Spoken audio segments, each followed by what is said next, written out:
Honorable members, the prayer.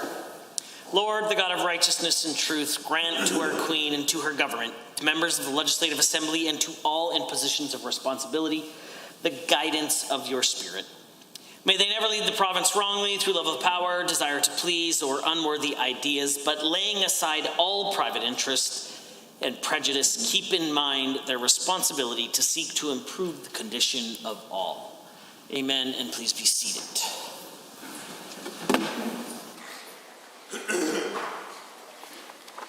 Introduction of visitors. Introduction of guests. Ministerial statements. The Honourable, the Minister of Infrastructure. Thank you, Mr. Speaker. I rise to speak to the work Alberta Infrastructure is doing to help the province move forward with its economic recovery resulting from challenges brought on by the COVID-19 pandemic. While the infrastructure may not be the spiciest topic, it will be increasingly important as we respond to the challenging economic circumstances. My ministry works to ensure that the public infrastructure Albertans require, from health facilities to schools to government buildings, are designed, constructed, and maintained in a cost-effective, efficient, and timely manner. Alberta Infrastructure is responsible for delivering a large number of the projects in the government's capital plan, which commits $24.2 billion over 4 years to build infrastructure and create jobs. And throughout the pandemic, I'm pleased to report that construction activity has continued around the province. It's a testament to the culture of safe workplaces and the talent and dedication of Alberta's men and women in the skilled trades. While some projects may still face delays because of the workplace and supply chain disruptions, impacts have been limited. I want to provide the House a summary of projects that are currently underway. There are 26 health facility projects in the province. 12 of the 26 are in the construction phase, and of those 12, 7 are expected to be completed this year. The biggest of these projects, the Calgary Cancer Center, averages about 917 workers on site per day. In addition to these health facilities, 74 school projects are in progress. 14 of those 74 are expected to be completed and opened for students by end of this year. We are also accelerating projects to counteract the recession. We have streamlined procurement process so we can get contracts in place faster, shovels in the ground sooner, and Albertans back to work. This included taking a hard look at the 5 school projects that have been evaluated for P3 delivery. We changed our approach for these schools to a design-build method so we could start construction earlier and get Albertans working. We averaged 13 bids per project, and I look forward to awarding them and commence construction sooner. We also took quick action to get started on capital maintenance and renewal projects on government-owned facilities. These CMR projects mean communities throughout the province will see vital infrastructure repaired and thousands of Albertans employed, largely through small skilled trades businesses. Our government doubled the CMR funding in 2021 from $937 million to $1.9 billion. This additional billion-dollar funding will help stimulate job growth and support Alberta's economy with shovel-ready projects like fixing leaky roofs, replacing boilers, and caulking windows. I also continue to push the federal government to move quickly on approving the 70 or so ICIP projects we submitted a few months ago. I want the communities and organizations who submitted these projects to see work starts this summer. These projects ensure local jobs directly in the communities where they are most needed. The Canada Infrastructure Bank also presents opportunities to finance major projects, including water, transportation, rapid transit, rural broadband, and most importantly, energy infrastructure. Working with partner ministries, industry, school boards, Alberta Health Services, engineers, contractors, and architects, we are committed to delivering major capital projects that support Albertans, jobs, and the province's economy. Members of this House were recently sent a letter by my office asking them to submit 5 priority infrastructure projects from their respective constituencies. These will provide a guidance to my cabinet colleagues and myself as we begin the capital planning process. Mr. Speaker, I am proud to be the Minister of Construction as our government looks to provide economic stability during difficult times. Critical infrastructure is vital for our economic recovery, and this government will not let Albertans down. Thank you. The honourable member for Calgary, Edmonton South. Thank you, Mr. Speaker. And I'd like to thank the Minister for a statement. I certainly understand that right now during the COVID pandemic, it is more important than ever that we invest in our infrastructure because this province has a serious infrastructure deficit. And we certainly believe that building Alberta and building projects here in Alberta is essential to keeping people at work right now. And that's why our government, when we were in power, built or modernized over 244 schools. And I'm concerned because the Minister gets up here today and speaks and pats himself on the back and talks about all this great work he's doing, Mr. Speaker. But those projects will need nurses, they will need teachers, they will need doctors, they will need people working inside of them. And what this government has failed to do is they have failed to plan in any meaningful way to actually staff those buildings, to actually have projects that will be able to serve Albertans. We know that this government is causing a great deal of damage, and they're fighting with our doctors in the middle of a global pandemic. They're pushing forward with projects like P3s. I know the Minister spoke to how he cancelled many of those P3s and moved instead with design build because, of course, they were more efficient and they were able to get dollars out the door quicker. So, Mr. Speaker, it's clear that even this government in the middle of a pandemic can realize that those P3s aren't working. They need to cancel them across the board. So, Mr. Speaker, we understand how important this infrastructure is. We understand how important building our province is and providing these services to Albertans is. What we don't understand is why this government would go out and not actually staff, not actually provide those services, not actually do the work that's required beyond making announcements. Because that's what we are here to do. That's what the infrastructure minister should be fighting for, is to make sure that we have actual projects that provide services, not empty buildings providing nothing for service. So, Mr. Speaker, thank you very much to the minister. I hope that he will be able to make that point to his colleagues in cabinet. I hope all members of this House will join us in fighting to make sure we have the best services for Albertans. Member statements. The honourable member for Calgary North has a statement to make. Thank you, Mr. Speaker. I rise today to recognize Filipino Heritage Month. Just 2 short years ago, June was adopted as Filipino Heritage Month in recognition of Canadians of Filipino descent and the contribution they have made to our country. Filipinos are among the fastest growing communities in Canada, and many have chosen Alberta as their home. They have made significant social, economic, political, and cultural contribution to our society. However, Mr. Speaker, the past few months have not been easy for everyone in Alberta, including the Filipino community. Though the spirit of Bayanihan never left them, this Filipino concept literally means being in a bayan, which refers to the spirit of communal unity, hard work, and cooperation to achieve a particular goal. This spirit was demonstrated by Filipino volunteers across the province that use creative ways like music and fundraising drives to collect donations for those affected by COVID-19. Now, more than ever, it is important to celebrate the accomplishment, contributions, and incredible spirit of Filipino in our province. During Filipino Heritage Month, every Albertan can celebrate, share in their beautiful and colorful culture. Just last week, I attended the Filipino flag raising at Edmonton Federal Building, and over the weekend I was lucky enough to participate in a virtual Philippine Heritage Month event hosted by Fiesta Filipino. If you are around Calgary on Saturday, be sure to check out Fiesta Caravan Saturday at Marlborough Mall to celebrate their Independence Day.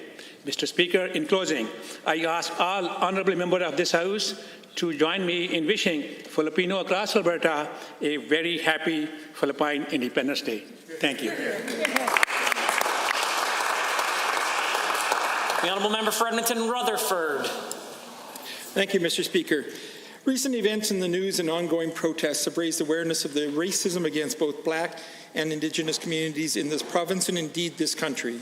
These experiences are not a thing of the past and sadly continue to disproportionately impact members of these communities. Indeed, this government's actions during the pandemic continue to negatively impact Alberta Métis, First Nations and Indigenous communities, and here are a few examples. First, Bill 1 disproportionately targets Alberta's Métis, First Nations and Indigenous communities. It risks criminalizing their charter-protected right to protest, instead of starting difficult conversations with those who disagree with them by encouraging dialogue and peaceful resolution. This government believes that undemocratic, draconian measures which sideline charter-protected rights are the way forward. Second, the suspension of the environmental monitoring by oil and gas companies impacts the AER's ability to identify and mitigate impacts to their traditional territories.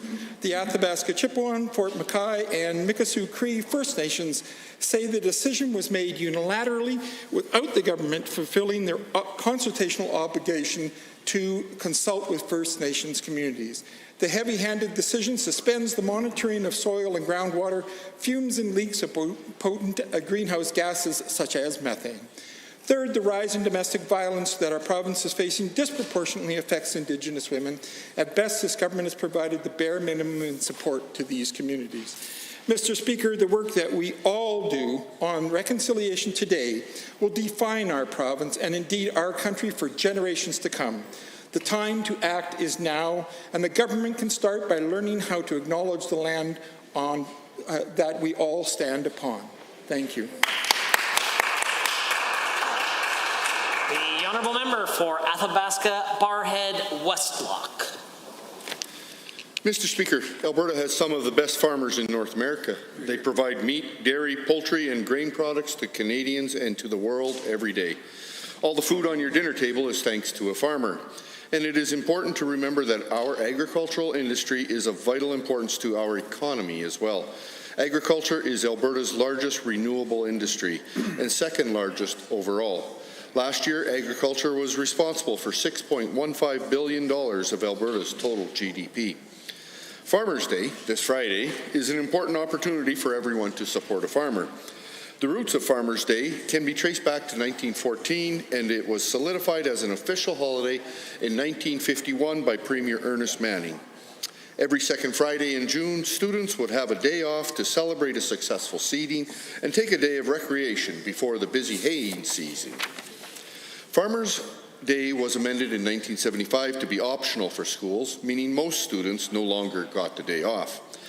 So the United Farmers of Alberta, the UFA, revived Farmers' Day in 2010 and celebrates at their farm and ranch supply stores and petroleum agencies with barbecues, picnics, games, and music. UFA is a cooperative association that knows all about supporting our farmers and our ranchers. They have had our farmers back for over a century and continue to advocate for them to this day. This important day still holds on to its original intention of honoring our agricultural community and all the hard work that they do.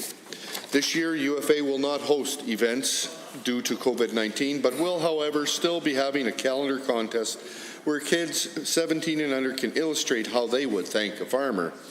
In recognition of Farmers' Day, the legislature, High Level Bridge, Calgary Tower, and Lethbridge City Hall will be lit up in orange and gold to show support for our farmers.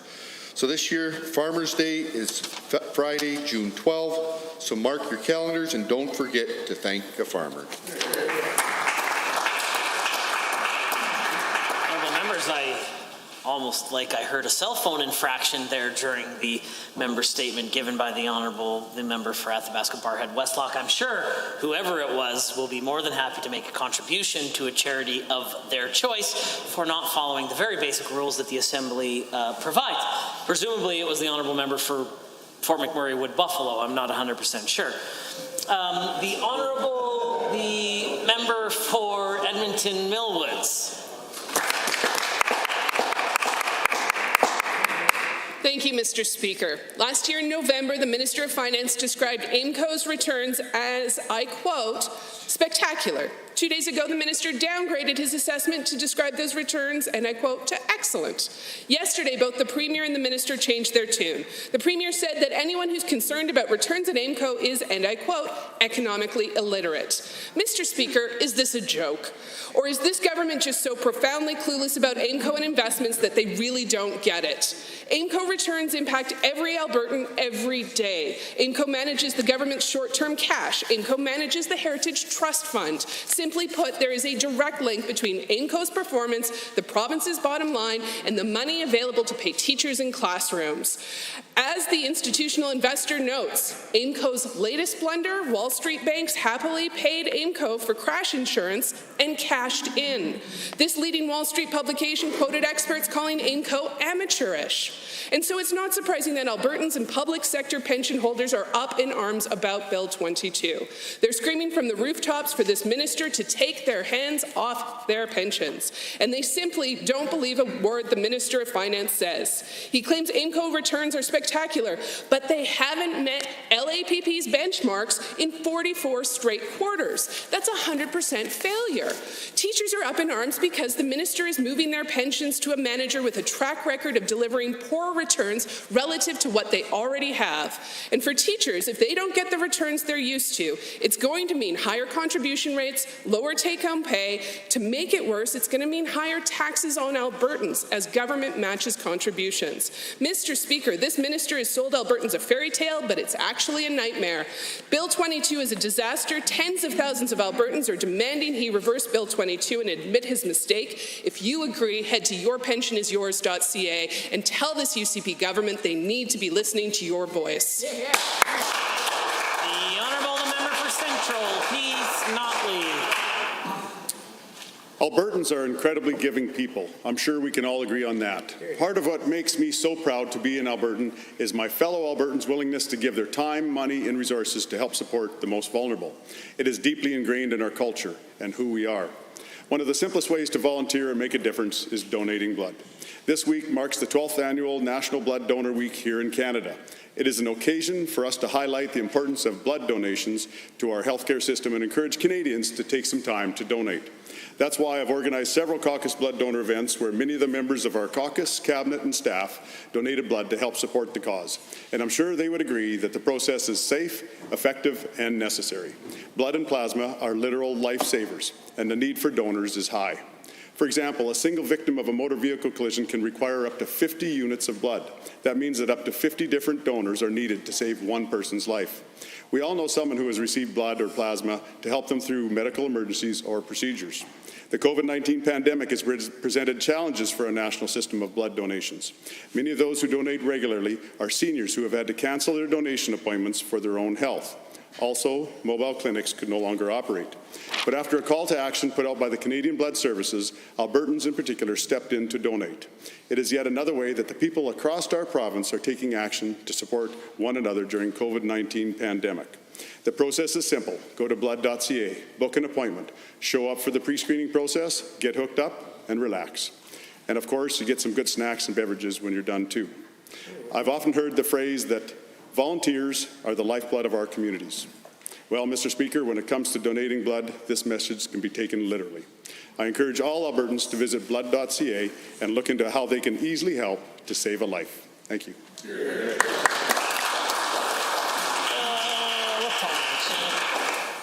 The Honourable Member for Edmonton South. Thank you, Mr. Speaker. When I saw the news yesterday, I wish I could say I was surprised. Another day, another announcement of layoffs in public education. Another day that the children of this province suffer at the hands of this government that is more concerned with talking points than actually providing for Albertans. Yeah. Mr. Speaker, yesterday Edmonton Public Schools announced that 611 staff, that's 30% of what this government called a temporary layoff, would lose their jobs. Out of those, 429 are educational assistants. 429 EAs who have had to watch this government, this Premier, and this Minister accuse anyone and everyone who questioned those spring layoffs as spreading fear and smear because those layoffs were only temporary. 429 EAs here in Edmonton alone. How many students have lost their supports does that represent? It could be thousands, Mr. Speaker. How big does that number have to get before this government and this minister will actually pay attention? How long will Albertans have to suffer through this rhetoric? Just hours before this devastating announcement, the Premier, in response to a letter about loss of educational assistance negatively impacting the quality of life of an Albertan with special needs, said not to listen to disinformation because Albertans, particularly those with special needs, have it better than anywhere else in the country. And shortly thereafter, the Minister of Education tried to deflect questions about PUF funding and tried to deny the negative impacts of those changes. Yet once again, we see that due to the Minister's changes to PUF, the number of eligible students in Edmonton Public will decrease in 2020-2021 by 42%. I'm sure today that all members of this Assembly will hear, in response to questions on this topic, deflection again. And I'm sure that the same will happen tomorrow. But, Mr. Speaker, I'm equally sure that the EAs, students, families, and staff affected by this debacle, that is the education budget, will be watching. I wonder who the Premier and Minister will try to blame today. Honourable members, we are at oral question period, and the Leader of Her Majesty's official opposition has the call. Thank you, Mr. Speaker. Yesterday, the Premier announced plans to accelerate the launch of Phase 2. The problem is he's again making small businesses reopen with no additional support. According to the CFIB, only half reopened in Phase 1, 24% are not sure they will survive, and a further 15% expect to go bankrupt. The Premier announced a grant and some form of eviction protection, but no details, no date, nothing. Premier, you've waited 57 days. When will this money be available? When will evictions be banned? Businesses can't afford to wait for you any longer. The Honourable the Minister of Economic Development, Trade and Tourism. Thank you, Mr. Speaker. Yes, the Premier and I did announce a grant for businesses that were forced to close or severely curtail their operations due to public health orders. It's going to be up to 15% of a small business or nonprofit's monthly revenue, up to a maximum of $5,000, and those details will be coming out very shortly. This is in addition to the numerous deferrals and supports that this government announced in the very early stages of the pandemic, from paying 50% of WCB premiums, freezing and deferring education property taxes, abating the tourism levy, and much, much more. The Honourable Leader of the Official Opposition. Well, Mr. Speaker, for the economy to reopen successfully, customers need to have paychecks. Our unemployment rate is the second highest in Canada. There are still more than 300,000 Albertans who've been laid off, and they don't know how they will be able to take care of their families. For many who can't get EI, CERB has been their only hope, but that appears to be coming to an end. So to the Premier, will he commit today to expanding and reopening income support for Albertans who have no other option, and if not, why not? The Honourable the Minister of Finance and the President of Treasury Board. Well, thank you, Mr. Speaker. Firstly, I do want to acknowledge that the economic crisis caused by COVID-19, as well as, of course, the energy crash that has taken place in the province. I just want to acknowledge the hardship that many individuals and businesses are experiencing these days. Mr. Speaker, we're committed to continue to ensure that we're delivering supports for Albertans. We have a number of support programs that are delivered by Community and Social Services. We came out with the emergency isolation payment. Mr. Speaker, we're committed to ensure that Albertans' needs are looked after. The Honourable Leader of the Opposition. Well, Mr. Speaker, those programs will leave Albertans wanting significantly. Now, while we all want Albertans back to work, the Premier himself acknowledges accelerating the reopening will mean a rise in cases. But how much they rise depends on whether or not people feel confident and financially able to self-isolate when they are sick. This means access to paid sick leave is going to be even more critical. Across the country, provinces are working on plans, but here, not a peep. Will the Premier commit to ensuring that all working Albertans have access to paid sick leave, at least during the remainder of this pandemic? The Honourable the Minister of Labour and Immigration has risen. Thank you, Mr. Speaker, and thank you for the question. As the honourable member knows, this program was announced by the federal government several weeks ago. We continue to have conversations with the federal government to understand the scope of that program.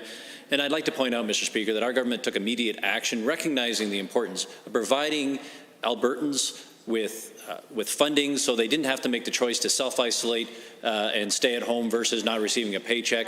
We moved quickly with the Emergency Isolation Support Program in the first 90 days until CERB came into effect, and we'll continue to work with the federal government about how this sick leave benefit may apply in Alberta. The Leader of the Official Opposition for her second set of questions. Thank you, Mr. Speaker. What we want to know is if it will apply in Alberta. But anyway, right across the province, Albertans are calling for an end to systemic racism and violence. 15,000 people outside this very building telling us Black Lives Matter.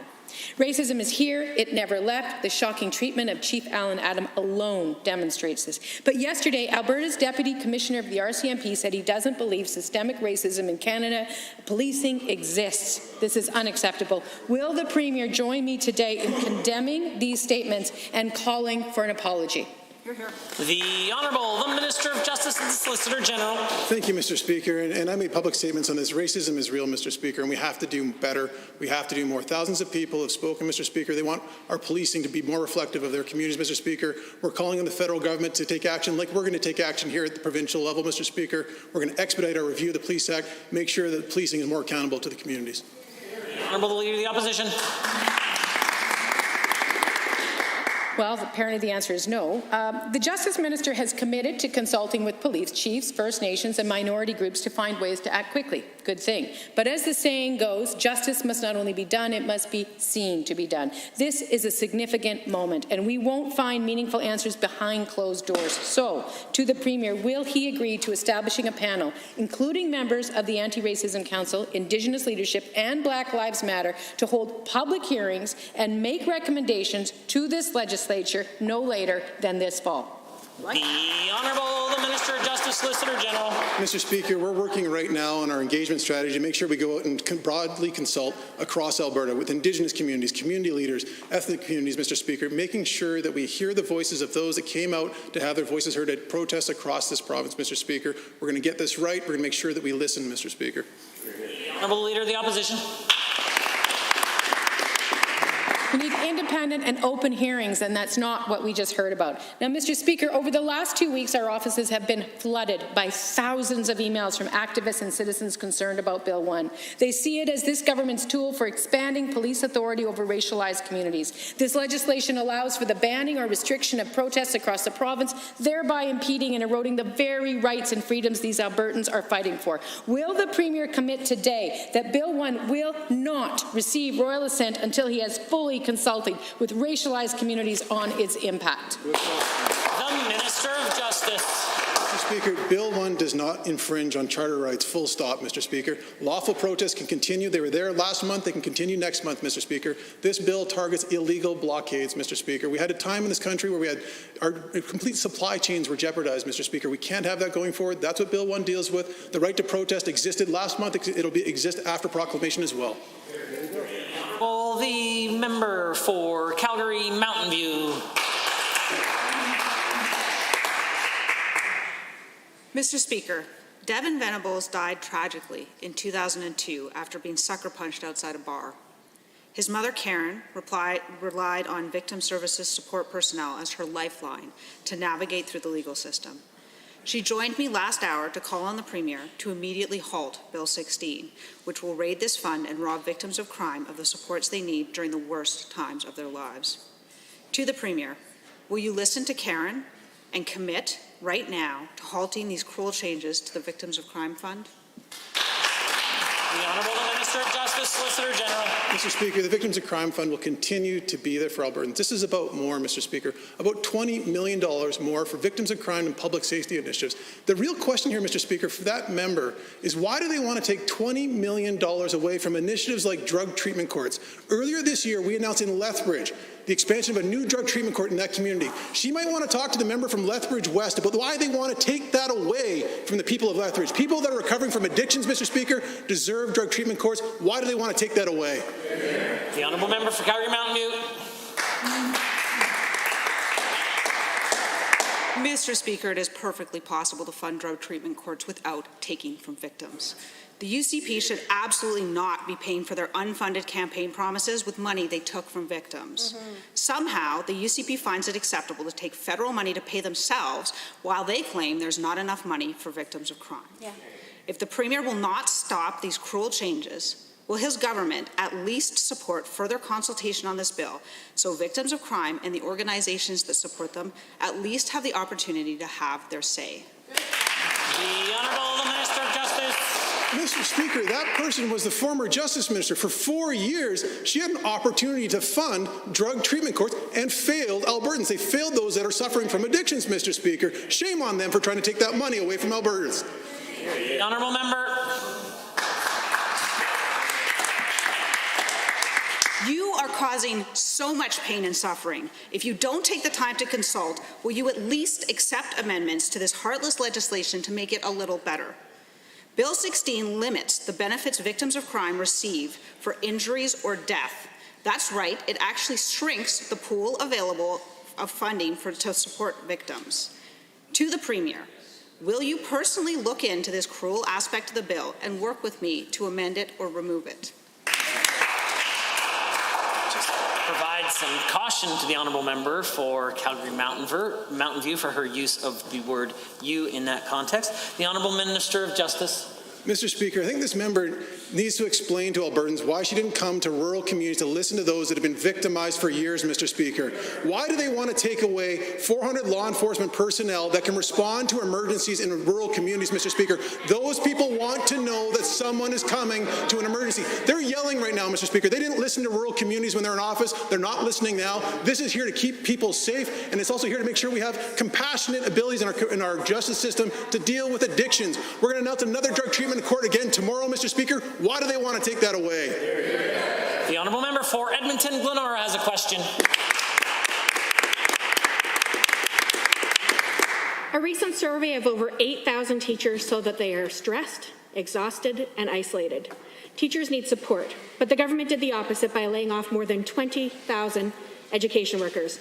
The UCP promised that EAs would be rehired, but now Edmonton Public is reporting that UCP cuts means more than 600 full-time positions will be cut. More than 400 of those are full-time education assistant positions. You know who's not losing their jobs, Mr. Speaker? UCP partisan hacks with their hands in taxpayers' pockets. It's clear that this Premier broke his promise yet again to Alberta families. Will the Premier reverse his education cuts? The Honourable Minister of Education. Mr. Speaker, I want to assure all Albertans that we continue to have one of the best funded education systems in all of Canada. We are continuing to fund education to the highest level in Alberta, and that will continue. The reference that the honourable member is referring to, the Edmonton Public School Division, when I look at the numbers in this upcoming year, all school divisions will be receiving an increase. That particular board will receive an additional $14 million. The honourable member for Edmonton Glenora. The Edmonton Public Board Chair said, quote, "Those are 611 full-time equivalents or positions that will no longer be in our schools, in our classrooms, supporting students," end quote. 70% of Alberta teachers report that they are feeling exhausted and disconnected, and that they're losing sleep over the struggles of emergency remote home learning. Money for political hacks, but no money for students. Will the Premier at least stand in this place and admit that he broke his promise to Alberta students and their families? The Honourable Minister of Education. Mr. Speaker, I will repeat again that under our new funding model, every single school division in Alberta will see an increase in their 2020-21 school year budget. When I look at Edmonton Public School Division, a $1.017 billion budget last year, a $1.031 billion budget this year. That is more money for Edmonton Public School Division. The honourable member. More fees for parents, Mr. Speaker. That's a consolidated budget, not the government's estimates, what the government's actually putting into education. I know the minister understands that. She was a board trustee and a board chair. The EPSB is also expecting thousands of new students, and we are in the midst of a global pandemic, Mr. Speaker, and should have fewer people in confined spaces, not more. Fewer teachers and fewer AAs means larger class sizes with more students packed into each classroom. The Premier and the Minister know this. Will the Premier admit that he has not only implemented cuts that are bad for education, but they're also bad for public health? Yeah. The Honourable Minister of Education. Thank you, Mr. Speaker. I just want to clarify that what I just read, that $1.31 billion is actually funding that Alberta Education is providing to Edmonton Public, not the consolidated number. This is the number.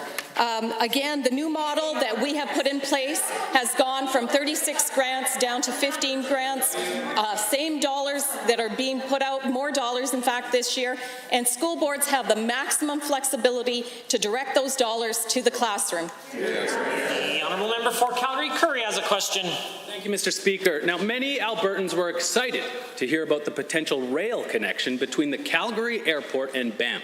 This government of Alberta and the Canada Infrastructure Bank have signed a memorandum of understanding to begin research regarding the feasibility of this potential passenger rail service between Calgary and Banff. And I know I was excited as a Calgarian when I first heard about it too. Could the Minister of Transportation update this House as to the potential benefits of this potential project? Great question. The Honourable the Minister of Transportation. Well, thank you, Mr. Speaker. Our government's always interested in putting innovative research to work to find out how we can grow our economy and create jobs here in Alberta.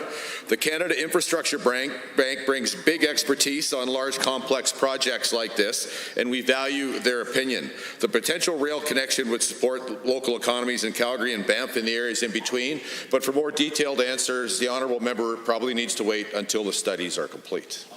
The honourable member for Calgary-Curry. Thank you, Mr. Speaker, as well. Given that a new passenger rail service between the Calgary International Airport and Banff would help grow Alberta's tourism industry and help our province's economy recover from the terrible COVID-19 pandemic, can the minister please give this House an update as to exactly how this potential rail project could boost Alberta's economy? The Honourable the Minister of Transportation. Well, thank you, Mr. Speaker. And again, we'll wait for the results of the study for detailed answers. But one could, I think, reasonably and easily speculate that with a rail link to the airport, we could attract more international flights from other places. Those could be important tourist links between the airport, Banff, Canmore, Kananaskis, Calgary, and of course extending there across the rest of Alberta, Mr. Speaker. Well, the possibilities are exciting. The details are coming, and I would ask the honourable member to stay in touch on that. The honourable member for Calgary-Curry. Thank you, Mr. Speaker, for the opportunity to rise again. Given that this government has worked tirelessly to ensure we're creating an environment throughout our response to COVID-19 that fosters investment and job growth and success in Alberta, could the Minister for Transportation update this House as to the approach the government is taking regarding the potential rail connection between the Calgary Airport and, of course, Banff? The Honourable Minister of Transportation. Well, thank you, Mr. Speaker. And we intend to work with other ministries, with the Minister of Economic Development, Trade and Tourism, on how this link in the future could expand and be part of doubling the amount of tourism that we do between now and 2030. With under the Premier's guidance and other ministers, we would look for other economic development opportunities because the more people that lay their eyes on our beautiful province, the more have a chance to say, that's a place I'd like to live. That's a place where I'd like to bring my business. That's a place where I'd like to open another branch and employ Albertans, Mr. Speaker. The honourable member for Edmonton City Centre. Thank you, Mr. Speaker. I lived in Alberta for over 40 years as a black man without ever once being exposed to our community's history. I had to seek it out and educate myself. If we're serious about confronting systemic racism in Alberta, we must ensure that students learn about the rich history of black people in our province dating back more than 130 years. Fortunately, the work to integrate black history into Alberta's curriculum was started as part of our government's curriculum review. Will the Minister of Education commit that this work will be completed and that Alberta's black history will be taught in our schools, and if so, when can that be expected? The Honourable Minister of Education. I want to say absolutely yes. The honourable member for Edmonton City Centre. Well, thank you, Mr. Speaker, and that's wonderful to hear. Now, given that Alberta's history also includes black people like Charles Daniels, who went to court in 1914 after a Calgary theater denied him the seat he paid for, and Lulu Anderson, who also fought against systemic racism here in Edmonton that barred people of color from even entering some businesses. And given that there are many, many stories of courageous and determined action against systemic racism to the minister, will stories like Charles Daniels, Lulu Anderson's, and many other black Albertans who fought for civil rights be included as part of this curriculum? The Honourable the Minister of Education. Thank you, Mr. Speaker, for the question. It's a very great question. We have a great opportunity right now, given that we're relooking at enhancing the curriculum and building new curriculum to incorporate those very things that you were talking about. So I look forward to what comes before me as we develop the new curriculum. The Honourable Member. Thank you, Mr. Speaker, and to the Minister for her commitment. Given that, I am tremendously, personally, and deeply grateful to many black Albertans who have studied, published, and promoted black history in Alberta and helped me personally connect with it. And given that these scholars, artists, and researchers include people like Cheryl Fago, Bashir Muhammad, the Black Settlers of Alberta Saskatchewan Historical Society, and the Shiloh Centre for Multicultural Roots. To the Minister, I'd be very pleased to arrange and host a meeting for you to meet with some of these Albertans. Would you be willing to accept such an invitation? The Honourable Minister of Education. Thank you, Mr. Speaker. I've already met with a number, but I would certainly be happy to meet with more, and we look forward, as I said, as we develop the curriculum, to meeting with all of the individuals that would like to take part in providing enhancements to what is much needed knowledge throughout all of education curriculum. The Honourable Member for Lethbridge West. The UCP have raised Albertans' income taxes by over $500 million, charged us almost $1 billion in new fees. A typical family of four in Calgary is paying at least $1,250 more each year as a result of this budget. We're in a recession. People are losing their jobs, but their taxes and fees are still going up. And partisan hacks over at UCP HQ are taking even more of our tax dollars that are supposed to be for struggling businesses, not political parties under your RCMP investigation. So will the Finance Minister give back the more than $1 billion of income tax and fee hikes that he took from Albertans in this budget? The Honourable the Minister of Finance and President Treasury Board. Well, Mr. Speaker, I find it very rich to be lectured from the members opposite around raising taxes and increasing costs for Albertans, Mr. Speaker. Mr. Speaker, the members opposite, in fact, brought in the carbon tax, which was the largest single tax increase in the history of this province. Mr. Speaker, they did it without campaigning on it. They did it overnight, and it robbed Albertans of millions and billions of dollars, Mr. Speaker. We will not be lectured by the members opposite on raising taxes and fees. The Honourable Member for Lethbridge West. Well, given, Mr. Speaker, that Albertans are paying a carbon tax to Ottawa and it's bankrolling the UCP, I guess we can call it a tax for hacks now. And given that the same Calgary family I mentioned will also pay $200 more this year just in school bus fees, can this minister at least commit to giving back the tax dollars he's taken for the UCP's party operations if he won't stop raising our taxes and school fees? Good question. The Honourable Minister of Finance and President of Treasury Board. Mr. Speaker, we will be rolling out an economic recovery plan here in the upcoming weeks. Mr. Speaker, this plan will provide a template to ensure that Alberta is positioned to attract a disproportionate amount of investment as we recover, as the economy recovers in this province. And Mr. Speaker, that investment will create jobs and opportunities, create wealth for Albertans. Mr. Speaker, that is our fundamental priority, is to ensure that Albertans have good jobs to go to provide for themselves and their families. Why, Mr. Speaker, when people are losing their jobs, why is it that we have just heard that it is a top priority of this finance minister to put his hand in our pockets, take out more than $1 billion of new taxes and fees? And why does this premier have his hand in every Albertan's and every Canadian's pocket, including Justin Trudeau's? The Honourable the Minister of Finance. Mr. Speaker, again, I find it really rich to be lectured by the members opposite in terms of raising costs and taxes on Albertans. Mr. Speaker, when the members opposite were governing this province, they raised taxes on everything that moved, Mr. Speaker. They added red tape, drove investment out of this province by the billions, and with it, jobs and opportunities. Mr. Speaker, we will create a business environment that attracts investment, creates jobs, opportunities, and wealth for Albertans. The honourable member for Calgary Southeast. Thank you, Mr. Speaker. I've heard from many of my constituents throughout the COVID-19 pandemic about the great degree of uncertainty it has caused in many aspects of their lives. Currently, there is uncertainty around businesses reopening and Albertans getting back to work and other activities. There is also great uncertainty around post-secondary education as we continue to progress through relaunch and the pandemic. To the Minister of Advanced Education, how will the pandemic impact Alberta's post-secondary sector?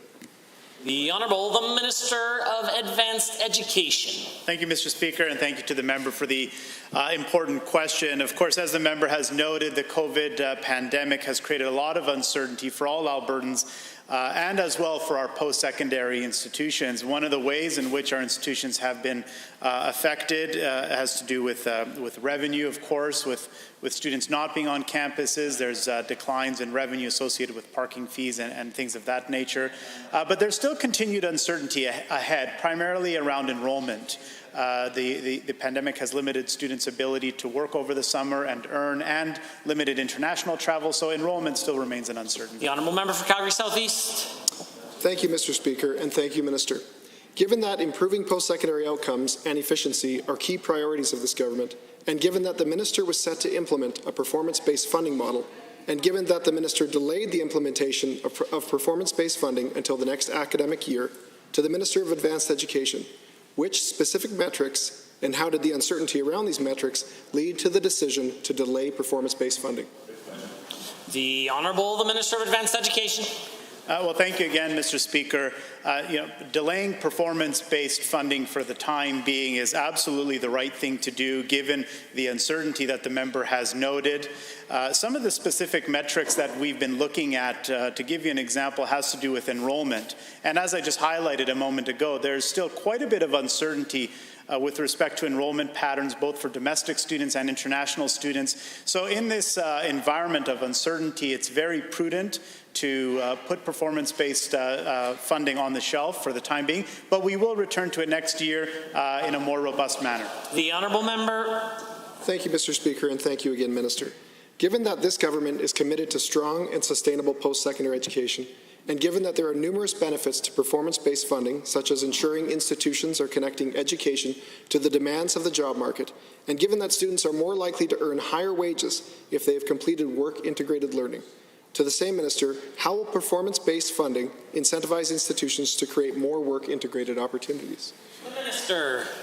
Thank you, Mr. Speaker, and that's a very pointed question. Of course, we know that students who participate in work-integrated learning opportunities have higher career success more broadly. They tend to earn higher incomes, have a faster transition to work, and that's why we are looking at work-integrated learning as a particular metric to use in the new performance-based model, so that we can work with post-secondary institutions and help incentivize them to create more work-integrated learning opportunities for our students, because at the end of the day, we have to ensure we do everything possible to set our students up for success. The honourable member for Edmonton Ellerslie. Mr. Speaker, leaders of religious communities were excited to hear about the new Stage 2 recommendations of the Chief Medical Officer of Health as they relate to places of worship. However, when they consulted the document labeled COVID-19 Guidance for Places of Worship, last updated on June 19, 2020, there was a little bit of confusion. So with that in mind, I would like the Minister of Health to clarify. Is it indeed the case that there is no longer a restriction cap on religious services as long as community members attending religious services maintain their 2-meter physical distancing rules? The Honourable the Minister of Health. Thank you, Mr. Speaker, and thank you for the question. Yes, that is true for worship services in a place of worship. So if, for example, there was a wedding or if there was a funeral in a place of worship, then the seated indoor capacity limit would apply in that situation. But for indoor worship services in a place of worship, as long as folks are still maintaining their physical distancing and other precautions are taken, then yes, Mr. Speaker. The Honourable Member for Edmonton Ellerslie. Thank you, Mr. Speaker, and thank you to the Minister for that answer. Given that religious leaders would also like clarification on the number of attendees for school graduations, sporting events, and weddings, both indoors and outdoors, and given that these leaders want to be helpful in sharing the information quickly about the new measures in the communities that they lead, and given that June is an important month for many public gatherings, namely graduations, can the Minister please clarify how many community members may attend each of these events? The Honourable Minister of Health. Thank you, Mr. Speaker. So graduation, it would depend on whether it's indoor or outdoor then. So if it is indoor seated, the indoor seated capacity limit would apply, which would be 50, Mr. Speaker. If for some reason if it was good weather and the graduation ceremony wanted to occur outside, for outdoor seated, it would be a cap of 100, Mr. Speaker. The Honourable Member. Thank you. Given that several ethno-religious communities provide food services at their places of worship, for example, the Sikh community, and given that many communities have helped as best as they can within the former COVID-19 guidelines, and they want to potentially do even more as the rules are relaxed, can the Minister provide a clarification if ethno-religious communities may proceed with food service, and whether the government would be willing to provide PPE such as masks, gloves, and hand sanitizers so that they are able to provide good service? The Minister of Health. Well, thank you, Mr. Speaker. And yes, as long as folks, and thank you to the member for recognizing our faith communities for being an important part of our response to the pandemic.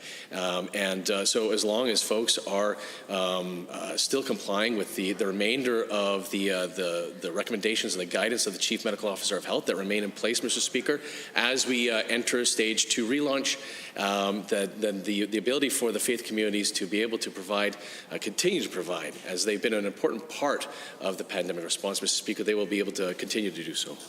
The Honourable Member for Edmonton Riverview. Mr. Speaker, this morning Albertans woke up to the shocking results of a human rights group's investigation into allegations of severe neglect in continuing care facilities in Slave Lake. Advocates say cuts have caused staffing restrictions resulting in the neglect at a facility that houses some residential school survivors. Albertans are beginning to notice a pattern of government neglect towards our most vulnerable. To the Minister of Health, this report is deeply concerning. What immediate actions are you taking to respond to it? The Honourable the Minister of Health. Well, thank you, Mr. Speaker, and thank you for the question. I obviously was very concerned by the story and had my staff get a copy of the report, and the Ministry is going to be reviewing it. My staff also contacted the John Humphrey Centre, and we'll connect them with AHS to discuss the report and how to move forward. And I think the facility will be very receptive because the General Manager herself is Cree, Mr. Speaker, and they have 9 staff who are of Cree heritage. And we also reached out to the local First Nation, and which has a good relationship with the operator, Mr. Speaker. The Member for Edmonton Riverview. Thank you. Given that 77% of COVID-19 fatalities are seniors, and Indigenous seniors face the added stress of physical, emotional, and cultural neglect, and given that complaints to management and long-term care homes are unanswered, to the Minister of Health, it is clear information regarding isolated, marginalized seniors is not reaching the public until investigations are done. Why aren't you taking urgent steps to ensure the safety of Indigenous seniors? The Minister of Health. In fact, AHS, it was on site in Slave Lake today, Mr. Speaker. They actually had a routine audit, which was scheduled later in the month. They bumped it up a week, so they're on site right now. And we take any concern seriously. But to be clear, we have a responsive system with strong oversight, Mr. Speaker. And that's part of why our facilities have done so well during the pandemic compared to other provinces. And I will remind the House as well, and the Honourable Member, that AHS and the Ministry do regular audits of accommodation and care standards in all facilities in this province, Mr. Speaker. Member.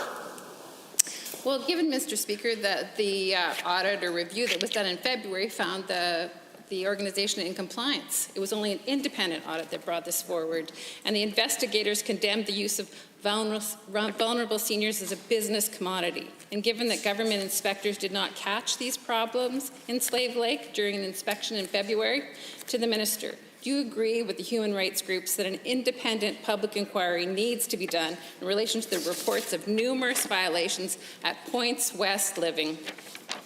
The Minister. Mr. Speaker. And look, I won't have this operator or our continuing care providers in the province in general being attacked by the NDP for their own political reasons.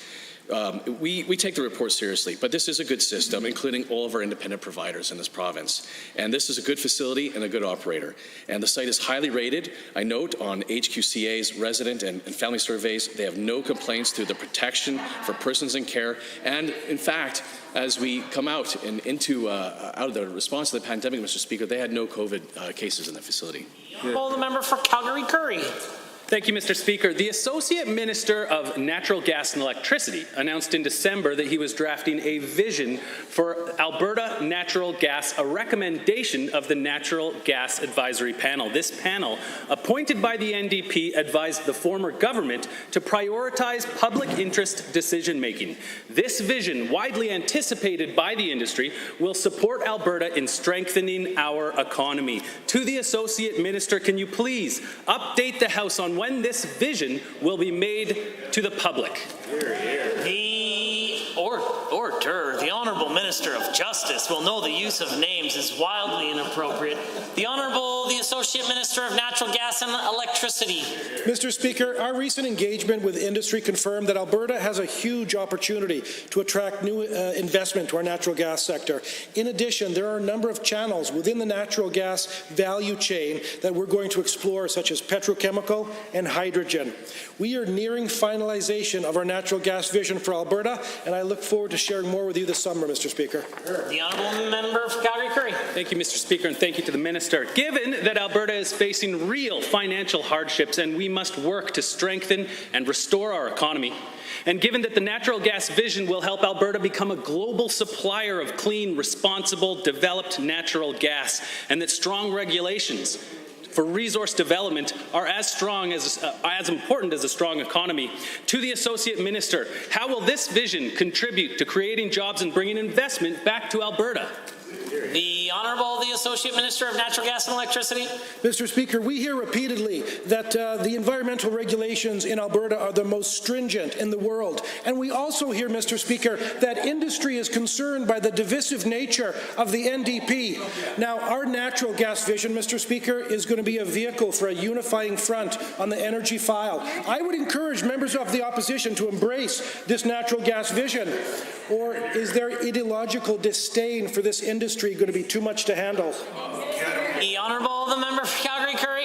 Thank you, Mr. Speaker. Given that the advisory panel wisely told Albertans or asked them to stand together, stand united, and given that supporting our economic drivers during times of job loss and crisis should be a no-brainer, and given that our government has urged the members opposite to support us in supporting Albertans instead of inventing narratives that create division, to the same minister, what damage is caused when that NDP opposition spreads fabricated stories and mistruths on things like environmental monitoring? The Honourable, the Associate Minister of Natural Gas and Electricity.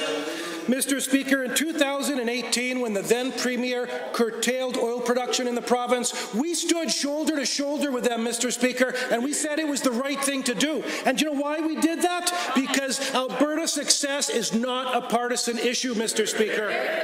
Now, Mr. Speaker, when the opposite members find themselves looking for work in 2023, might I suggest they stick to what they know and take up writing fiction? The Honourable, the Official Opposition House Leader. Well, thank you, Mr. Speaker. I don't know how to follow that. Yesterday, I asked the Associate Minister of Mental Health about the increase in opiate-related emergencies in Edmonton and what the government strategy was.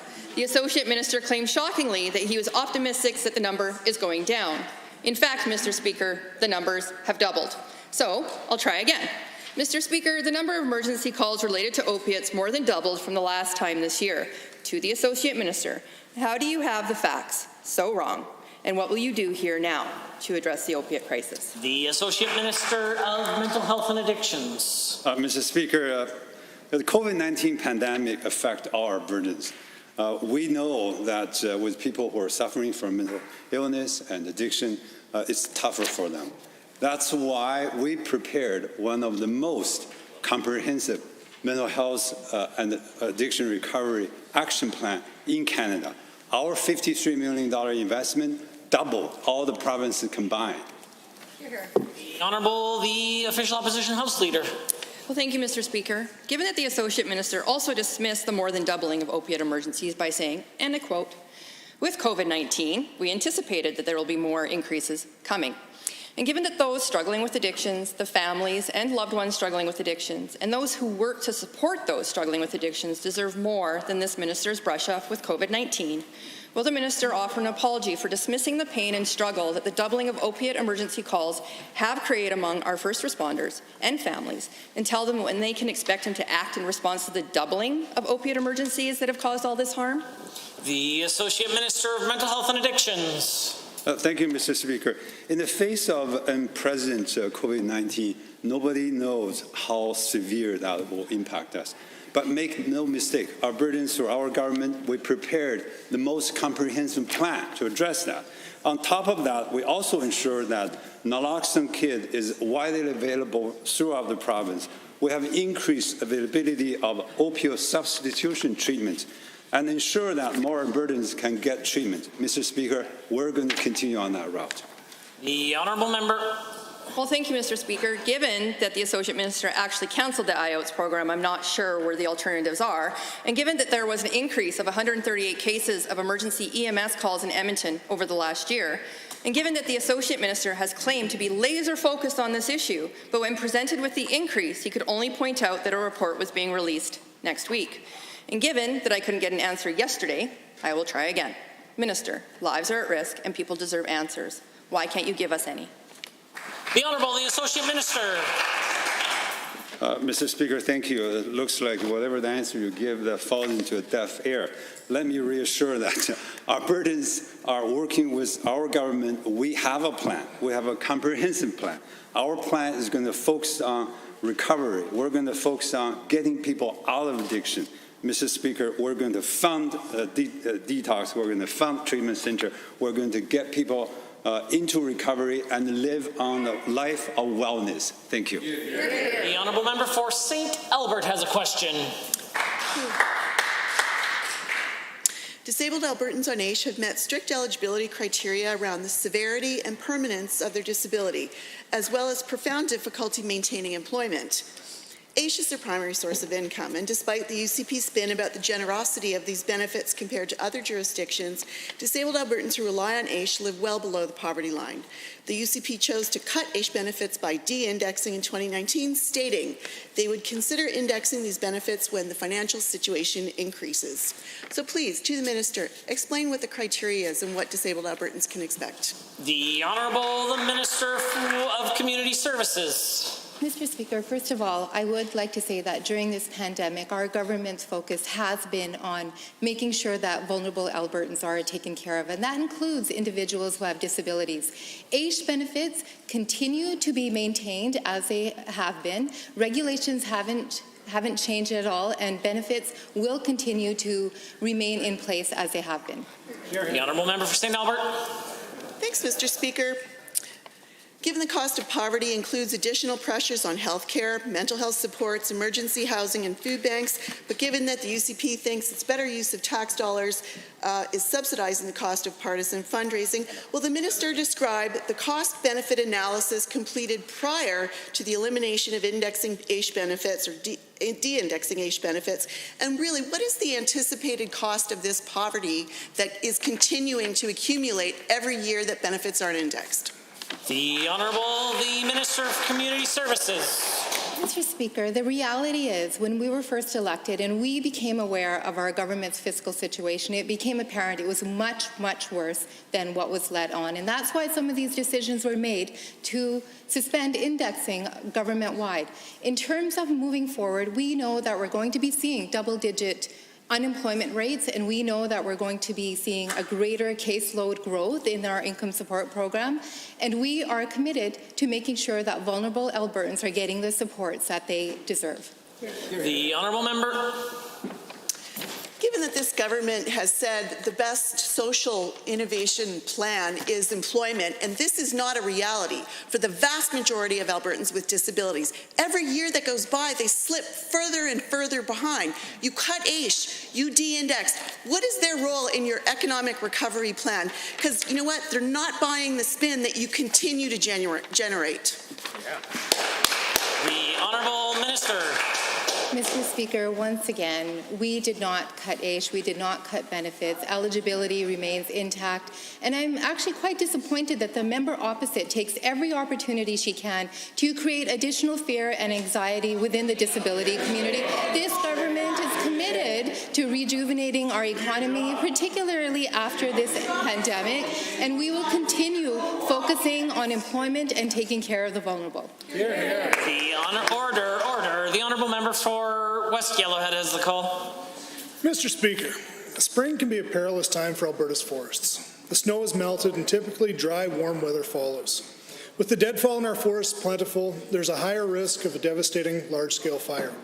However, many times with spring comes the equally dangerous winter melt, in excessive water rather than too little. This is true for my constituency of West Yellowhead. So to the Minister of Agriculture and Forestry, why, given the water-rich conditions in many parts of Alberta, did your ministry implement a province-wide fire ban on all public lands and forest-protected areas, rather than one tailored to local conditions? The Honourable the Minister of Agriculture and Forestry. Well, thank you very much, Mr. Speaker, and I'd like to thank the member beside me for that very important question. In mid-April, at the height of COVID-19 pandemic, we took unprecedented steps to ensure public safety by implementing a blanket fire ban across Alberta's forested lands. We were concerned about our ability to fight forest fires and COVID-19 at the same time. And last year, when we had our fire season, we had over 3,000 imported firefighters from across Canada and around the world. However, with COVID flight restrictions, that was just not available, and we could not rely on them. So we had to defend ourselves. And that's why we hired an additional 200 firefighters, totaling over 800 in the province, to make sure Alberta communities... The Honourable Member for West Yellowhead. Thank you, Mr. Speaker, and thank you, Minister. Given that many of my constituents voiced concern over the presence of snow and the volume of water still saturating the soil in most of West Yellowhead when fire bans were announced, and given that weather and environmental conditions vary across a province as vast and diverse as ours, did the ministry contact the relevant local departments currently engaged in forestry management before making its decision to institute a province-wide fire ban? The Honourable the Minister of Agriculture and Forestry. Thank you again, Mr. Speaker, and to the member. We do always consult with our wildland firefighters officials at Alberta Wildfires and at the local level, and they did raise concern that, and even we developed a contingency plan for the possibility of a COVID outbreak at one of our forest firefighting camps. They have had a 25 and a 50 and a 75% reduction in staff and contract workers, and despite COVID and the extra measures that our brave firefighters helped extinguish over 283 fires so far this spring, and even today they're combating 3 fires, but I can thankfully tell you, Mr. Speaker, those fires are contained. The Honourable Member. Mr. Speaker, given that Alberta has a sophisticated fire prevention system where fire risk is broken down into zones, and given that the local conditions of each zone dictate the relevant fire risk of that area, and given that our province's weather patterns vary greatly from region to region, can residents in rural Alberta reasonably expect a policy in the near future in which government does not institute fire bans for the entire province, but ones based on regional fire indexes? Well, Mr. Speaker, that is a great idea from the member of West Yellowhead, and that is something to actually tie spring fire bans to regional fire indexes. And that is why over more than 70% of the fires that are caused by people in the spring, Mr. Speaker, that's before the grass gets greens and the leaves are out, and that's not a hockey playoff reference. But with early spring, the fires are preventable, and Mr. Speaker, Alberta Wildfire has a constant, never-ending improvement mindset when it comes to fighting fires more efficiently and effectively to make sure that Alberta families are safe. And Mr. Speaker, I'm proud of the work that they do every day. Perhaps next time the member will just lean over and ask him those questions. The Honourable Member for Drayton Valley, Devon. Thank you, Mr. Speaker. Alberta's energy industry is the largest subsector of Canada's economy, as well as one of its biggest job creators for Albertans. However, the impacts of COVID-19 have still caused great hardship and devastation throughout the industry.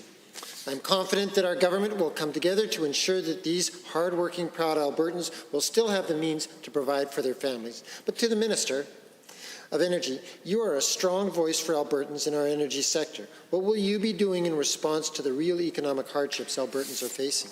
The Honourable Minister of Energy. Thank you, Mr. Speaker, and thank you to the member for that question. Mr. Speaker, we will never stop fighting for our energy sector and the hundreds of thousands of jobs that are reliant upon it. In the last 3 months have been the most difficult and challenging time for our energy sector in its entire history.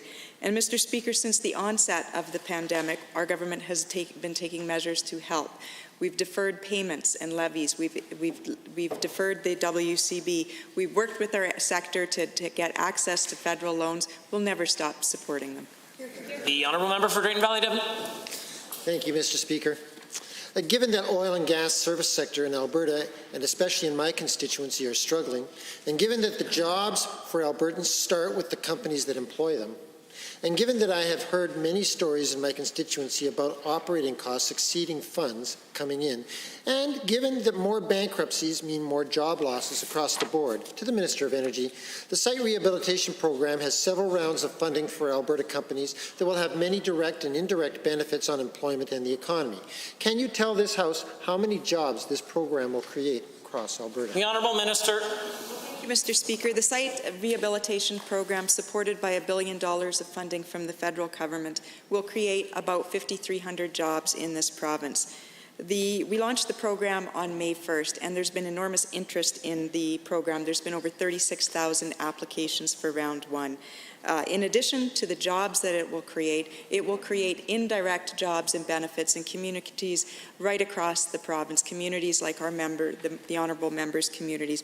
Mr. Speaker, we know that these communities need these jobs. We know that the energy sector needs these jobs, and this will be an important program for the recovery. The honourable member. Thank you, Mr. Speaker. Given that many service companies are seeing the site rehabilitation program as a lifeline to keep their doors open and the people employed, and given that the eligibility requirements for the program make it widely accessible to the struggling service companies in Alberta, to the Minister of Energy, there has been much excitement about the site rehabilitation program across Alberta. Has your ministry seen large volumes of applications to this point, and when can we expect to see money in the hands of these companies? The Honourable the Minister of Energy. Well, thank you, Mr. Speaker. As noted, there has been phenomenal interest in this program with over 36,000 applications for round one alone. We will be introducing we've introduced round three, and we'll be introducing additional rounds in the days ahead. It's oversubscribed round one, but that's good news because there's many more to come. As of this morning, we've reviewed 1/3 of those applications, and 1,400 applications have been approved and checks have gone out the door already. In the coming weeks, I plan to visit one of these sites as it's being rehabilitated, and I'm looking forward to that, and I'm looking forward to seeing Albertans get back to work. Honourable members, in 30 seconds or less, we will return to member statements.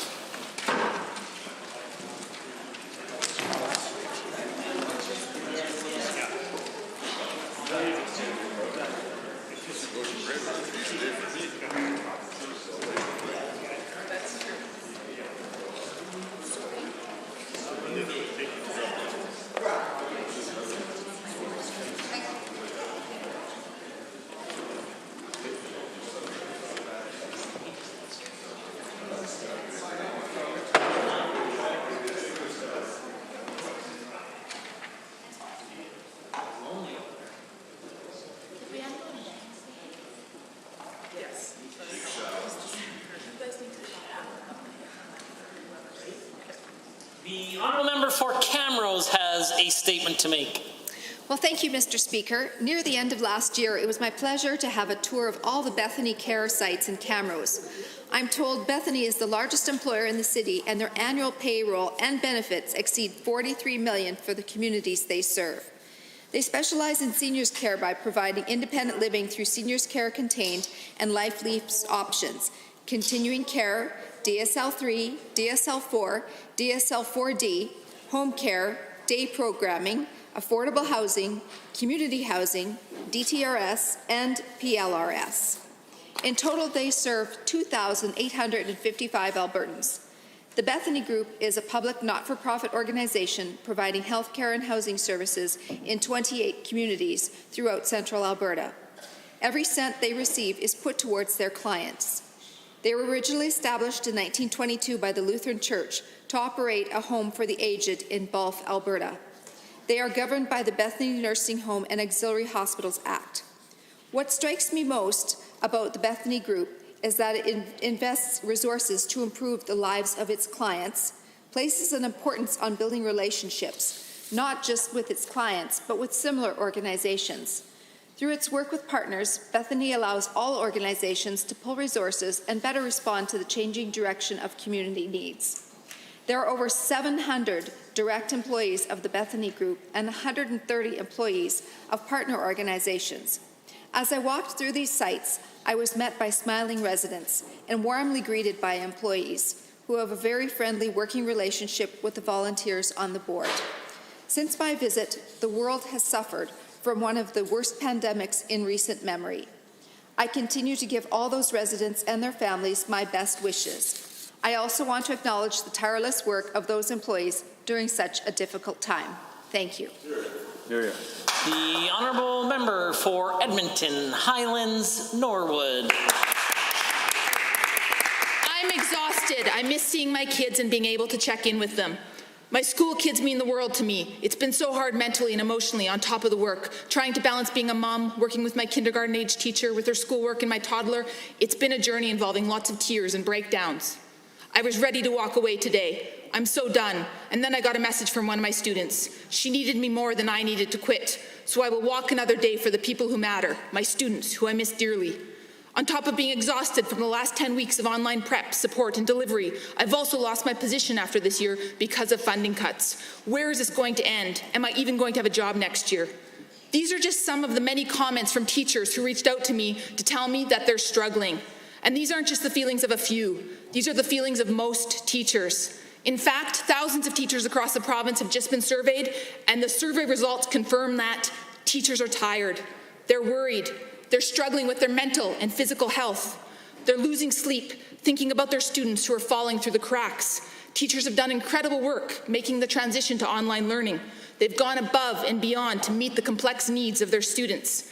And how have they done it? While their educational assistants are being laid off, leaving them to fill the role of both teacher and assistant. While being told their professional autonomy is meaningless as their pensions are attacked by the UCP. While losing many of their colleagues, school counselors, Indigenous liaison workers, librarians, mental health workers, all due to budget cuts. And as thanks, no matter how hard they work, no matter how much they adapt and show their resilience, according to this government, they're not doing enough. So to Alberta's teachers, on this side of the House, we know how much you've done to support students during the pandemic. We know how much you will continue to do, despite the uncertainty ahead. We thank you. We'll always support you. And just like you'll never stop fighting for your students, we'll never stop fighting for you. The honourable member for Fort McMurray-Lac-La-Biche. Thank you, Mr. Speaker. There is a saying that when it rains, it pours. Well, Mr. Speaker, the people in my constituency, the good people of Fort McMurray-Lac-La-Biche, can certainly confirm that to be true.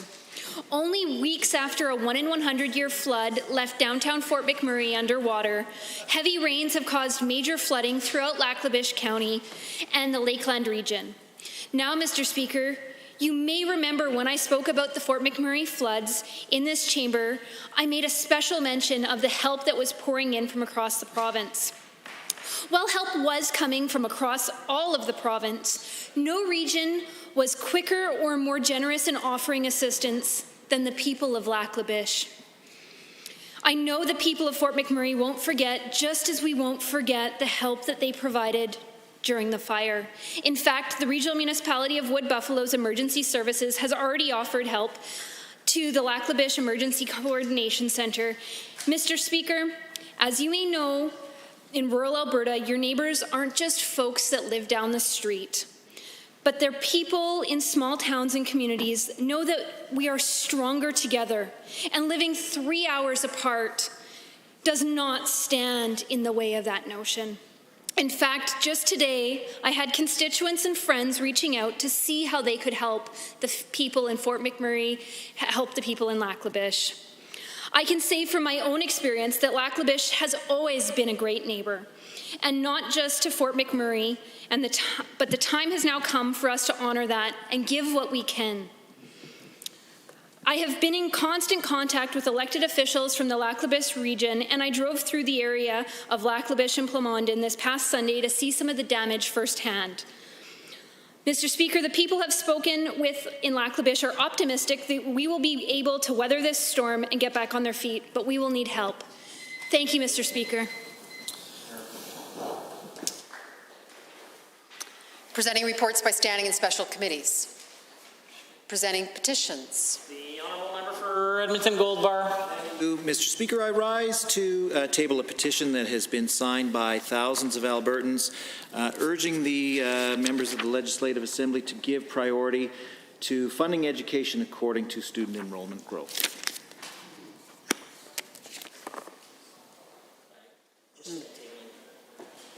I'm sorry, honourable member, you just have the one petition? Yes. Okay, perfect. And then you have some tablings as well, I understand. That's fine. Upon the completion of presenting petitions and presenting tablings or reports, they could just go in the tabling box on the tabling table. Thank you. The clerk, please. Notices of motions. The Honourable Government House Leader has a notice of motion. Well, thank you, Mr. Speaker. I do have two notices of motion today. First, I'd like to provide oral notice of Bill 22, the Red Tape Reduction Implementation Act 2020, sponsored by my colleague, the Associate Minister of Red Tape Reduction. And second, Mr. Speaker, I wish to provide oral notice of a government motion 22 to be put on the order paper in my name as follows. Be it resolved that 1, the Public Interest Disclosure or the Whistleblower Protection Act be referred to the Standing Committee on Alberta's Economic Future, and the committee shall be deemed to be the special committee of the Assembly for the purpose of conducting a comprehensive review pursuant to Section 37 of that Act.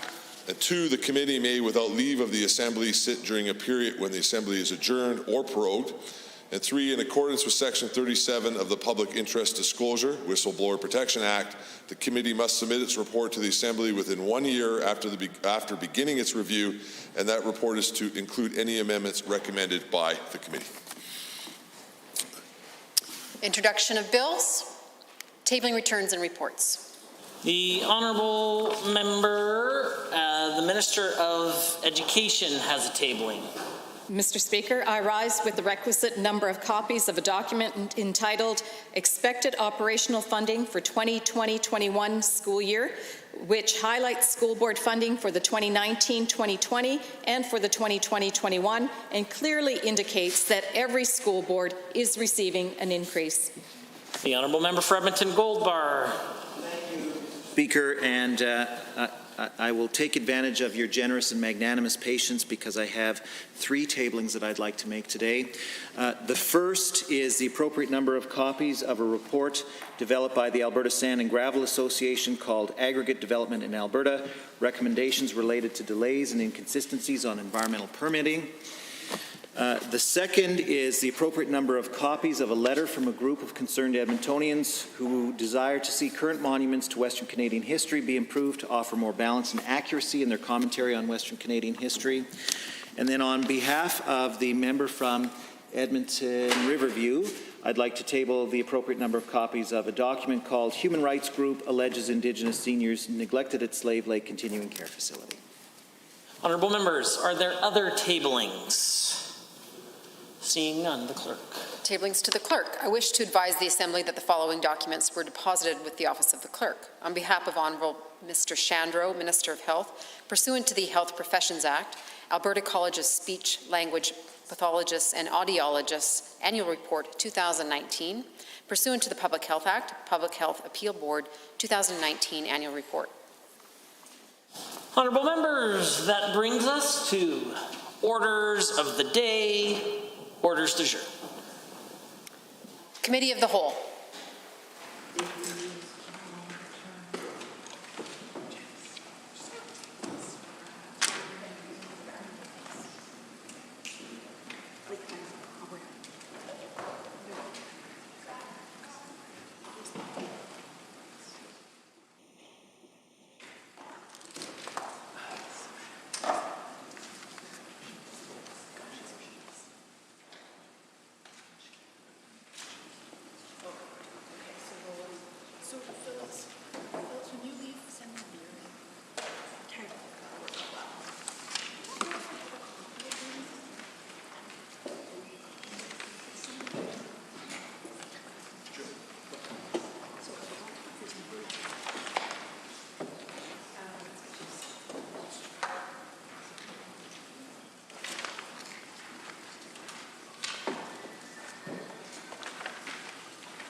Thank you, honourable members. I would like to call the committee to order. The Committee of the Whole has under consideration Bill number 4, Fiscal Planning and Transparency Fixed Budget Period Amendment Act 2020. Are there any comments, questions, or amendments to be offered with respect to this bill? I see the honourable member for Lethbridge West has risen. Thank you, Mr. Chair. I rise to speak at the Committee of the Whole stage for Bill 4, the Fiscal Planning and Transparency Act, allowing for a fixed budget period within the Fiscal Planning and Transparency Act. It's unfortunate that that this government brought forward legislation with no fixed budget date, which was, in fact, part of the recommendations of the McKinnon panel. So there are some recommendations of the McKinnon panel that I find quite regrettable that are being implemented, and others that are far less disappointing given their scope and impact that are not being recommended. This is so the McKinnon panel did recommend a hard, fixed, and predictable date for budget every year, and certainly government has the right to modify those kinds of recommendations. This Bill 2 was also, as well, not Bill 2, this bill as well was not contained in the UCP platform. UCP platform did promise a fixed election date. We haven't heard much about that lately. But here we are debating this pretty thin bill. Usually, bills amending the Fiscal Planning and Transparency Act are rather lengthy documents. A number of changes to, tax codes and consequential amendments and so on. By contrast, this piece of quite weak legislation is uncharacteristic of the Department of Finance. And my first observation on looking at this bill of, a couple of pages long or whatever it is, was, this is far less reflective of the seriousness of Treasury Board and Finance. It's far less a Ministry of Finance bill than it is a Ministry of Silly Walks bill. It is not necessarily a good piece of legislation in its current form, and that's too bad because it could be fixed.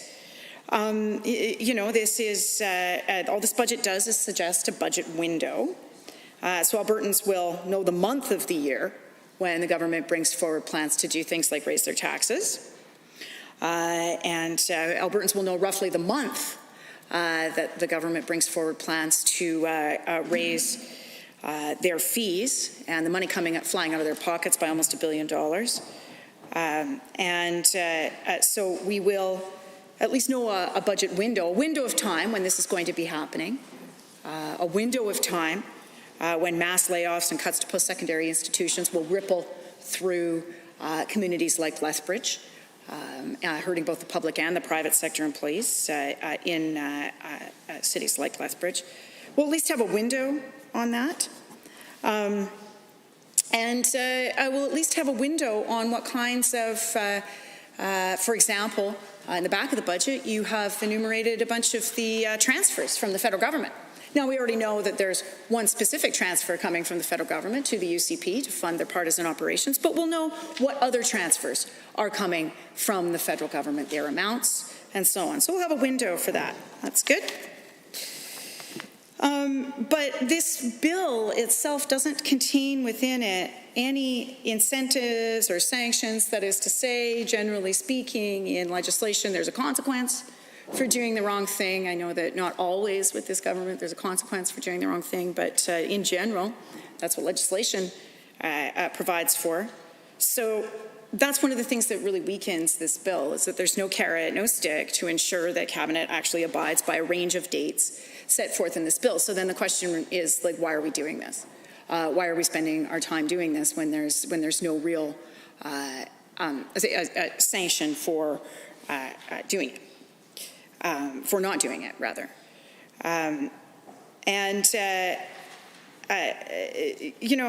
I think the government themselves understands very well the sort of thinness and potentially not very defensible nature of this bill, because they didn't even, issue a news release on it. And usually a piece of legislation is, if you're going to bring it, take the time to have parliamentary council draft it and spend all of our time bringing us into this chamber to have a conversation about it, usually you'd also want to have that conversation with the public via members of the news media. They didn't really even do that. So again, I go back to my previous observation that I don't even know really what we're doing here with this bill. And I think that this piece of legislation actually, I think it undermines the seriousness of the work that is contained within the Fiscal Planning and Transparency Act. There's some really important stuff in there, and that's why Alberta has actually performed so well over the years through all kinds of different governments, and heaven knows things were pretty unstable before 2015. There seemed to be, a new premier kind of, with the changing of the seasons. But even through all of that instability, even through some of the old PC government's, best efforts at not being overly transparent or accountable, our legislation around fiscal planning and transparency provided for really good budget disclosure, a really good sort of layout to the documents. The public knows how to use them very well. That's why we've always performed very well. And the C.D. Howe Institute actually has a measurement, right, that they publish every year around fiscal transparency, accountability measures of various kinds, and they compare all the provinces. And we always do very, very well. And certainly when we were in government, we led the country on that index. But a lot of those mechanisms for reporting, the quarterly stuff, annual reports, all of that, that has been provided for over some years to this House and to the public. Having been around Alberta politics for a long time, I've read a lot of budgets going back to the 1990s, and even just the way that they are presented is better than if you're trying to do a cross-jurisdictional analysis with other provinces. You'll find that can be sometimes quite difficult because our numbers are presented more clearly. And so that's why it's kind of too bad that this piece of legislation is kind of a nothing, right? I think it sort of, it runs contrary to the history, the institutional memory we have in Treasury, Board and Finance, the level of expertise we have among the public service there, the kinds of pieces of legislation that we have in place to make sure that, while Albertans may have good faith democratic disagreements about how we spend our money, and certainly we have had those over the last few years that I've been in politics, at least we know what we are spending money on, and so there's a common understood statement of facts presented in the budget documents every year. So, this could have been much better. And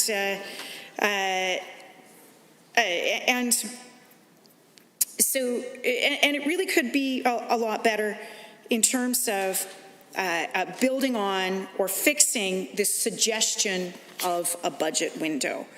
And that's awfully vague, Mr. Speaker, or Mr. Chair. Because of that, it doesn't really hold the government to anything.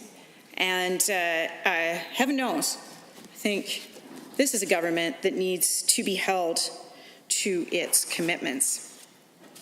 Now, another thing I want to talk about a little bit here is when we have a less vague budget window, that is to say, if we fix some of the pieces of this legislation and at least, try to, how my mother would put it, make a silk purse out of a sow's ear, then we might look at the importance of having a more fixed budget time so that we can have a better reckoning and a more honest conversation with Albertans about the state of the finances. There's no question that right now, Alberta is facing a very difficult time. The question for the people who sit in chairs on the floor of this House is whether we're going to make a bad situation worse, or whether we are going to make choices that actually help ordinary working folks get through a really, really serious downturn. And when you look at the economic indicators across the country, you know, it's us and Newfoundland that have taken the biggest hits, and we know people are suffering out there. But we also know, too, that it was in and around the time that this budget was presented that we already had a number of very, very worrying economic indicators.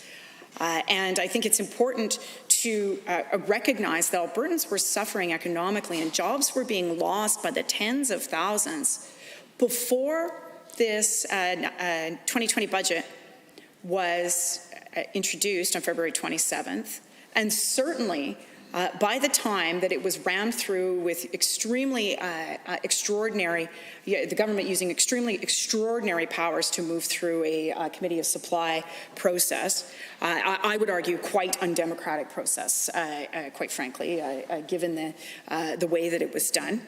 But, you know, we had 50,000 people lose their jobs. That's individual livelihoods, our constituents, all of our constituents here in this House.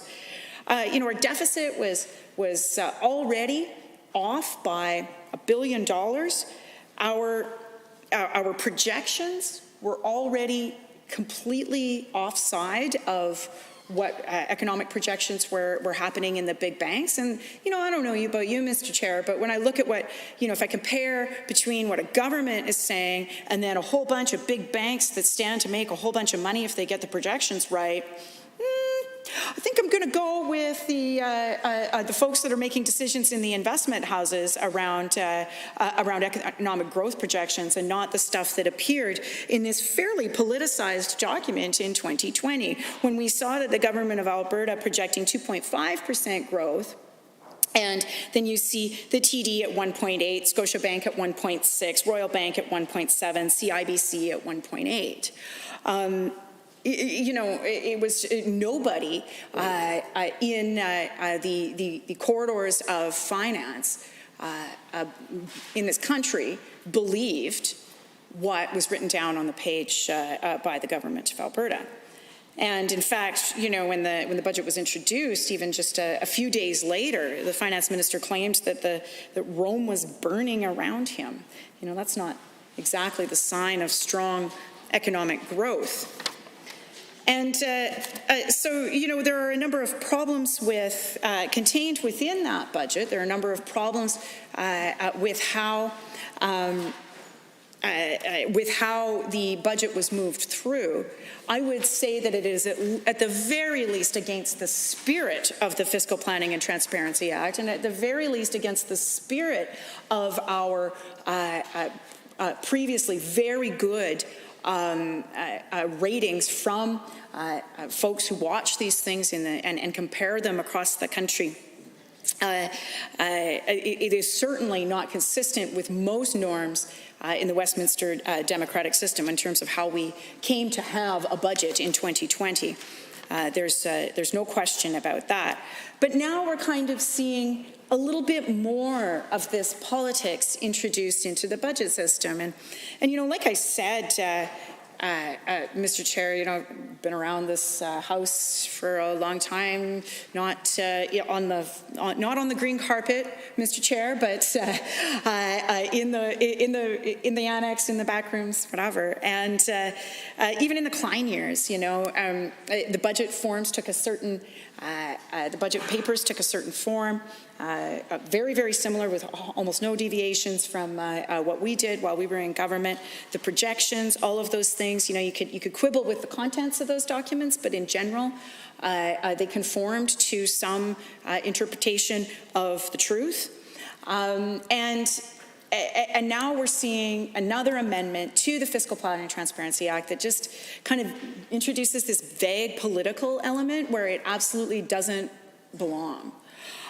So, you know, if you're going to suggest a budget window as like a nice thing to have, that's not even in your platform, then might I suggest that we not necessarily waste the legislature's time with kind of a nothing bill. There are probably ways to amend this to make it more specific, to ensure that we have a little bit better consideration for what it might actually do, what the bill might actually affect in terms of, and actually accomplish the goal that is apparently set out, which is that we have more budget predictability. That was what the McKinnon panel recommended, and I certainly don't have any quibble with that particular recommendation. There was a lot of other stuff in there that was, to my mind, ridiculous nonsense, but we can, disagree about that. That's our job as MLAs. But it is better to have more specificity. It's also better to have an actual consequence if you don't follow the law. That is also a thing that could be contained in this legislation, and I think would increase its seriousness considerably and make it more commensurate with the existing seriousness of our Fiscal Planning and Transparency Act and the various other pieces of legislation that the Minister of Finance is responsible for. And so that is my introductory comments, Mr. Chair, on this matter.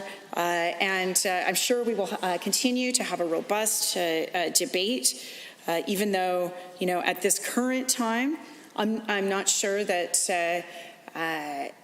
this bill is actually, as written, necessarily, merits much enthusiasm. I don't imagine there's much enthusiasm coming from the government side either, seeing as they didn't even put out a news release. But I think it actually can be made better. So we might have some ideas on how to do that as we move along in debate. And with that, I will conclude my remarks, Mr. Chair. Thank you, Honourable Member. Are there any Honourable Members looking to join debate? I see the Honourable Member for Calgary Buffalo has risen. Thank you very much, and thank you to the member from Lethbridge West who took the opportunity to speak just before me and is a critic for the finance portfolio.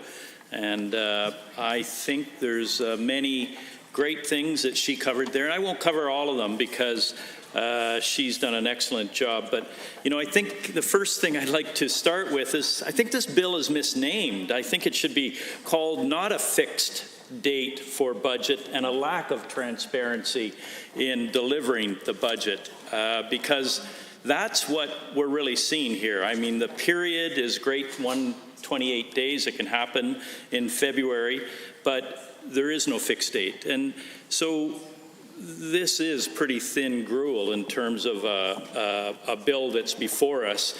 And it looks like, as a member from Lethbridge West was suggesting, and I'll underline as well, that this is padding the legislative agenda of the government at this point in time. There really is nothing here. And if they wanted to do something, they would have done far more in terms of becoming more transparent.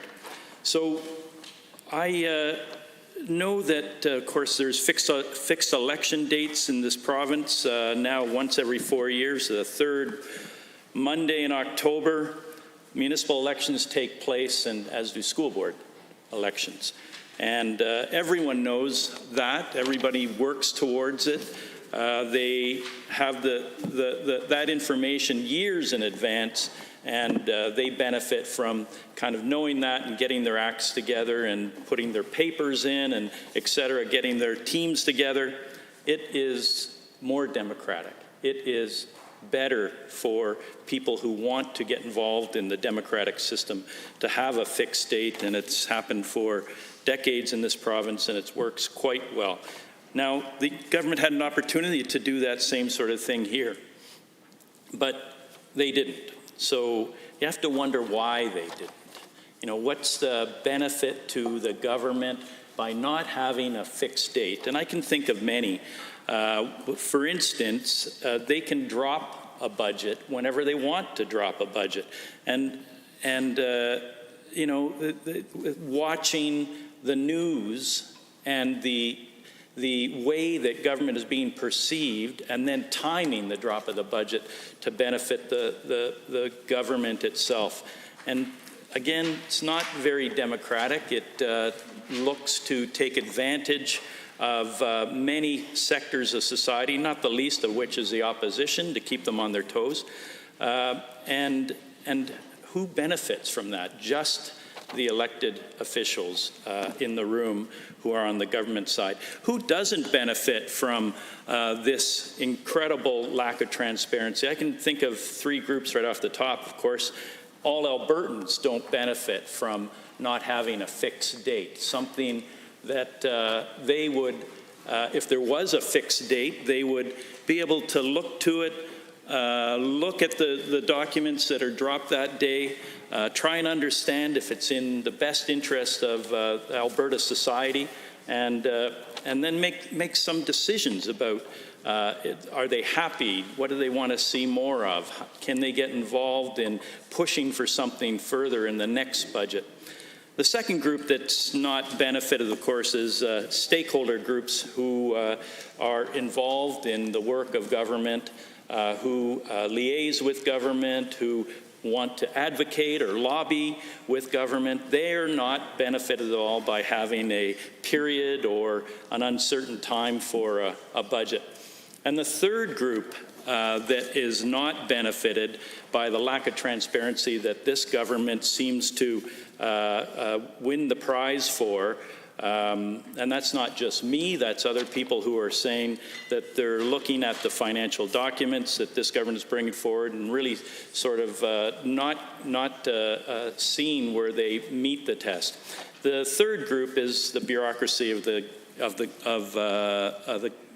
Alberta, the government bureaucrats, administration, not only those in the finance department who work to work with the rest of the 21 other departments that are in the government to see all their documents come forward that roll into the budget process, but also the people right at the knife's edge, I guess, of creating the budget. And there are dozens of those people. They're not benefited by not having a fixed election date they're not benefited by a fixed election period, as this government seems to want to continue to go down the road of. They would be, and it's a more family-friendly approach to say, you know, this is the time when the budget will be dropped. We have to set our work plans up to get to that date in a responsible way. Instead of saying it could be one of 28 days, we'll keep working together, but it could be the first week, it could be the second week, could be all the way to the last day of February. So it's not very family friendly to expect bureaucrats will essentially put their lives on hold at the whim or discretion of their elected masters, who may come up with a date that, or several dates during that period, if they don't like the way the news cycle is going and they want to kind of miss something particularly bad. They can say, well, we'll not do it then, we'll do it later. Or if they have in their mind they want to do it later and they see things lining up against them, they could drop it early. Those kinds of things aren't helpful for bureaucracy, who need planning work schedules to get their work done, instead of demanding that they stay up all night and provide numerous drafts of plans to get you towards a budget. The other points that I wanted to mention is, you know, I certainly agree with the member from Lethbridge West with regard to BC's example that they've set, with the third Thursday in February being the fixed date for a budget delivery. And I note from looking at the bio of our current Deputy Minister of Finance that she comes from BC. She worked under that regime, I believe, in terms of providing support to her elected masters to get a budget prepared for the third Thursday in every of the year. And I just wonder why that same DM hasn't been able to convince these political masters here that that was in the best interest of not only her department that she is the CEO of, if you will, but also that BC seems to have its act together. Though I will point out that when we were in government, as a member from Lethbridge West said, we were the top province in terms of delivering fiscal documents that CD Howe said were the best in the country in terms of their preparation, their clarity. And that wasn't always the case. I can remember where a previous finance minister in this province under the PCs was at the bottom of the heap. And we had to do work after that PC finance minister left the scene, and we replaced them to consolidate our budget documents back into an operations and a capital budget. He had a third budget there that was problematic from all of the people who looked at it from a fiscal policy point of view and an accounting point of view. So we, along, I believe, with New Brunswick, topped the list of all provinces and territories 2 years running, and that's not happening nowadays with this government and the documents that you're putting out. The other point that I wanted to bring up was with regard to the bill that's before us. As a member from Lethbridge West has indicated, that it's a pretty thin bill, and I characterize it as padding the legislative agenda of this government. But in my reading of the bill and my sense of it, when we're talking about a fixed budget period, it wasn't in the direction of the McKinnon report. It seems to me that this government is trying to tick a box and say to Albertans, you know, we have covered this off with coming up with this bill. We have covered it off, and we've given you what you want in terms of greater transparency. Well, that's not actually what's happening.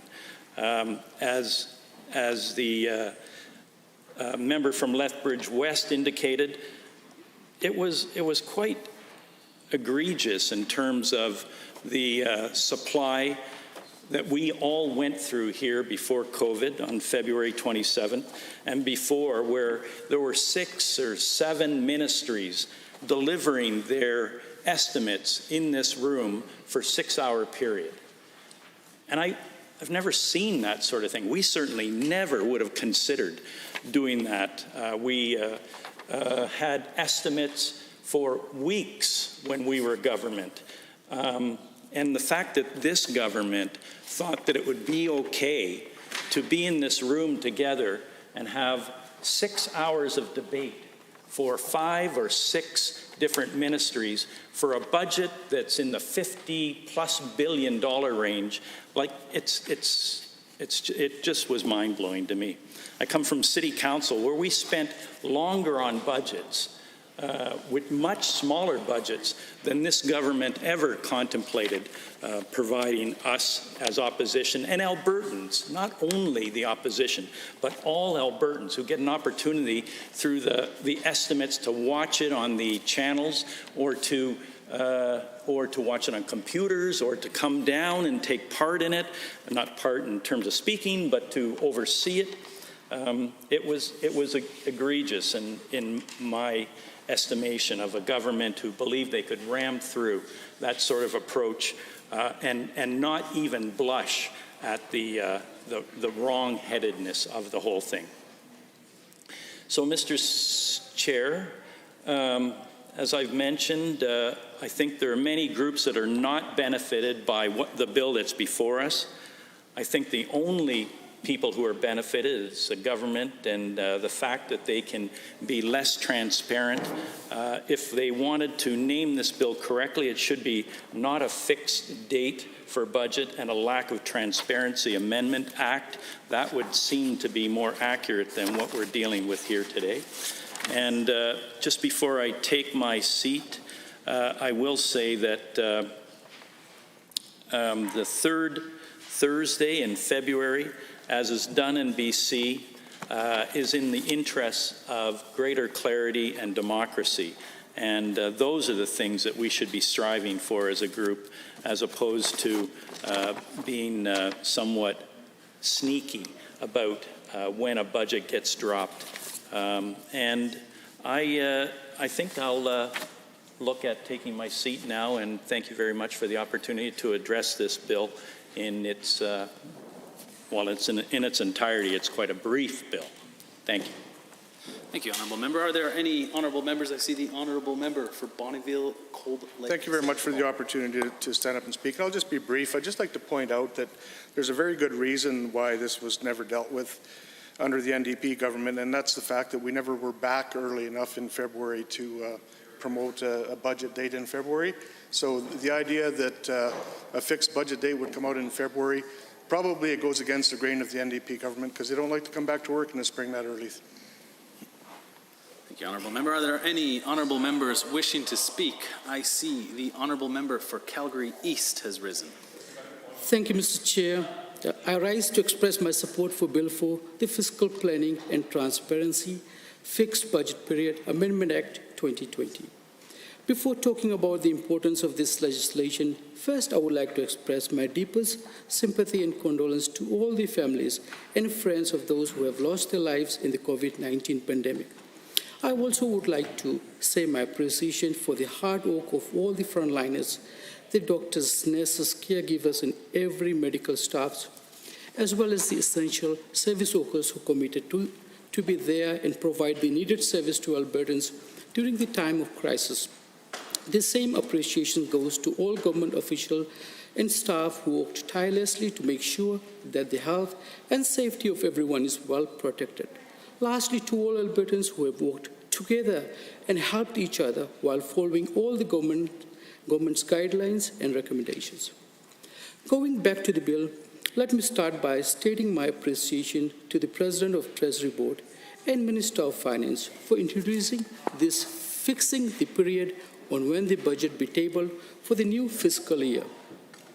If we look at the past similar legislations, including the Government Accountability Act of 2000, Fiscal Responsibility Act, Financial Management Act, and other financial acts related to government appropriations and expenditure, it will indicate that there was no provision for the time when will be the government estimates, fiscal plan or business plan be tabled.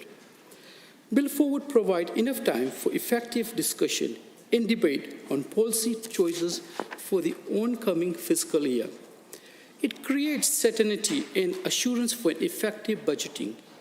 It will add more clarity and variable fiscal rules of strategic objectives, which make it easier for stakeholders and the public to understand, for them to anticipate the government's fiscal policy course throughout the economic sequence.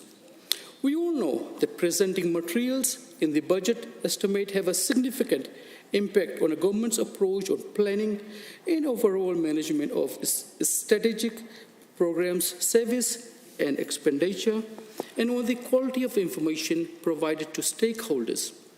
Stakeholders need to be aware of when key budget tasks, activities, and decisions will occur so they have an opportunity to prepare, plan, and participate in the process. And that is what the government have been doing, though there is no specific period or fixed time when should it be done, aside from doing it before the commencement of the new fiscal year. The preparation of a schedule helps ensure that all aspects of the budget development have been considered and satisfactory time has been provided. The best practice in corporation follows a highly regimented budget preparation and set a schedule so that the completed budget is ready to be used at the beginning of the next fiscal year. As I was engaged in a business for about 25 years before becoming a member of this chamber, I knew the importance of setting the proper period of budgeting so as the business could operate smoothly and I could better lay out my plans, expenditure, strategies in the coming future.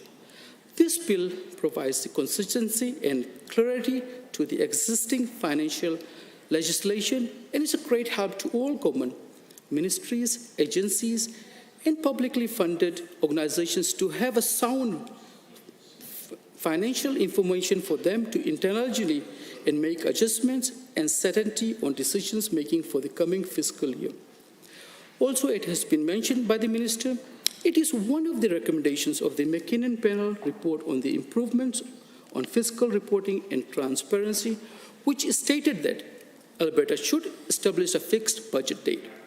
The rationale was that a fixed date would help entrench a tradition of a timely budgets, thereby improving fiscal transparency and providing more budget certainty.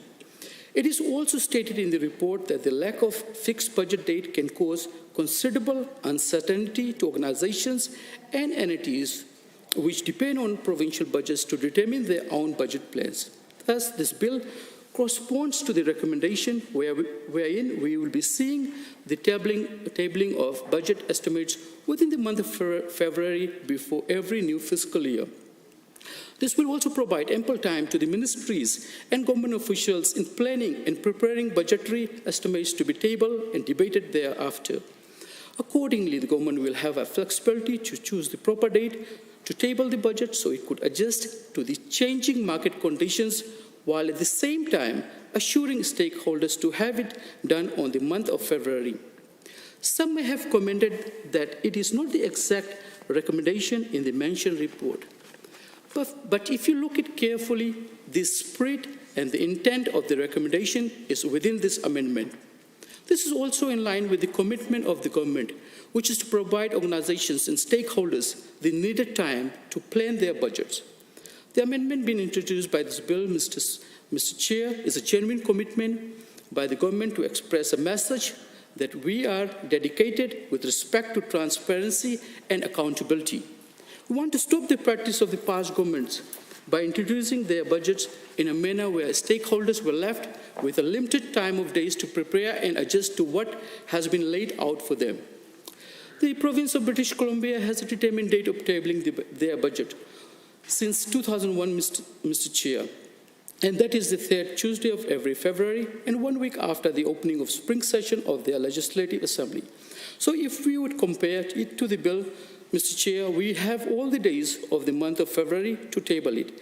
And should we be able to do it on the last week, there is not much of any disparity from that of the BC's budget.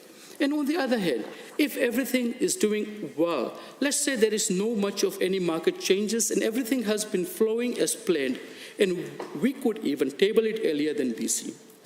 Having said that, Mr. Chair, the NDP had continuously insisted that it should be on a fixed date. They appear to be concerned now, but were not able to make it part in the legislature they have enacted on 2015. This existing Fiscal Planning and Transparency Act, which repealed the Fiscal Management Act and was also called Bill 4 of the 29th legislature, first session. And on the second session thereof, amendments were made to the Act through Bill 10, but did not show any fixed budget date or period. I just want to restate the comments made by my honorable colleague from Bonneville, Coal Lake, St. Paul during the start of the second reading that the previous government's tabling of the budget was far more closer to the beginning of the next fiscal year than the one that is proposed by this bill, which were April 14, 2016, March 16, 2017, and March 22, 2018. So, Mr. Speaker, I know there is no provision to any member of this House to propose any amendments to bill, but I cannot just accept why does the members of the NDP would say now that they have a better idea on this bill, wherein they themselves weren't able to make it part of their legislature when they had the chance. Let me close by saying, Mr. Chair, that we all know and have discussed the importance of timely budget pronouncement, and we should consider as well that the preparation of this has to take months prior, and it is continuing process. Consultation has to be made while proper and up-to-date data have to be obtained. That is why a more flexible period is needed to correctly come up with management number, and we publicly speak of the government's budget for future fiscal year. Again, I commend the Minister for coming up with this bill, and I'm glad to cast my support for it. Mr. Chair, thank you. Are there any honourable members wishing to join debate on Bill 4? I see the honourable member for Edmonton South has risen. Thank you, Mr. Speaker. It's always a pleasure to rise in this place and speak to Bill 4, the Fiscal Planning and Transparency Act, Fixed Budget Period Amendment Act. And I think I spoke a little bit earlier in this place about how I thought that this budget act doesn't actually accomplish anything at all. And I think it's a little bit tired and disappointing to see members of the government caucus rise in this place and repeat the same old talking points over and over and over again, Mr. Speaker, because we know that an opposition's job is to critically analyze bills, and we've looked at this bill and we can see basically no real reason for it. Because when you bring a bill to this place, you expect that it is well researched, you expect that it is well thought out, you expect that there is the full force of government having done the work to ensure that it's a good bill, and then we come and we see a bill that doesn't even address the issue it purports to address, right? And I think that's pretty disappointing. I think it's pretty upsetting that government members will get up in this place and not even address the questions that I think my colleague from Calgary Buffalo here has raised, or my colleague from Lethbridge has raised as well. I think it's pretty disappointing that members of the government won't even acknowledge and instead will resort to partisan mudslinging, Mr. Chair. I think that the member earlier indeed actually tried to say that because the former government had not brought this in and had not done any work on this, it was a completely invalid point. And Mr. Chair, I think that's very rich coming from a member who actually himself spoke in this place against coming in the mornings to work. So when every Albertan goes to work at 9 o'clock or 8 o'clock in the morning, that member spoke against that in this place when we were trying to bring that in just 4 years ago, Mr. Speaker, or Mr. Chair. So I think it's pretty rich that when government members get up in this place and they speak at length and repeat old tired talking points and try to sling mud against the opposition, I think that is something that's disappointing. I think Albertans will be disappointed, and I think instead we should be talking about the actual clauses and problems in this bill, and we should be talking about what is the stated goal of this bill and what are we trying to accomplish with this bill, and the government members should be trying to explain why a fixed budget period, which was not recommended by the McKinnon panel, the panel they hold so dear, that was not recommended by the actual blue ribbon panel that this premier speaks with such high regard, was not recommended, and something that was actually not suggested, why these members of the government are now getting up and saying this is the only way forward. Right? That is a question I think members of the government have to actually critically think about, have to actually get up and talk about, and should explain to Albertans why not having a hard, fixed, predictable date is actually valuable, right? Because the question here isn't when do we come back or when do we into this place as a legislature or what should be in the budget. The question is, should we provide Albertans, should we provide this legislature, should we provide every single person that uses this democratic institution, Mr. Speaker, should we provide them the certainty of knowing when we should expect budget, right? When we should expect to know what each department will be able to spend in the upcoming fiscal year, what we should know that how drastic, in this case with the Conservative government, how drastic the cuts will be, how many students will lose their funding, how many students will lose PUF, how many EAs will be laid off, how many parks will be sold off, Mr. Chair. All of those types of questions, we should have certainty on when they're going to happen, right? We should have certainty on when this government is going to raid pensions. We should have certainty on these types of issues, because with all the uncertainty this government is trying to bring into this province, with all the uncertainty that these ministers are coming in and attacking our public institutions, dismantling our institutions here, with all of that uncertainty, we should have at least some certainty in terms of what these organizations should be planning for. Right? When school boards are being asked, in this case, and as we saw just yesterday, when school boards are being asked to lay off in Edmonton, for example, over 700 staff members, over 400 of which are educational assistants, and which this minister had told explicitly were going to be temporary layoffs, Albertans should be able to plan for that. And those boards that have to make those decisions, have to make those layoffs, those families that will have less supports in their classes, those families that will see their students suffer and excel less in their classes because of decisions of this government, they should at least be able to know when it's going to happen. happen, right? The government should have the decency to tell Albertans when they want to make these draconian cuts, Mr. Chair. And I think that's something that's very reasonable. I think it's something that this bill does not accomplish. This bill does not actually accomplish the thing that it purports to accomplish. It does not accomplish the thing that's in the title. And I think government members should get up and explain that, right? Government members should get up and instead of just commending the minister, and instead of, as the member who just spoke previous to me, instead of just getting up and talking about how great of a job the minister had done, perhaps he should critically look at the bill and try to explain the clauses compared to the name, and try to explain the clauses compared to the McKinnon panel recommendation,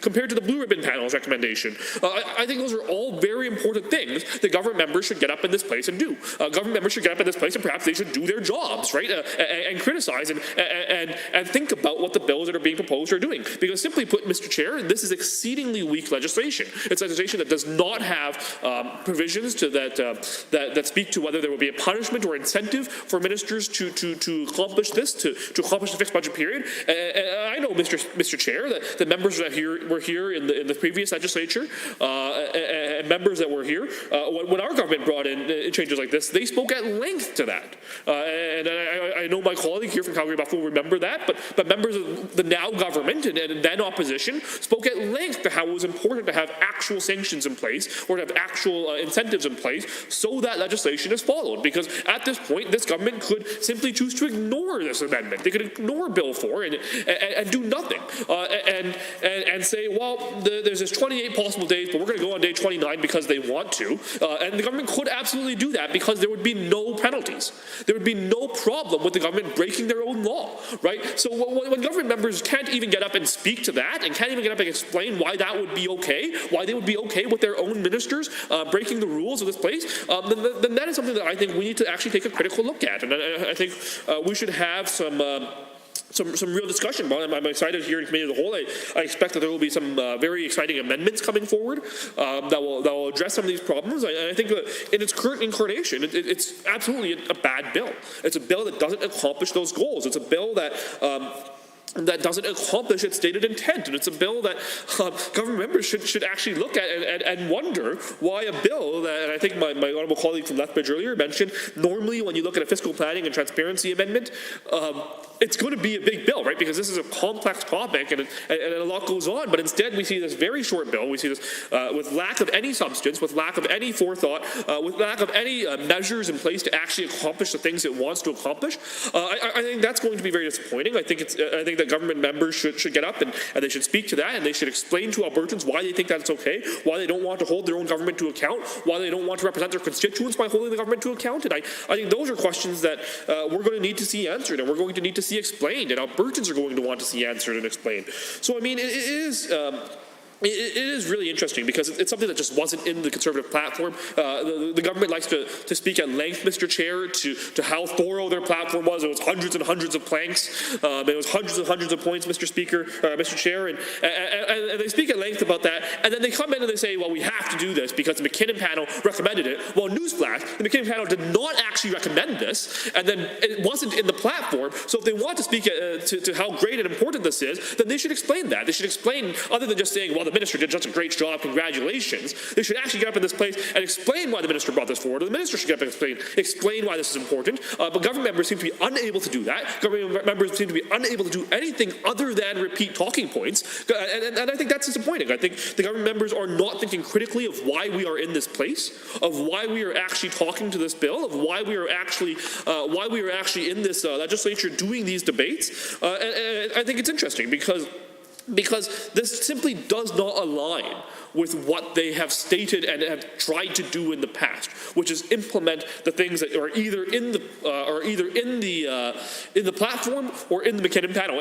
This is simply neither of those, right? So when government members get up and use that as their talking point, when they get up and use that as their excuse, use that as their justification, Mr. Chair, it is interesting because it shows that they are either unaware of what was either in the report or in this legislation, or that they don't care that they may be misleading when they use those words, right? So I think that's actually quite disappointing. I think it's an affront, Mr. Chair. I think it's an affront that they would either intentionally mislead or that members of the government may use claims that simply don't align with what's actually in the... Order has been called. I see the honourable member for Cardston-Siksika has risen. Thank you, Mr. Speaker. I rise on point of order 23 H, I, and J. The member opposite suggested that the government was misleading the public. Now, there was a lot going on in that speech. Well, a lot of words were going on. I actually appreciate the member from Edmonton Gold Bar agreeing with me that maybe not a lot happening, but there's certainly a lot of words, and including in those words were misleading the public. I know that that is not the intention of this government, and that would certainly be imputing false or unavowed motives. And so, Mr. Speaker, I ask that that member withdraw that comment. Now, if I misheard that member, that's fine, but I did hear misleading the public, and that is certainly not the intention of this government. Thank you, honourable member. I see the honourable member for Edmonton Ellerslie has risen to respond. Yes, Mr. Chair. As correct me if I'm wrong, but as it pertains to this particular order, it is a specific member. If the member on our side were to specifically focus on one member, then perhaps it would be considered a point of order. But because he's not referring to a specific member, and in fact the government in general, I don't see that there's a point of order here, Mr. Chair. Thank you, honourable members. This committee and the Assembly, with regards to comments such as were made by the honourable member for Edmonton South, have historically, or in large part for the most part, I think aligned with the assessment as was provided by the honourable member for Edmonton Ellerslie. So in this case, I would not find a point of order. I would, however, caution the honourable member for Edmonton South, as I was listening quite closely to his comments, as I did feel as though they were coming up to the line with regards to whether something would be considered potentially unparliamentary, whether it's through causing disorder or honestly making allegations. So if the honourable member could please continue, the honourable member for Edmonton South with 10.5 minutes, but of course we're in committee of the whole, so there will be other opportunities as well. So please continue. Thank you, Mr. Speaker. Of course, I would never refer to an individual member in this place, and I would only speak generally of the government and the government caucus. And I do know that there are going to be many opportunities to speak in this place, and I'm pleased that I have at least 10 minutes remaining at this time, and perhaps many more blocks of time as we move forward. So I mean, as we move forward with this legislation, and as we talk about things like amendments that we want to bring forward to this legislation, I want to make it pretty clear that this is a poor piece of legislation, and government members should be embarrassed by it, right? But they should be embarrassed when they get up in this place and they speak about the McKinnon panel and say how this was recommended, as I believe it's, I may have the actual point number here of recommendation number 25 in the McKinnon panel, Mr. Chair, because that's simply not true.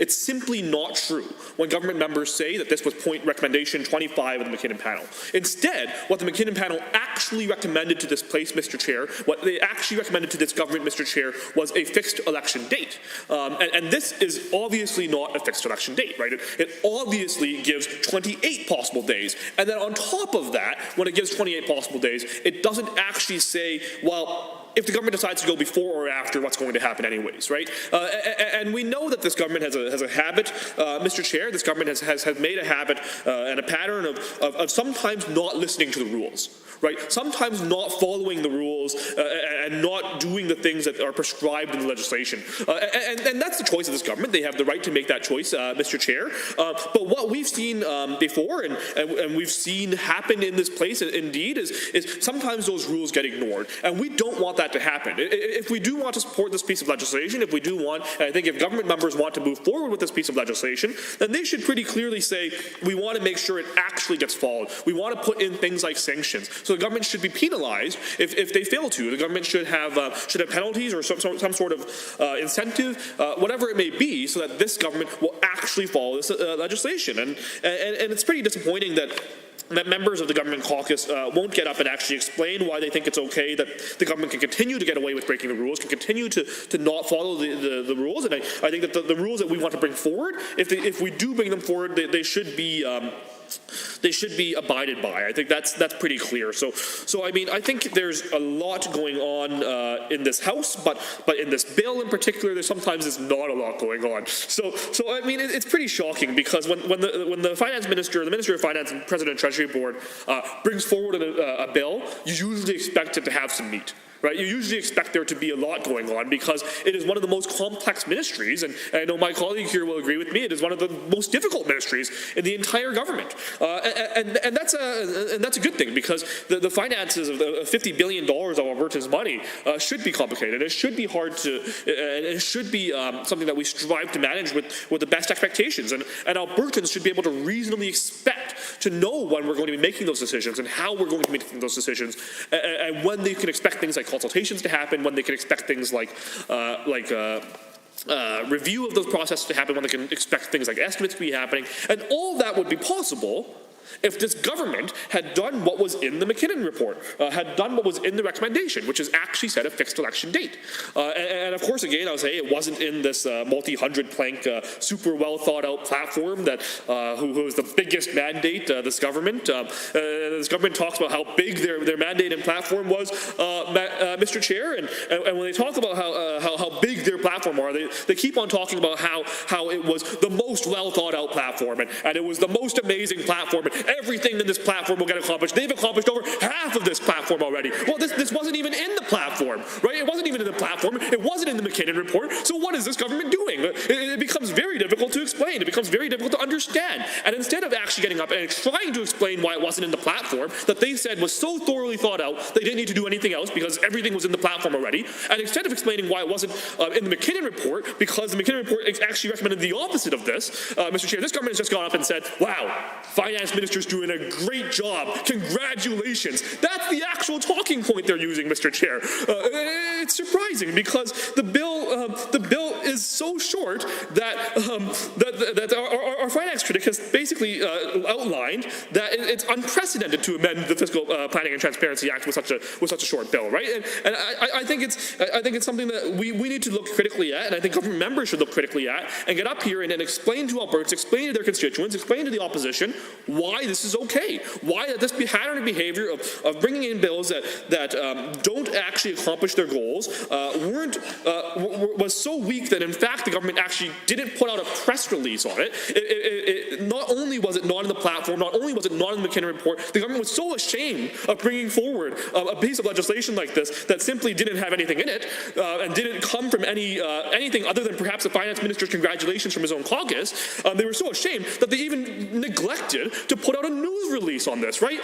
Mr. Chair, that's pretty shocking because I don't think once when we were in government for the 4 years did we neglect to put out a news release on a piece of legislation, because that's the most basic thing, right? You send you hit reply all on the email and you go, hey everybody, we're introducing a bill and it has these like 5 things in it. Well, in this case, like 2 things in it. But Mr. Chair, that is the basis of what we're trying to talk about today. The basis of this bill we're trying to explain is what is it accomplishing and why is it accomplishing these goals, and we simply don't have the answers. The government simply is unable to provide those answers or unwilling to provide those answers, and they haven't been standing in this place. They haven't been explaining to Albertans. They haven't been making sense of this bill, and I think Albertans will be disappointed. I think Albertans will be upset that they won't understand. They won't understand when they're going to see these big cuts. They won't understand when they're going to see things like police funding cut. They're not going to understand when they're going to see things like school board funding cut. They're not going to understand when they're going to see things like social services funding cut,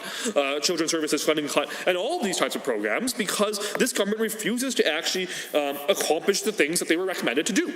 Right? This government refuses to bring forward legislation that actually accepts this. So I'm optimistic that we'll be seeing an amendment here soon that addresses some of these concerns, that addresses some of these issues. I mean, I certainly don't think it will address the problem of this government being so ashamed that they wouldn't bring forward a news release on the issue.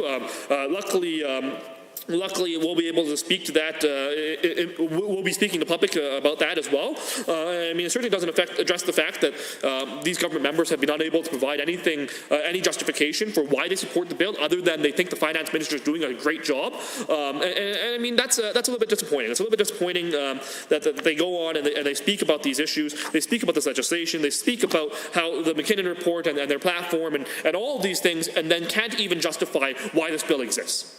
right? They can't even justify where the idea for this bill comes from. The finance minister can't even justify what the origin of a fixed fixed budget period was versus the actual recommendation, which is the fixed budget date, right? So I'm looking forward to having some more conversations in this place. I know that there are going to be many opportunities for me to rise and speak to this bill and many other bills as well. As you know, Mr. Chair, here in committee, we have the opportunity to speak as many times as we like, as long as one of my friends here, one of my honourable colleagues, would give me the opportunity of rising in between my remarks to hopefully let me get a glass of water or something. But it's certainly going to be an interesting debate as we move forward, because as we move forward, we're going to be seeing why this government, I think, why this government doesn't want to put in a fixed date. I think they're going to have to explain that. I think they're going to have to get up and actually tell Albertans why they think the McKinnon report was wrong, why they think they shouldn't have to follow the recommendations of the McKinnon report. And I'm excited to hear from that. I'm excited to hear why these government members are going to get up in this place, congratulate the finance minister, and then speak as to why the McKinnon report was wrong, and instead they should be using a fixed budget period and not a fixed budget date. That's something that I think is going to show what Albertans, or what this government actually thinks of reports they don't agree with. It's going to actually show what these government members think about positions they don't agree with, and I think that's pretty exciting. It's pretty exciting that we'll be able to hear this from government members, because it is a rare sight to see a government rise to this place and actually explain. Right, it's pretty rare to see a government member or even a minister, a government caucus member or even a minister rise in this place and actually explain their legislation. Because this government, as a pattern, does not like to explain their legislation, does not like to consult on their legislation, does not like to actually justify their legislation to Albertans. And we've seen some very negative consequences from that, Mr. Chair. Right, we've seen legislation go very poorly and have very adverse effects for many people across this province. We can see that some of that happening right now when you can look at the effects of Bill 1, for example, right? Our emails are flooded with thousands of responses to that, right? So there's so much going on in this place. It's a little bit disappointing that the finance minister couldn't find the time to make something happen in this bill, right? That's the really disappointing part, is that we spend so much time in this place debating important legislation, debating things that will make a difference, positively, and sometimes in the majority of cases, I think, from legislation this government puts forward negatively, impacts on the lives of Albertans and on the lives of our constituents. But instead, the finance minister uses the full might of his budget, uses the full might of his department, uses the full might of his platform in the McKinnon report, except for not really, and uses the full might of this to come forward with a piece of legislation that doesn't accomplish the things it sets out to do, doesn't actually speak to either the platform or the McKinnon report, and doesn't do any of these things. And instead, and then government members get up and say, great job. You really do deserve to have that full ministry behind you fighting to not accomplish any of these goals and to not be able to explain any of these things. That's basically what this government is doing, right? That's basically what the government members who have spoken up to now have managed to do. They've explained that the minister is doing a great job because he's doing a great job, and because this legislation is so great, right? That's basically what members of the government have been able to do. Honourable member. Are there any other honourable members wishing to join debate? I see the honourable member for Lethbridge West has risen. Thank you, Mr. Chair. I'm going to see if I can match the enthusiasm, but maybe give poor Hansard a bit of a break after my friend and colleague from Edmonton South. I thought I spoke fast. Wow. So, you know, I think we've been having a good conversation this afternoon about the relative thinness of this piece of legislation, and, you know, the fact that if you are going to bring in either a fixed budget window or a fixed budget day, that there should be some specificity to it. Otherwise, why are we here? Why are we even having this conversation? And certainly, my friend and colleague from Edmonton South really, I think, did a good job of saying, you know, that it's just kind of odd that we would be having this kind of debate in a time, I think, when things are so serious for the people of Alberta. We're in the middle of a recession. We've had tens of thousands of jobs lost.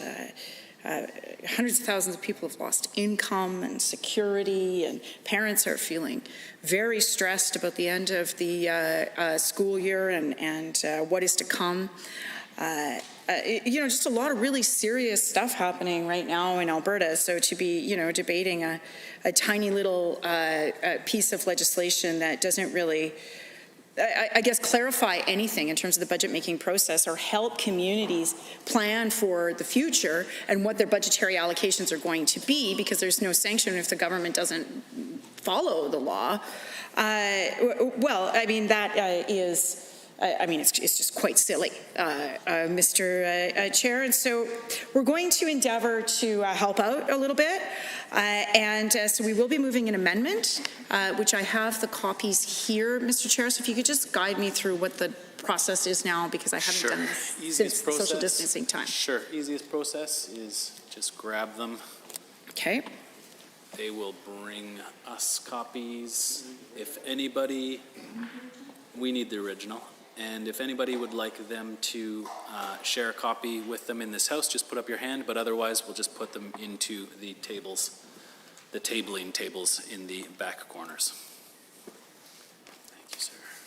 I'll take a couple more.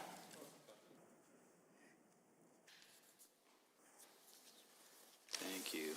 The honourable member for Lethbridge West would please just read it into the record, and we will continue. Yeah, Did you take all the copies? I brilliantly gave you all the copies. That's okay. Thank you. I would like to move an amendment to Bill 4, Fiscal Planning and Transparency Fixed Budget Period Amendment Act 2020 to be amended in Section 2 in the proposed Section 4.1 as follows. A, in subsection 1, by striking out during the month of February and substituting on the third Thursday of the month of February. And B, by striking out subsection 2 and substituting the following. If, for the purpose of holding a general election, the Legislative Assembly is dissolved at any time between August 31st and March 1st of a fiscal year, the responsible minister shall, no later than 120 days after the day on which the general election is held, table in the Legislative Assembly the main estimates for the fiscal year that immediately follows that general election. Just for the benefit of the House, this amendment will be referred to during debate as A1. Thank you, Mr. Chair, for allowing me to introduce Amendment A1 to Bill 4. Just as some introductory comments, and then I think I will turn the matters over to my honourable colleagues. One of the reasons for this is, as we discussed, having a window. If you are going to do this, let's actually give people some certainty. And so the third Thursday of the month of February is quite customary in any event.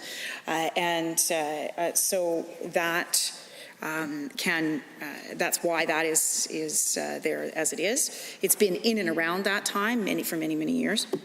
And most budgets, not all. And then the second section, Mr. Chair, deals with the advent of an election. Oftentimes, because of our fixed election window legislation that was brought in by the Redford government, which we all sort of, again, it was this kind of window idea. But, I actually don't really object to it, because in any event, I do like the predictability of it, but I also I am one of those people who really clings to some of the Westminster parliamentary traditions, and so having that piece of Americanization of a fixed election date, I was always a little bit uncomfortable with. But if there is a general election in that the window prior to February, basically, that the responsible minister shall bring a budget 120 days after the general election. And the point of that is to give communities, so municipalities, schools, post-secondary institutions and others, but in particular schools. And we saw this problem in really stark relief this last spring of 2019, when schools can't plan for the September school year if they don't know what their budgetary allocations are. And there was this really tough period of time after the 2019 election when school boards were really fumbling around in the dark in terms of how they were going to best serve kids and parents and families come September because they didn't have budget. So this would go some way to solving that problem and making sure that the folks that this chamber serves, that is to say not ourselves, but our constituents, our communities, our school boards, our municipalities, our various agencies, boards and commissions, our law enforcement, our first responders, all of those folks that the decisions that we make here affect, that they have some certainty in a timely way after an election, not just at the whim of the government when they feel like maybe politically it's a good time to do whatever they're going to do. So this solves two of those problems within this legislation, Mr. Chair, and that is why we have moved the amendment, and I hope that the members of the House take it in the spirit in which is intended, which is if we're going to have this bill, let's strengthen it up a little bit, make it real, and I think that it's something that we can support. Thanks. Thank you, Honourable Member. I see the Honourable Member for Cardston-Siksika has risen to join debate. Thank you, Mr. Chair. Honored to rise today to speak on this amendment. Just a couple of things to say here. I kind of addressing some of the comments that have been made by the members prior, speaking on this even before the amendment was moved. But there's, in particular, there's some comments about being embarrassed from the member who spoke earlier, and I can't remember his constituency, but I did call a point of order on him, so that should bring some clarity to it. But what is embarrassing, Mr. Speaker, is a number of the things that this opposition has done in this chamber since coming back after Christmas, particularly things like Bill 202. Bill 202 was an affront to the legal system, and that was an embarrassment, Mr. Speaker. I am surprised that that members of that side would even support something like that. So that is certainly embarrassing. What's also embarrassing is that those members would actually have the audacity to come in here and talk about lack of consultation when we're looking at the opposition that, when in government, introduced the single largest tax increase in the history of this province without consultation, Mr. Chair. That is embarrassing. What's also embarrassing is coming in here and complaining about the kinds of legislation that we're debating, because it doesn't directly relate to something that's COVID, that doesn't relate to COVID. There are a number of bills on here that aren't directly related to COVID, but nevertheless are important. So I would never apologize to the opposition for asking them to do their jobs and be in this chamber and actually debate legislation that is important to Albertans that we've been asked to bring. So complaining about being here is embarrassing. Now, what's also embarrassing a little bit is the idea, I mean, looking at the track record of the opposition, this idea of February, Mr. Speaker, if they were in government, this amendment would probably say April. Because heaven knows these guys never wanted to sit here any time before March. So heaven forbid they be in the chamber to do their job. And while I'm talking, I'm hearing... Tate, to interrupt the Honourable Member for Cardston-Siksika, however, the Honourable Member from Cardston-Siksika is the one with the call right now. Previously, I think this is actually in response to previous comments made by another member from the other side of the House, from the member for Cardston-Siksika. And given that he is the individual with the call, I would expect that if I enjoy a good heckling like anyone else, but if it continues, then I will, of course, call this House to order, and we will elevate the circumstances from that moment on. But going forward, the Honourable Member for Cardston-Siksika is the only one with the call, so please continue. I'd like to thank that member there for chiming in. I'm glad she's actually paying attention, but I did just mention the amendment, so I'm glad that you're paying attention to this debate. To interrupt you, but I would say please direct your comments through the chair as well. Thank you. Please continue. Through you to that member, Mr. Chair. So I just look at this and I think It is so ironic that the members opposite would come in here and talk about things that are embarrassing when the greatest embarrassment is a number of the things that that government did, or those members did when they were in government. So I think there's just so much to say here, and I'm not going to go into all of it at the moment because I think it's, honestly, there's so much to say. But in any event, I'm grateful for the opportunity to speak on this amendment, and with that, Mr. Chair, I adjourn debate. Having heard the motion as proposed by the honourable member for Cardston-Siksika to adjourn debate and report progress on Bill 4, Fiscal Planning and Transparency Fixed Budget Period Amendment Act 2020, when of course the committee rises, are you agreed? All those in favor, please say aye. Any opposed, please say no. That is carried. The Committee of the Whole now has before it under consideration Bill number 7, Responsible Energy Development Amendment Act 2020. Are there any comments, questions, or amendments? At this time, I see the honourable member for Calgary-McCall has risen. Thank you, Mr. Chair. And I rise to speak to Bill 7, Responsible Energy Development Amendment Act.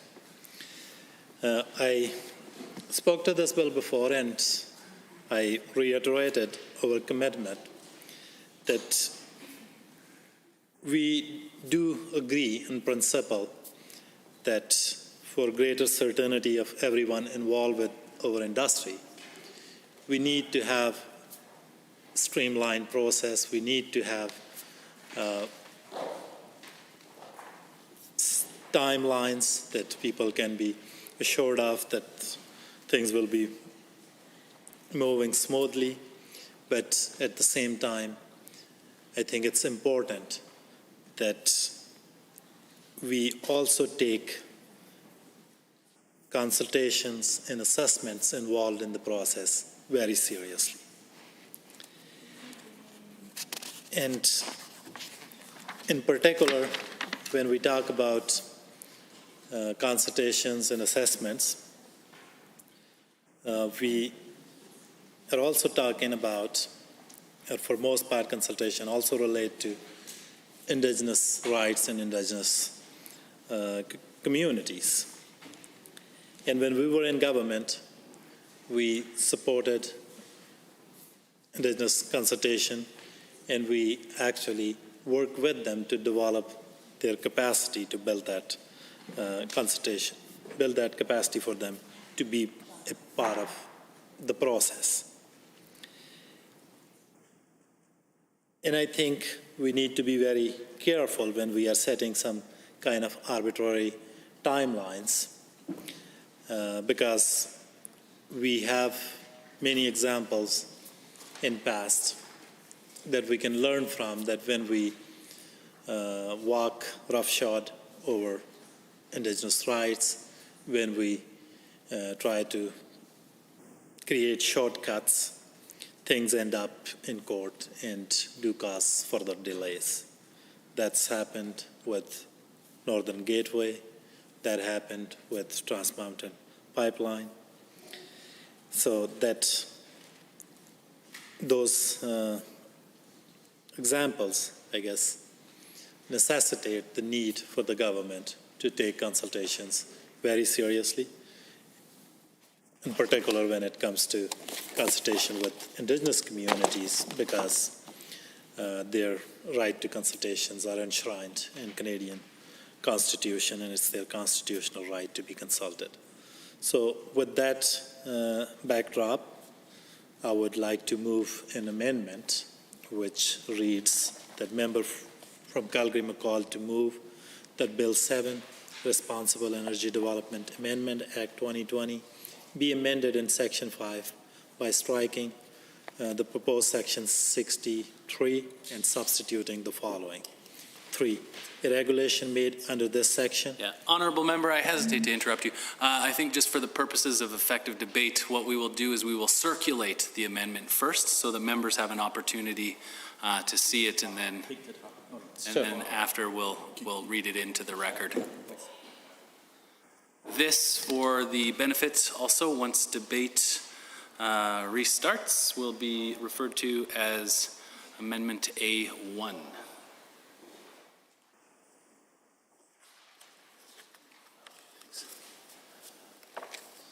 He may or may not get it. He did. Perfect.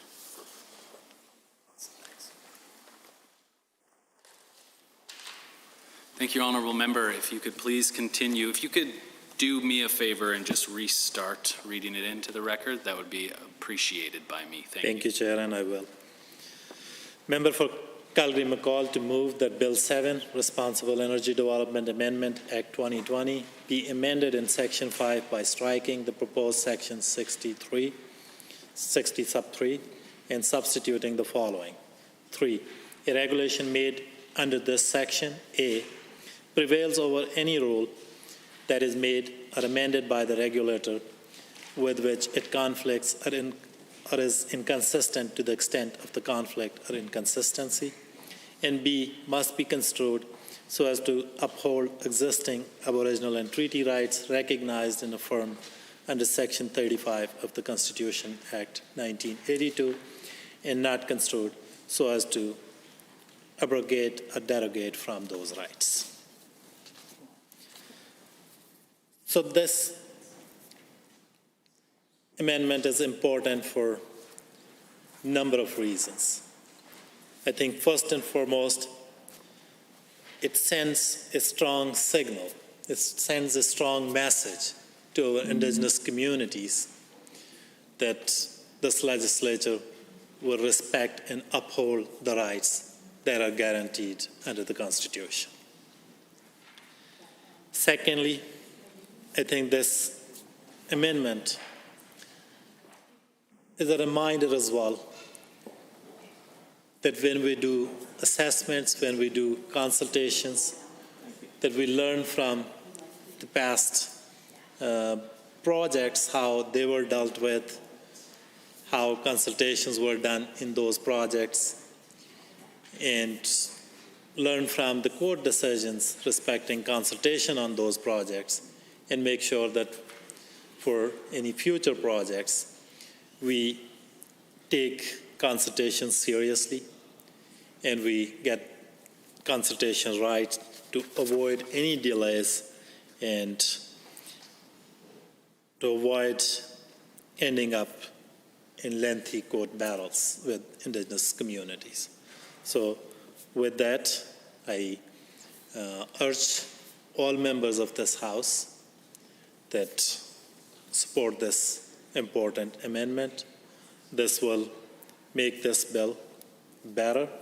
This will send clear message to our Indigenous communities that we as legislature respect and uphold those rights. And it's important we do so because more recently, government has taken steps. Government has made announcements that are cause for concern for many Indigenous communities. I remember last year, government was talking about selling crown lands in Treaty 8 area. That was certainly cause for concern for First Nation across Treaty 8 because they want to be consulted. They have those rights in those lands. They have vested interest in those lands. So certainly that caused confusions, and that announcement or that conversation was not well received by Indigenous communities across this province.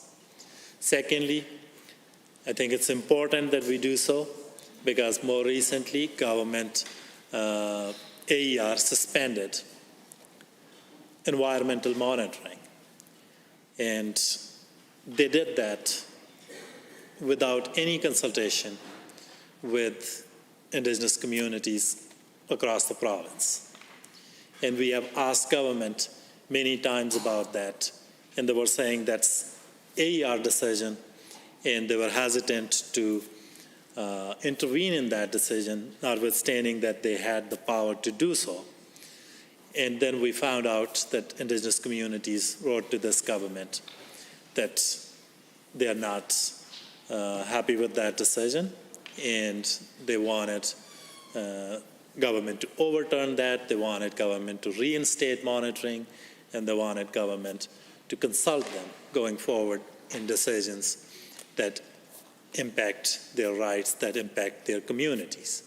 So for that reason, I think it's an opportunity for this government to clear those confusions and make this a part of this legislation and send a clear message that in resource development, yes, we want certainty, yes, we want clear timelines, but that will not be done at the expense of Indigenous communities' treaty and Aboriginal rights. So that's why I'm urging the entire House to support this amendment. Thank you very much. Thank you, Honourable Member. Are there any Honourable Members wishing to join debate? I see the Honourable Member for Edmonton-Rutherford has risen to speak. Thank you, Mr. Chair. I appreciate the opportunity to speak to this amendment to Bill 7, the Responsible Energy Development Amendment Act. I would like to recommend to the House that this amendment be adopted because it is recognizing something that the courts have already indicated is not only necessary but required by law. And the government can proceed with this act if it likes without this amendment, but the consequence will be that they will be setting themselves up for a lawsuit from First Nations communities because it's a clear violation of decisions that have been made recently in this province. The courts in this province have recently come down with a decision with regard to the Fort McKay versus Prosper Petroleum controversy, that the government is required by law to recognize treaty rights in the decisions affecting resource extraction in their treaty lands. It's a clear decision that's been made. It's been handed down by the courts in this province in recent weeks. And I think if the government wishes to defy the courts and have a constitutional challenge on their hands, I guess that would be consistent with their previous behavior, but not consistent with any of the declarations that have been made that they respect Indigenous rights in this province. Frequently, I have asked this government to take a stand on Indigenous rights, and inevitably they say the right things, but when it comes down to actually doing things, they don't do the right things. And that's very problematic. I'm concerned that the government has sat down to make a bill that was directly affecting a primary concern of the Treaty 8 nations and, of course, all nations in this province, and neglected to consult with the nations that have successfully won court cases on this very issue.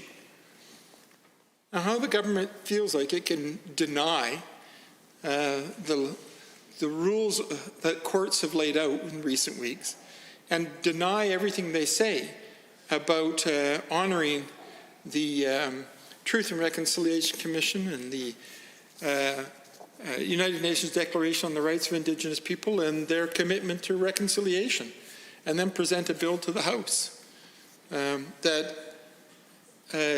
turns all of those apparent good words that they have said on its head.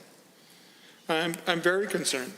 I'm concerned that this government has put forward a bill that amends things with the intention of favoring the extraction industries over the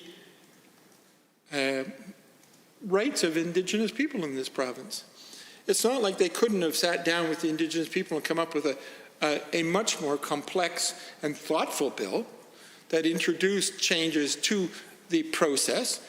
I know because we went through a 2-year process of discussing with the nations when we were the government about some of the changes that they would like to see. Not because the First Nations are against resource extraction, it's because they want to really truly be partners in resource extraction.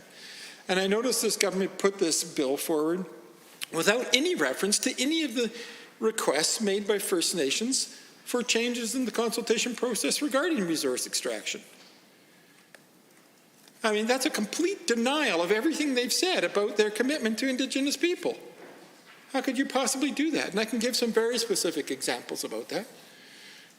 For example, in our previous process, one of the things that came out of our discussions with Indigenous people was that the request was that we require proponents to involve nations and Métis settlements in the development of consultation plans for large, complex projects that require level 3 consultation. That could have been in this bill. That could have been part of the process of how they were going to amend the AER process so that First Nations concerns were in fact addressed, consistent with the court decisions on Fort McKay versus Prosper Petroleum. You could have done that. You could have been on side with the law, could have been on side with reconciliation and on side with the Treaty 8 nations. But you chose not to do that. Another thing they asked that I don't see in this bill is the to develop and implement clear and reasonable criteria for adjusting consultation timelines to respond to specific community circumstances and situations.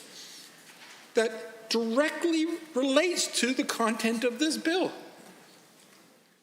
That's a piece that was brought forward by First Nations, and you guys have completely neglected to include that in this bill. And that's what this amendment is attempting to do. This amendment is attempting to bring some of that concern back into this.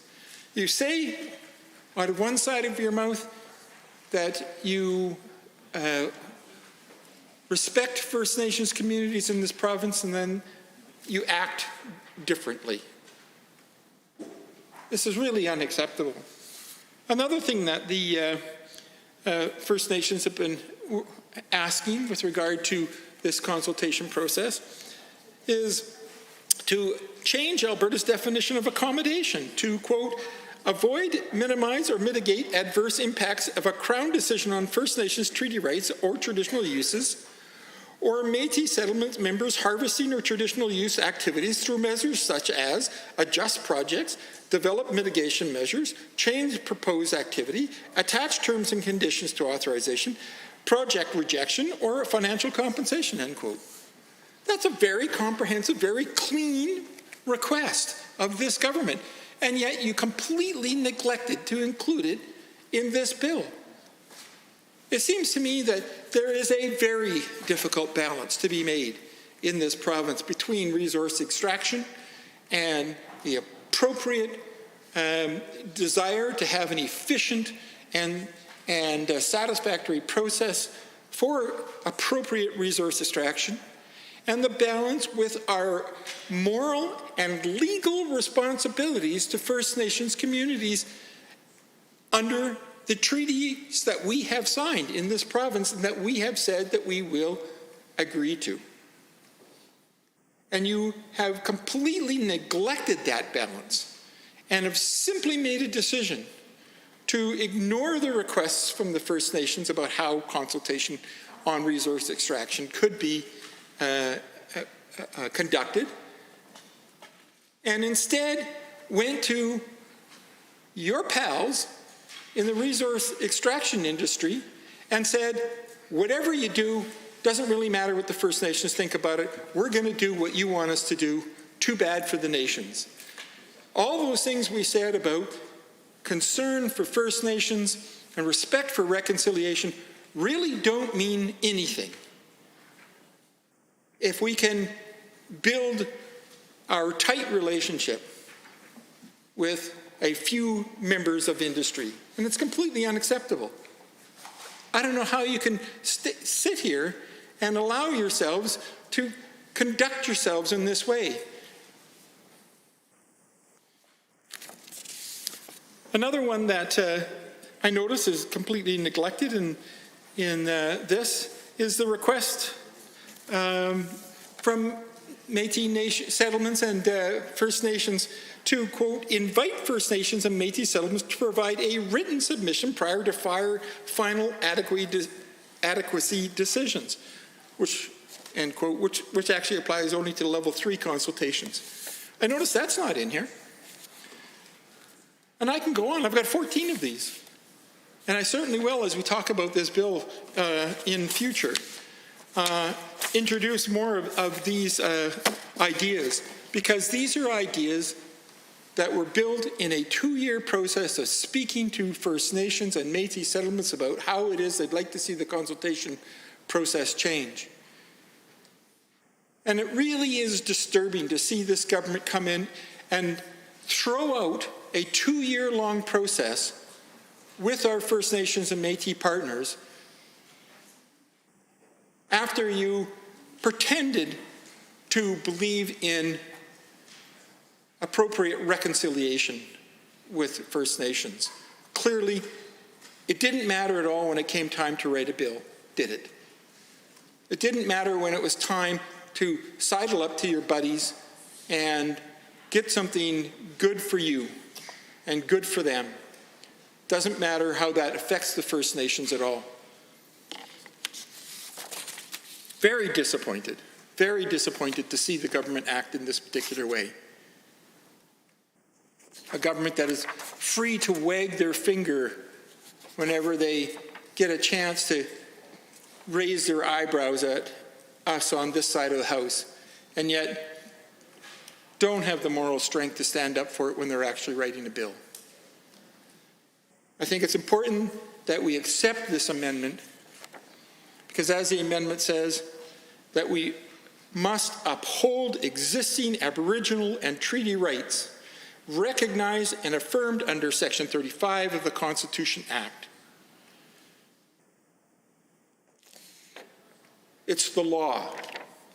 You're neglecting the law. You're neglecting your relationship with the First Nations people. Just this week, the Grand Chief of Treaty 8 put out a public statement about his concern about how this government is neglecting the treaty that has been signed between the Treaty 8 nations and this government, and has made it really clear that when you do these kinds of things, they will be responding by taking you to court. Now, we know that it'll take some time for them to get this to the Supreme Court of Canada.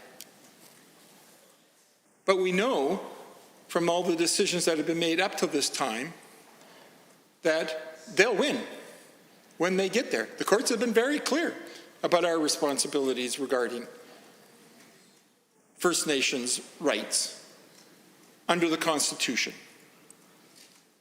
with regard to the signing of treaty. But you know that you can get away with this for a while until the courts force your hand. Completely unacceptable moral position to take. That you will do something that you know is wrong, but you know you can get away with it for a little while.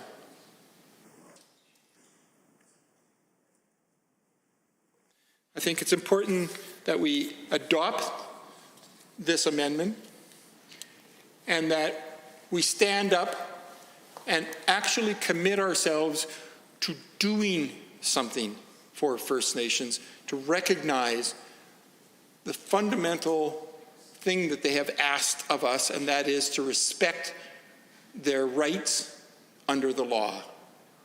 Seems pretty simple in a democracy that one would want to do that. Respect citizens' rights under the law. And so you can do all of the performative things that say you respect First Nations and that you believe in reconciliation. But if your behavior puts a lie to that, then it's unacceptable. I recommend to this House that they adopt this amendment, and I look forward to having further conversations about the moral integrity required to ensure that your words match your actions. Thank you. Thank you, honourable members. The committee has under consideration Amendment A1. Are there any other comments or questions to be offered with respect to this amendment? I see the honourable member for Edmonton McClung. Thank you, Mr. Chair. Pleasure to see you in that seat, occupying with a smile a place of honour in the House. I look forward to seeing you there more often. And the debate, of course, this afternoon is one that's very, very important, and it involves very timely matters that the world is focused on right now, Mr. Chair, and that happens to be inclusion of all those parties to the big issues in our societies that have felt left out, that have not been enabled to participate fully in our society's operation. And that goes right to the heart of the matter here with respect to the amendment we are looking at today, amending Bill 7, the Responsible Energy Development Act 2020, because I'm of two minds, Mr. Chair, with respect to this amendment. It's certainly an amendment that I'm very grateful has come forward, but I'm also saddened that it seems to be necessary to bring it forward, because realistically, in this House, in this legislature, and all legislatures across this country, and certainly I would think globally, this type of amendment shouldn't be necessary. It should go without saying that the rights of Indigenous people in consideration of energy projects and in the approval process, that the types of energy projects that the AER will consider will undertake to offer to the public should be inclusive right off the bat. And Aboriginal and treaty rights recognition of those should not have to be specifically demanded of each individual regulator that might be holding hearings on energy development or other public projects that would require public hearings. But here we are at a time when the world is really watching, and we're insisting as an opposition by bringing forward this amendment that Indigenous population of this country, the First Nations, have their voice that they rightfully have enshrined in the Constitution, respected and recognized in the process of approving energy development projects in this country. I, of course, like I think all members of this House, have many hundreds of First Nations people living in my riding. While it is an urban riding, it is certainly not a home to a First Nations reserve. Like many ridings across this province and throughout this country, we find that the Indigenous population lives amongst us in an urban setting by their thousands and are part of our population, and their voice needs to be heard and recognized in every avenue of our social organization, and that is certainly including the Alberta Energy Regulator and its deliberations over energy projects as well. Too long have we failed as a society to absolutely enshrine and recognize the value of our Indigenous voices and the official recognition that we now are putting in place with the proposal of this amendment is something that was brought forward and enhanced by, I think, a very timely process. The TRC, as of course is called across Canada, Truth and Reconciliation Commission, and its, I believe, 96 recommendations that were brought forward, was a real wake-up call to this country, to Albertans, and especially to those of who were non-racialized, let's say, the formerly known as the white Anglo-Saxon Protestant, those amongst us of European descent who quite often blissfully unaware of the very difficult lives that many racialized groups amongst us, in particular the Indigenous population of our country, were having to live.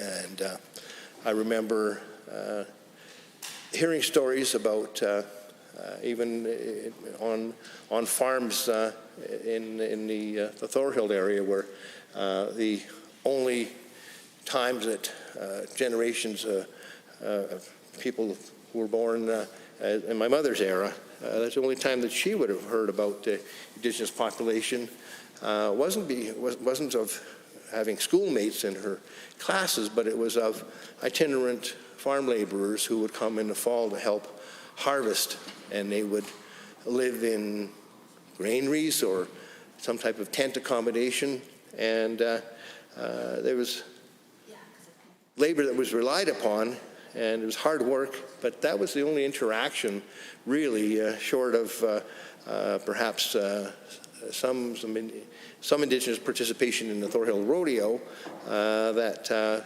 most folks of my mom's era would actually ever get to interact with the Indigenous population. And that type of almost willful blindness is something that has to be a thing of the past.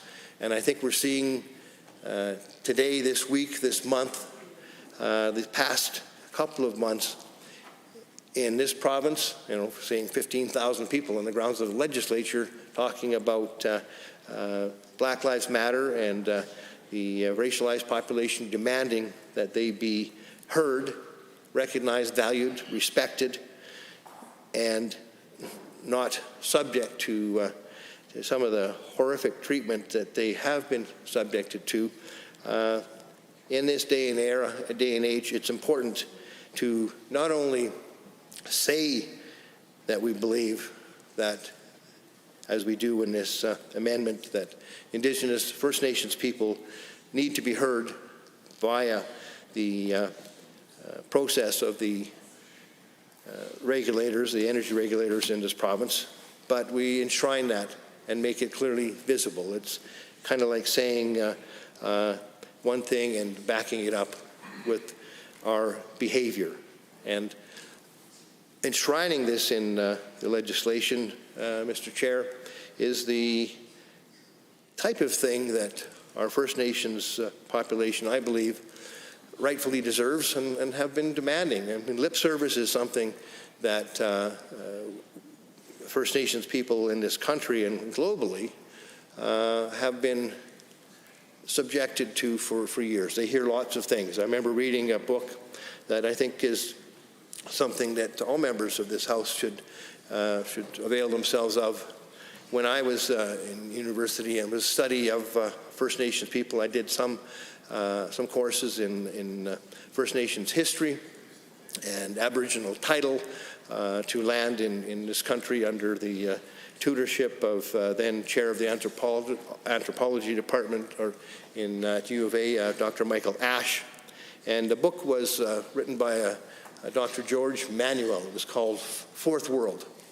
And of course, we've heard of First World, the Second World, the Third World. We've heard of Third World countries. Well, George Manuel referred to Indigenous populations globally as being members of what he called the Fourth World, as the title of his tome reiterated. And of course, it looked at the treatment of First Nations people, Aboriginal people, Indigenous people. Various names were used in that book globally, and the pattern is been pretty systemic throughout the world, whether it be Western countries or even more dictatorial countries, be United States, Canada, whether it's no matter what continent it would have been on, it could have been New Zealand, could have been Australia, North America, South America. The treatment primarily by European powers, colonializing powers of fourth world people or indigenous populations has been a woefully similar story and a very sad tale indeed. And it's in a small way to recognize the horrific wrongdoing that's been done over generations to First Nations people that this amendment is brought forward. It's in a spirit of truth and reconciliation, and it's an affirmation of our acceptance of our responsibility to truly reconcile. And that, of course, I hope is something that we're doing and being seen as doing in a very genuine way to our First Nations residents in this province by bringing forward this amendment and making sure that nothing in the legislation guiding the policies of the energy regulators in this province during the process of analysis and evaluation of an energy infrastructure proposal. Nothing should be done to abrogate or derogate from those rights of the First Nations people who would be affected by such a project. So I once again ask honourable members, even though the book was written probably now 30 years ago, it's I think a very critical tome. And if one doesn't have the sense, the historical sense or the perspective of how internationally, how globally the connection between Indigenous people has been cemented by the colonializing powers, George Manuel's Fourth World will help give all members a significant understanding of the importance of changing our ways and doing so in a way that reflects our newfound recognition that reconciliation must follow the light of truth that we've seen in this country shine upon us and actually make things happen. And that recognition and acceptance of the past wrongs is reflected by actually doing something, by changing one's behavior, by being inclusive. And that's what we're doing with this amendment to Bill 7, by ensuring that the regulator does nothing to derogate or abrogate from the constitutional rights that our First Nations people have in this country. And I know that when I talk with people in my constituency, First Nations people who live in Edmonton, McClung, to feel fully part of the community that they live in, rather than being sort of the invisible population that works under the radar, that only ends up getting heard when they're screaming and yelling or when they're reacting to some wrongdoing or they're resisting oppression. These small measures that we're taking here are important in their lives. This is a bill that will touch upon not only individuals in my own constituency whose relatives may live closer to energy projects, but there's pipelines running right through my constituency, Mr. Chair, and it happens to be a significant part of the Trans Mountain pipeline that runs through my constituency.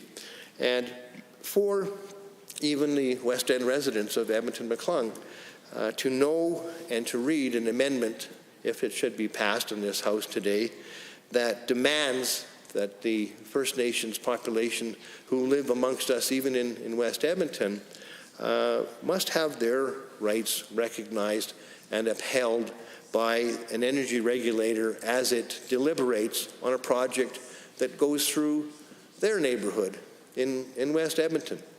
And I'm sure it may not be the subject of everybody's conversation at the Safeway store, but if indeed there comes a period of time when maybe there's some objection, and I know there were some difficulties with getting the pipeline through the community, crossing the river into my community, but the company worked hard and did consult with the community and was able to deliberate. But if indeed there had been maybe a little bit more consultation and an active effort to seek out the Indigenous population who lived right in West Edmonton, it may have been a slightly different procedure. It may have been a little quicker, because I know one of the root problems was the destruction of local flora, trees along the pipeline right-of-way, and what could be done. People were pretty shocked and upset that the trees had to be cleared because they had to have an overhead, clear visible sight line to the pipeline right-of-way. And it took a lot of time. Some of the trees, the larger ones, they had to be down, but there was an effort to replace or resituate some of the trees from the pipeline right-of-way to a nearby piece of land that would maintain the green nature of that space that this pipeline was traveling through as it crossed the river into my constituency. And I can only speculate now, because I certainly didn't hear, I have no knowledge of any specific effort to seek out the voices of the local Indigenous population right in Edmonton McClung, where the pipeline was going through. I can only speculate as to the different pace that these negotiations might have taken between the community and the company laying the pipeline, the replacement, or the twinning of that piece of pipeline, in fact, if indeed the Indigenous community voice had a mandated seat at the table. And that indeed makes one pause on a small scale to consider, if it can have potentially a local stirring effect right at the constituency level. Just think on a pan-provincial level and a national level, what that recognition would mean to not only the First Nations people who are having their rights enshrined in this amendment, but also to the population in general, the Alberta population, who would perhaps have their head snapped back a little bit and say, oh, you know what, we didn't really think about that, and you're right. There is another voice at this table that needs to be heard, and guess what? In hearing that voice, there's a value to it. There's a different angle to the story. There's a philosophy, an ideology there that we haven't been listening to forever in this country. And it's a philosophy and ideology, it's a perspective with respect to its attitude towards nature, our natural surroundings, and towards how we approach the development of energy projects in this province, in this country. And it's one that looks beyond the life of the project. It's one that looks 7 generations beyond the here and now. So while many say that the Indigenous philosophy is one focused on being in the here and now, rather than becoming, as the Western philosophies often espouse. One is, in a Western philosopher's mind, products of one's plans, whereas in the First Nations philosophy, if I've got my studies right from Dr. Ash's classes, we are focused on being. However, being doesn't mean just simply this particular point in time. It means being 7 generations from now as well. So that's the sort of oral history, the oral dogma that you will find Indigenous populations will judge their decisions that they have to make. We'll consider the long-term effects in a very in-depth way.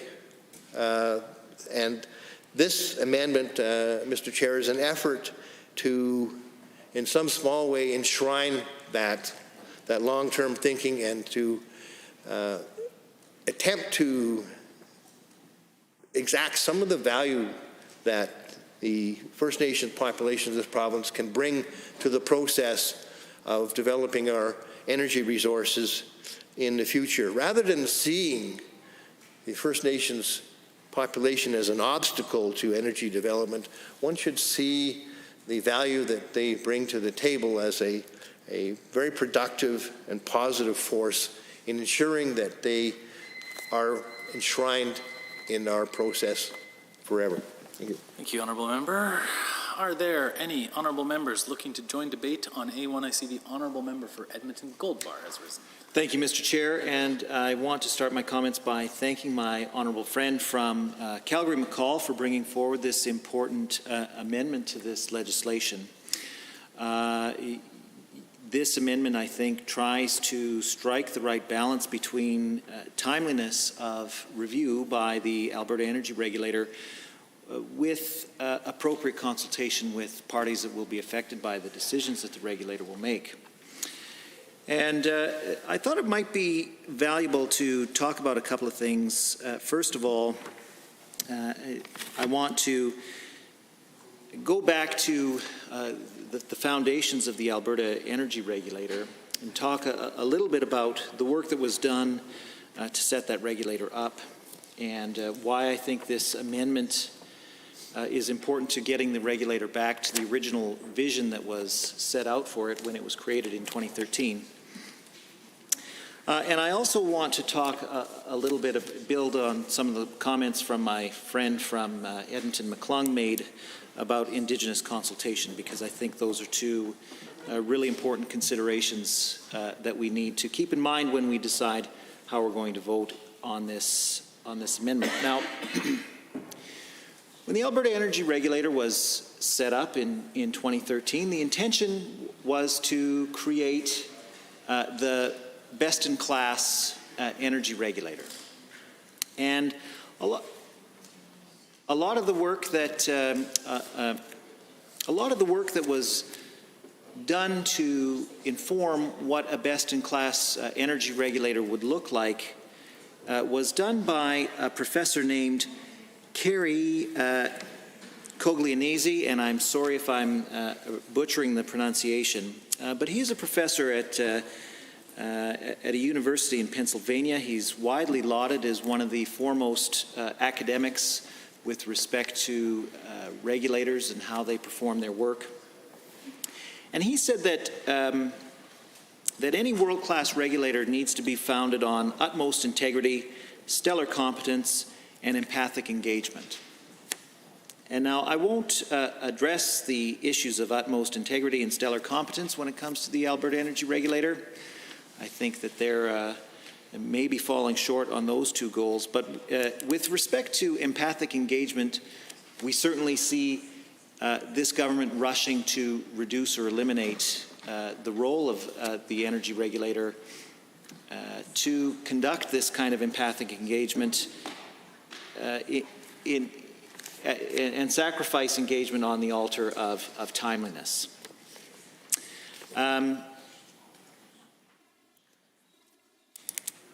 You know, it's important to consider that a world-class regulator is not just measured, how well a regulator is doing is not just measured by how quickly it deals with applications and how quickly it processes those applications, but it also needs to take into consideration other values, such as environmental impacts and landowner and First Nation rights. And I think that this bill, unless it's amended, would shift the balance in favor of timeliness at the expense of dealing with landowner and First Nations rights. And I think that this amendment goes a long way towards rebalancing the Alberta Energy Regulator's dual purposes of proceeding with applications in a timely manner, but also providing those decisions after having done adequate consultation. And I think the premise upon which this bill was built is a faulty one. In the UCP platform, and certainly in press releases and other communications that we've seen from the UCP since they've been elected to government, they've really mimicked or echoed the Canadian Association of Petroleum Producers' talking points that our regulatory system is broken because we're not dealing with applications as efficiently as Texas. And I'd like to just take a few minutes to discuss why that's a faulty system. And in fact, when the Canadian Association of Petroleum Producers, or CAP, talks about timeliness, and they've pointed out that in their submissions to the government that it takes 4 times as long to process an application in Alberta as it does in Texas. And therefore, the Alberta Energy Regulator needs to throw out its duty to consult and just get on with processing these applications as quickly as possible. Mr. Chair, nothing could be further from the truth. CAP has seriously skewed the data when it has compared Alberta's regulatory system with Texas. And in fact, it's only a very, very small number of applications to the Energy Regulator that take 4 times longer than it does in Texas. Thousands and thousands of applications are received by the Energy Regulator every year, and on average, most of those applications are dealt with in 2 days. Not 2 weeks, not 2 years. Almost all of the applications that the Alberta Energy Regulator deals with are dealt with in 2 days. So, you know, I would take issue with CAP's assertion that the Energy Regulator is not doing its work fast enough.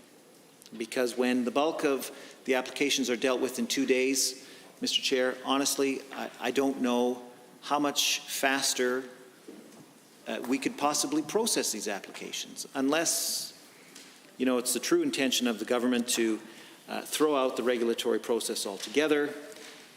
I don't know if that's true or not. They've certainly thrown out some important environmental protections during the pandemic, and it remains to be seen if those will be reinstated once the pandemic is over, but I digress. The other issue that was related when CAP made their submissions to the government that led to the introduction of this legislation, which I think will be made better by adopting the amendment that we're considering right now, is the issue of non-routine applications. They've suggested, by skewing the data again, Mr. Chair, that the number of non-routine applications has doubled. And I would submit to the members of the legislature that, yes, in terms of the percentage of applications that the Energy Regulator gets, it has doubled. But we're talking about a minuscule number of applications. Right now, or in 2018 rather, the Alberta Energy Regulator had approximately 400 non-routine applications that it was asked to deal with out of over 10,000 applications that it was asked to deal with. So a very, very small number of these applications have to go through additional scrutiny and is not completed within the 2-day timeline that apparently CAP wants to impose. And the issue with non-routine applications is that the applicants haven't sufficiently met the needs of local people when they've made the application, and so those things need to be scrutinized a little more closely. And that's what the bill, unless it's amended, is trying to end. And so I would submit to members of the legislature that this bill is trying to fix a problem that doesn't exist. We have an energy regulator that is dealing with most of the applications in a very timely way. And in fact, we run a serious risk of shutting out important voices in the regulatory process if we proceed with this bill without the amendment that's being before us. And I think that this is indicative of a pattern that the government has established. It only listens to the biggest, most powerful industry voices, and it shuts out everyday Albertans. We're seeing that with the bill that's before us now. We've seen this with the rescindment of the coal policy that has governed coal development in this province for the last 50 years. We've seen it with the issue of parks. This government doesn't intend to listen to the voices of everyday Albertans and is intent on only listening to the voices of the most powerful, wealthy corporations that seek to do business in this province. And I think by adopting this amendment, we will at least rebalance the power here and give the opportunity for everyday Albertans to at least have input in a small number of applications. And I don't think that we will run the risk of shutting down or hobbling the regulatory system in any way if we adopt this amendment. And in fact, we will only strengthen the ability of the energy regulator to conduct the empathic engagement that it was initially intended to do. Now, Clause B of the amendment deals with the duty of the regulator to uphold existing Aboriginal and treaty rights recognized and affirmed under Section 35 of the Constitution Act. And, you know, it was... I will echo my friends from Edmonton McClung's concerns around this being a time to understand what Indigenous voices are saying and improving our systems so that we are much more inclusive.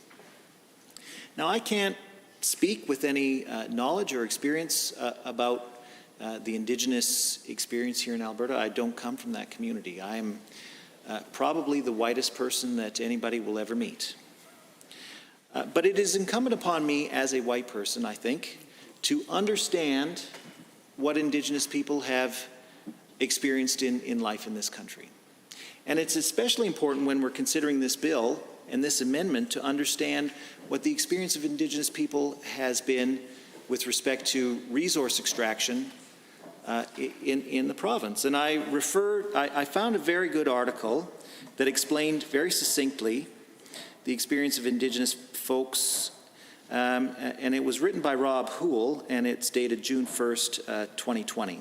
And he said that when resources were turned over to the province of Alberta in 94 years, I can't remember the date, it was in the early 30s, that Indigenous people weren't consulted. And in fact, not only were they not consulted, they weren't even allowed to participate in the process whatsoever. They weren't allowed to engage any legal counsel. They were just shut out of the process entirely. And so, you know, as a result of the history of Alberta ignoring and not properly consulting Indigenous communities, right now on the books, according to the 2018-19 Public Accounts of Alberta, the government of Alberta is facing over $94 billion worth of lawsuits from Indigenous communities. And so I think those two facts, the facts that Indigenous communities have continually been shut out of resource development in this province, and that the government continues to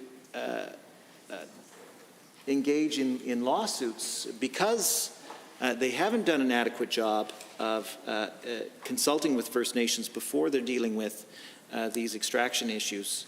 It's important for us to adopt this amendment so that we can be better partners with Indigenous Albertans when it comes to the development of our resources.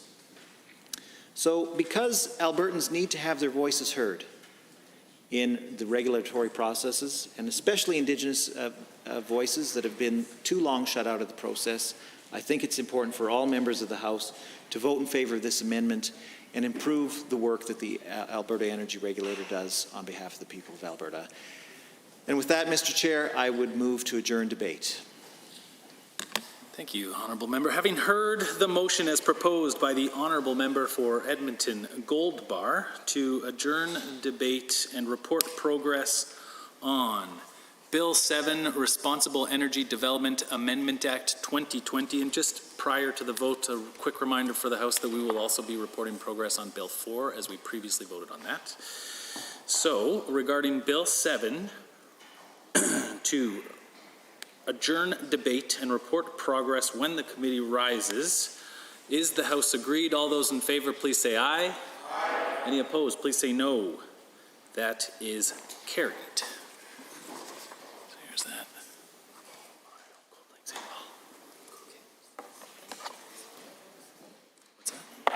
Oh. No, because I said that we were. Because you said what did you ask for progress? What's that?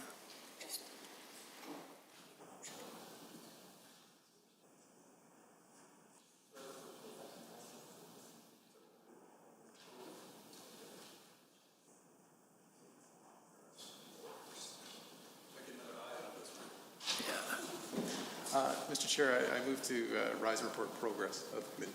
Thank you, Honourable Government House Leader. Having heard the motion as proposed by the Honourable Deputy Government House Leader, is the House agreed? All those in favour, please say aye. Aye. Any opposed, please say no. That is carried. The committee shall now rise and report.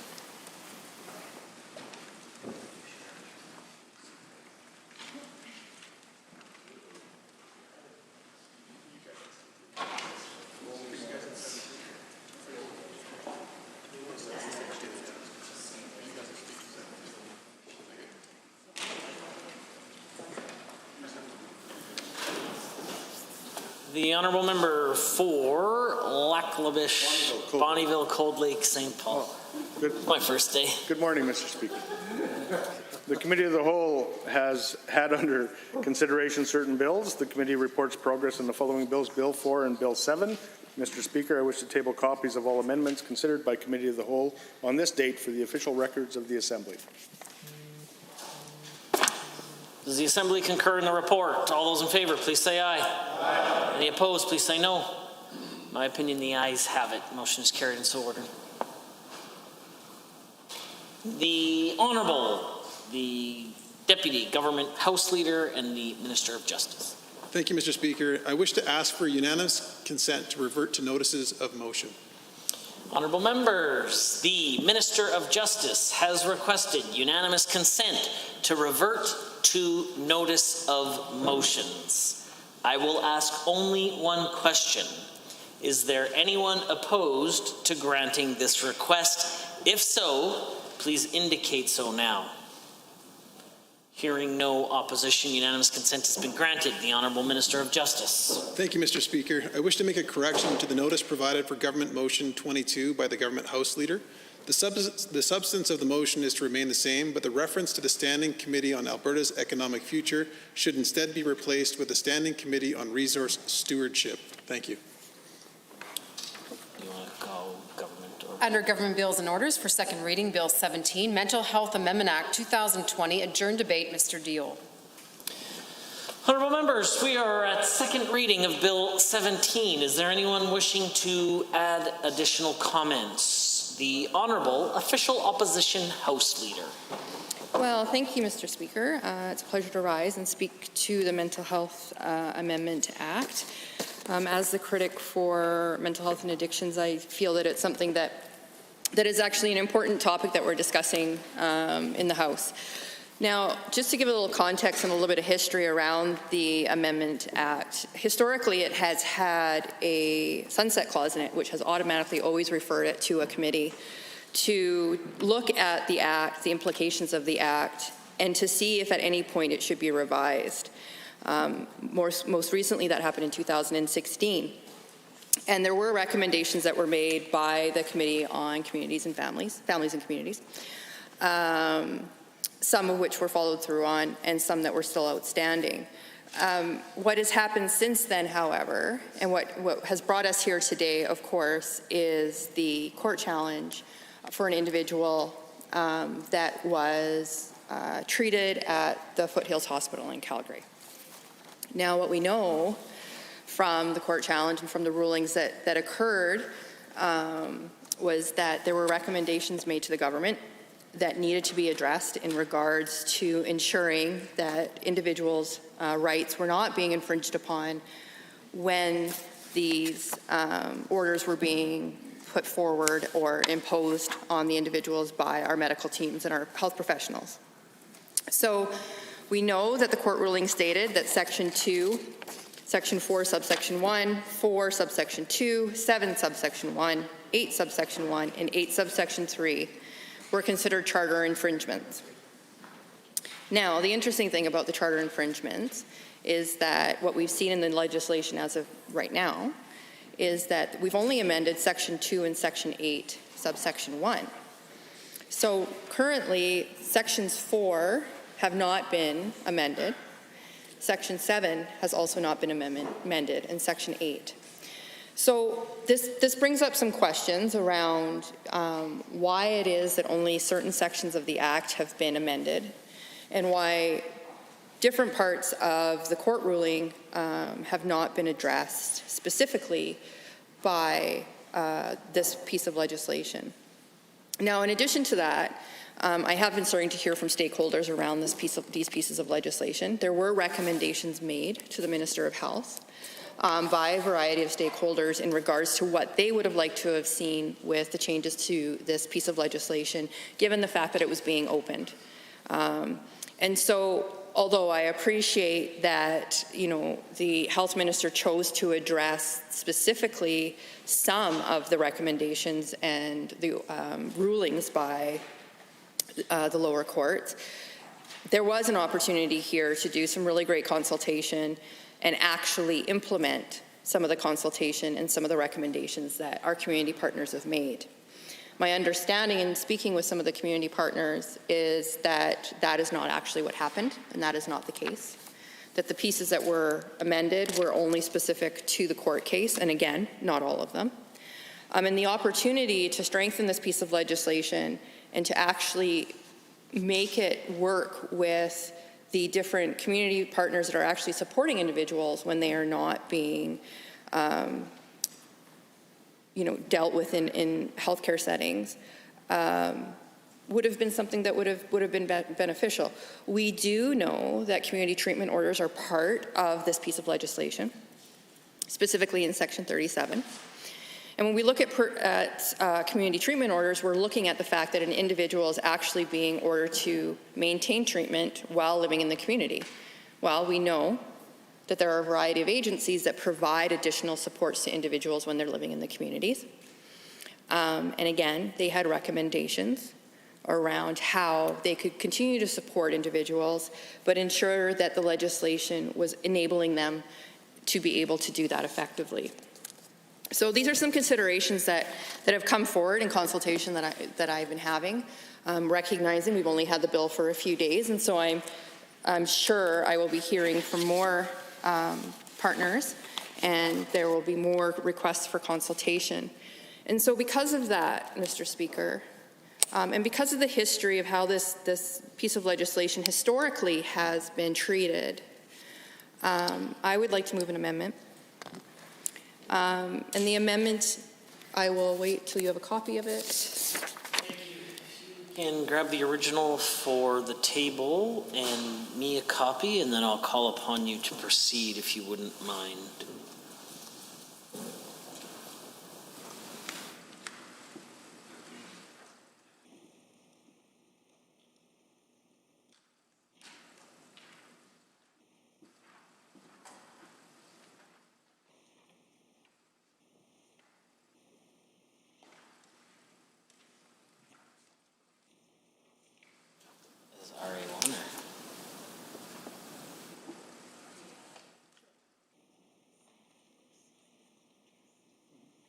Members, this will be referred to as REF1.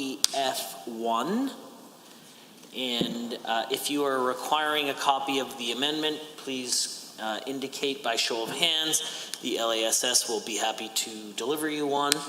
And then, if not, there'll be additional copies on the tabling table. The official opposition House Leader, to proceed. Thank you, Mr. Speaker. So I will read the amendment into the record for all to be able to know. The Honourable Member for Edmonton Manning to move the motion for second reading of Bill 17, Mental Health Amendment Act 2020, be amended by deleting all of the words after that and substituting the following. Bill 17, the Mental Health Amendment Act 2020, be now not read a second time, but that the subject matter of the bill be referred to the Standing Committees on Families and Communities in accordance with Standing Order 74.2. Now again, Mr. Speaker, I feel like this amendment is in order and is appropriate, and I think that it would be something that the government should look at and consider. There's a couple reasons for this. First reason being that this is traditionally how this piece of legislation has been dealt with, recognizing that it usually has a 5-year sunset clause in it, but given this court ruling, that needed to be accelerated.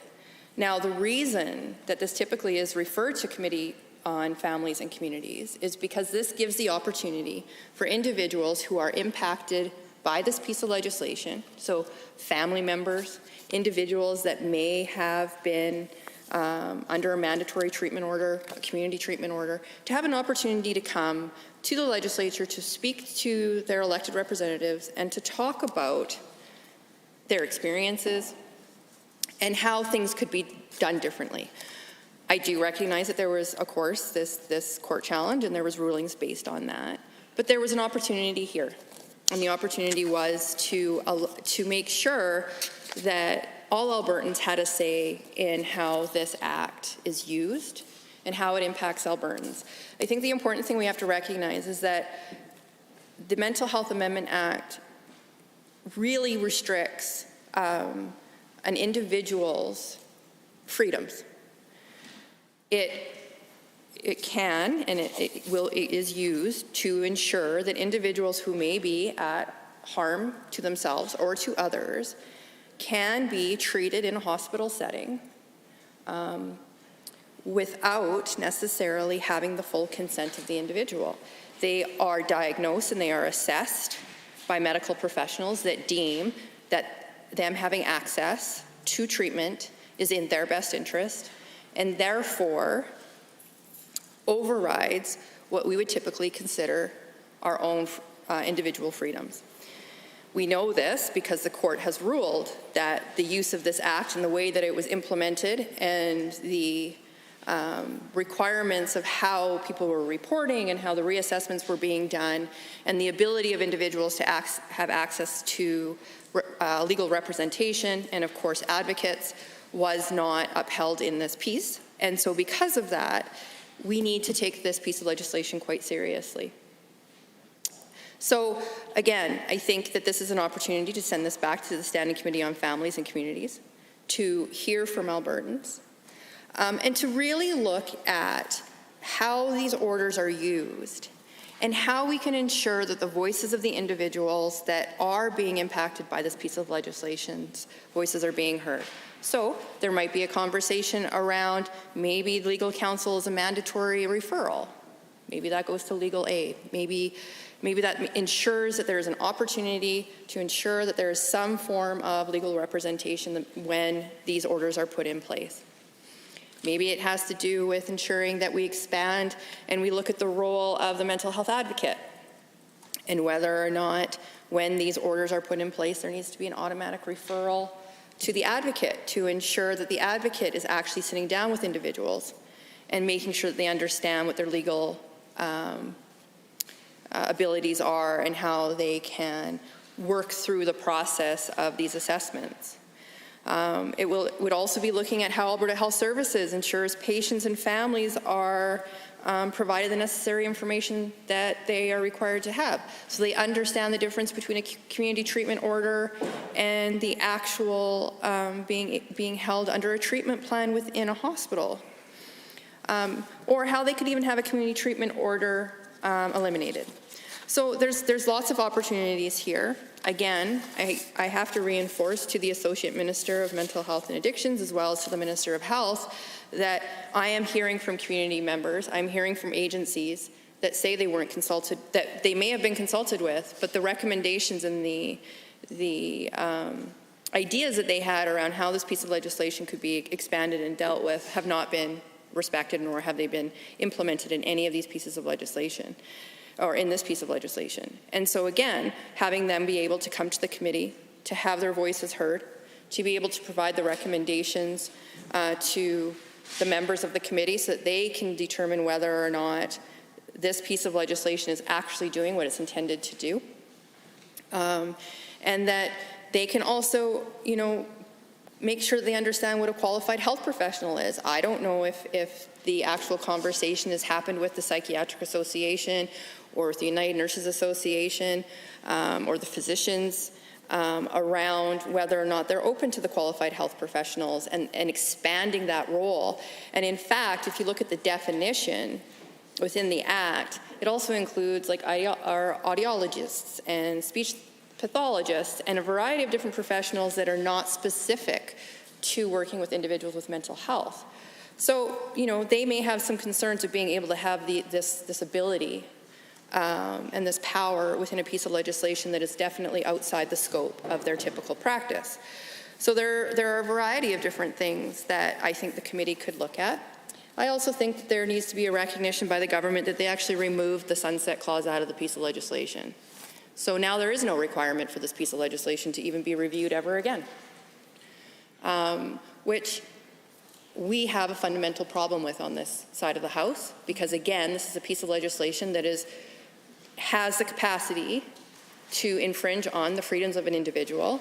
And now the government is saying, whatever changes we make, there is no ability or there's no requirement for a committee to review that legislation. The sunset clause was put in place to have this legislation reviewed every 5 years for a specific reason, and that was to ensure that the powers of this bill were adjusted as needed to ensure that we didn't have situations like that occurred at the Calgary Foothills Hospital. So there are definitely some concerns in this piece of legislation, and I think concerns that Albertans have a right to talk about, and they should be able to come to a committee and have those discussions. And I think the fact that this government has removed the sunset clause out of the legislation is actually speaking to the fact that they don't want to hear from Albertans in regards to this, which I find deeply concerning. So I think that all members of this House should support this amendment to refer it to committee, the Committee on Families and Communities, and hear from your constituents and ensure that what you're doing when it comes to supporting individuals with mental health, that we are doing the right thing. And we are making sure that their abilities and their freedoms as individuals are protected as much as being able to address their mental health concerns. Thank you. That's good.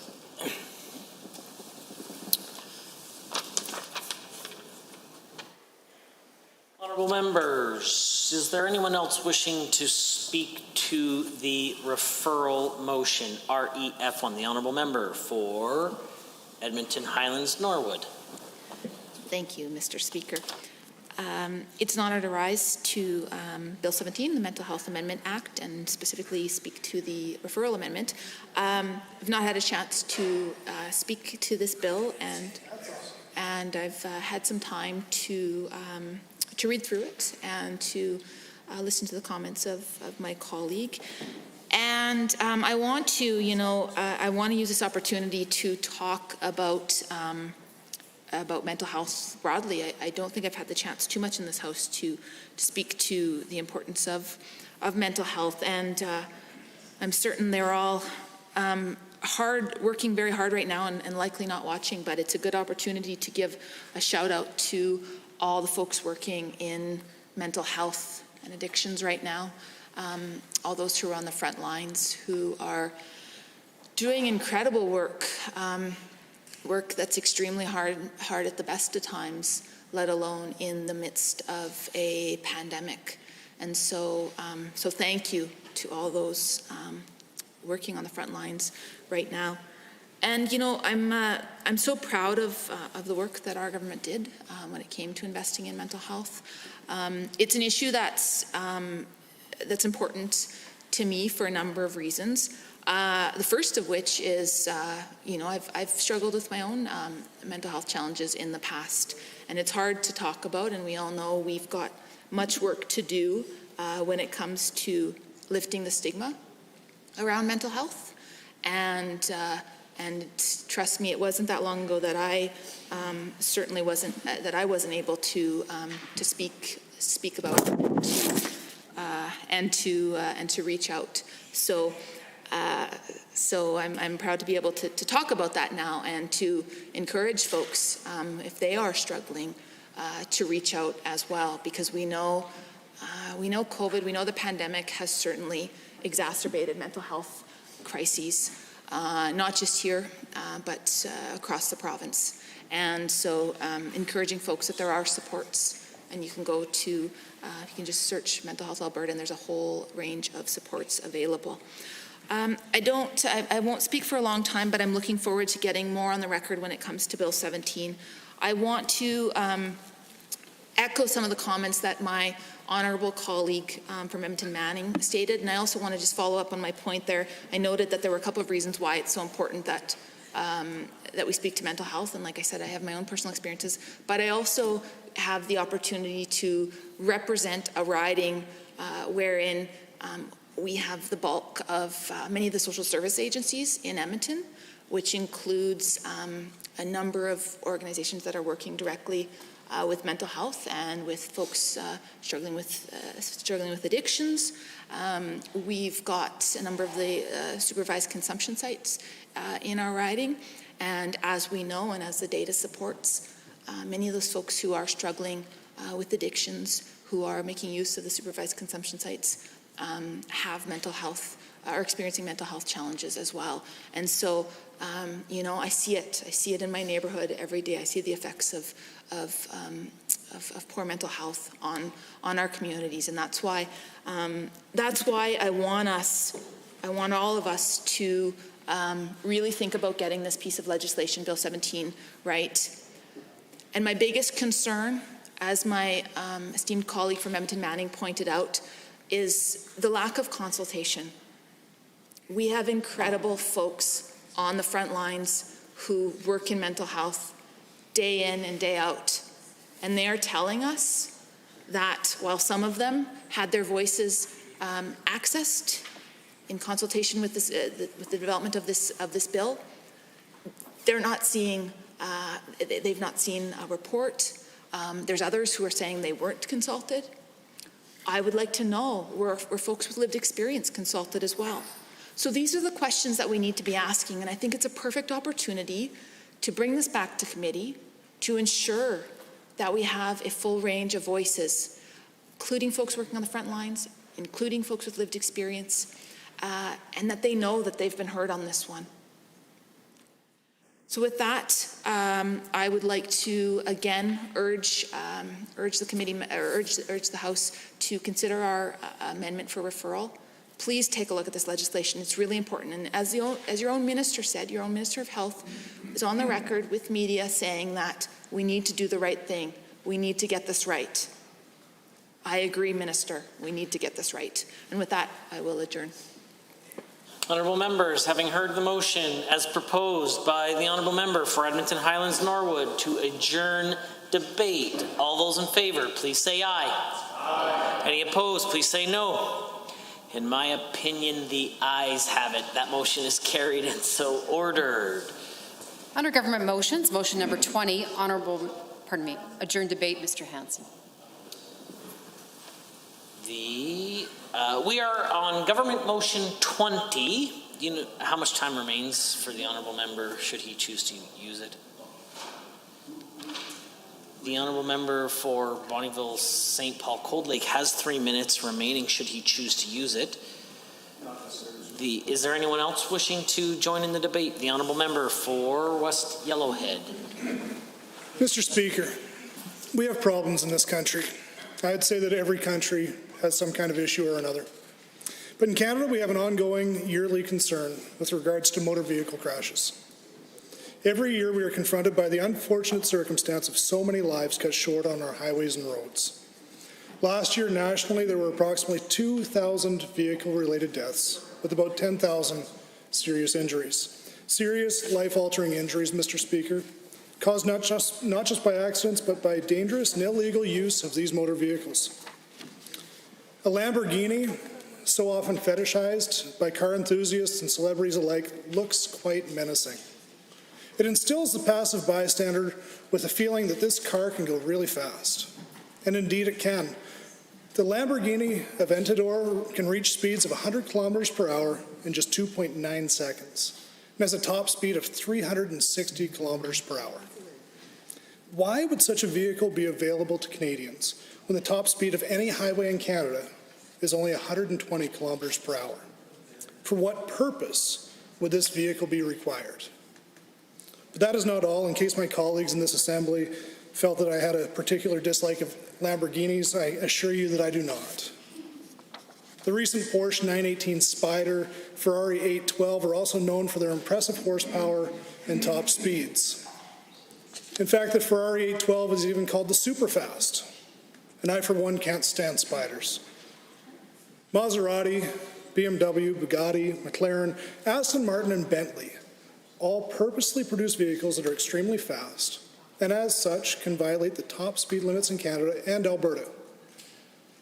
Not only do these companies produce such products for wide-scale public consumption, but as I looked more deeply into the issue, I was shocked to learn that every single major car manufacturer in this country produces vehicles that can easily violate the various traffic safety laws currently in force. And some of them also receive federally funds to do it. What is required for this violation to occur, Mr. Speaker, is simply the will of the driver to do so. Not only that, but if the federal government is serious about meeting the obligations of the Paris Climate Change Agreement, then the fuel-injected V12 engines used by some of these specific models I have mentioned may also find themselves far outside of new emission standards. Not to mention current versions of such popular family vehicles such as the Cadillac DTS or Chevrolet Suburban. The most interesting fact about those two models is that the Prime Minister himself utilizes upwards of 5 of these vehicles in his government-funded motorcade. But there really is nothing to fear. After all, every owner and operator of a vehicle in Canada has gone through an extensive, government-structured and mandated driver's education course.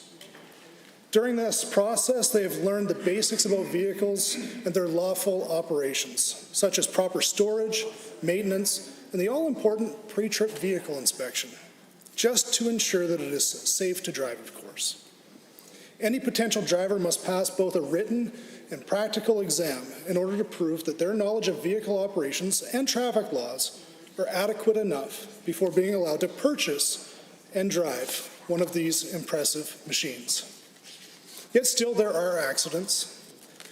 There are even incidents of brutality and senselessness, where whole families are sometimes lost, and the tragedy of that loss ripples outward and affects the many.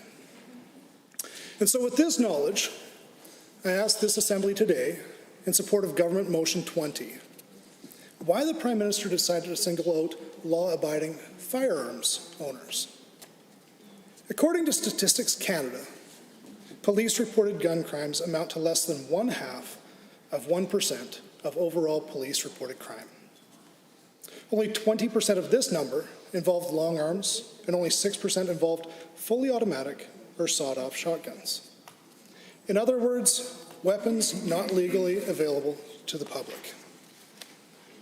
And so, hundreds of millions of dollars will be spent by this federal government, the freedoms of decent, responsible Albertans trampled upon, and the livelihoods of our already struggling businesses compromised, so that, at its most generous interpretation, 1% of crime can be prevented. If and only if the criminals choose to follow the rules they, by definition, do not already follow. Every lawfully owned so-called assault weapon belongs to an owner who went through an extensive background check, attended a course on safe operations of a firearm, and had to pass both a written and a practical exam. They are also required to store their firearm in a safe and responsible manner, as outlined by the federal government. Proof of the futility of more firearms restrictions can be found in the recent tragedy in Nova Scotia. As I mentioned, I was born and raised in that province, and the tragedy that occurred there struck all too close to home for myself and my extended family. As I mentioned a few short weeks ago, my cousin is still reeling from that loss. The perpetrator in that incident did not legally acquire his firearms. According to the RCMP, all 3 of the original firearms used in that incident were purchased in the United States and then brought over the border illegally. Professor Irvin Waller of the University of Ottawa, an expert on violent crime in Canada, has suggested that, in fact, it will always be relatively easy to get guns across the border from the United States. What this Prime Minister has done by using the victims in Nova Scotia to initiate an ideologically based gun confiscation is abhorrent. My constituents in West Yellowhead, on top of energy price reductions, an economic contraction, an ongoing rural crime wave, and a global pandemic, must now worry about the federal government seizing their property and considering them criminals.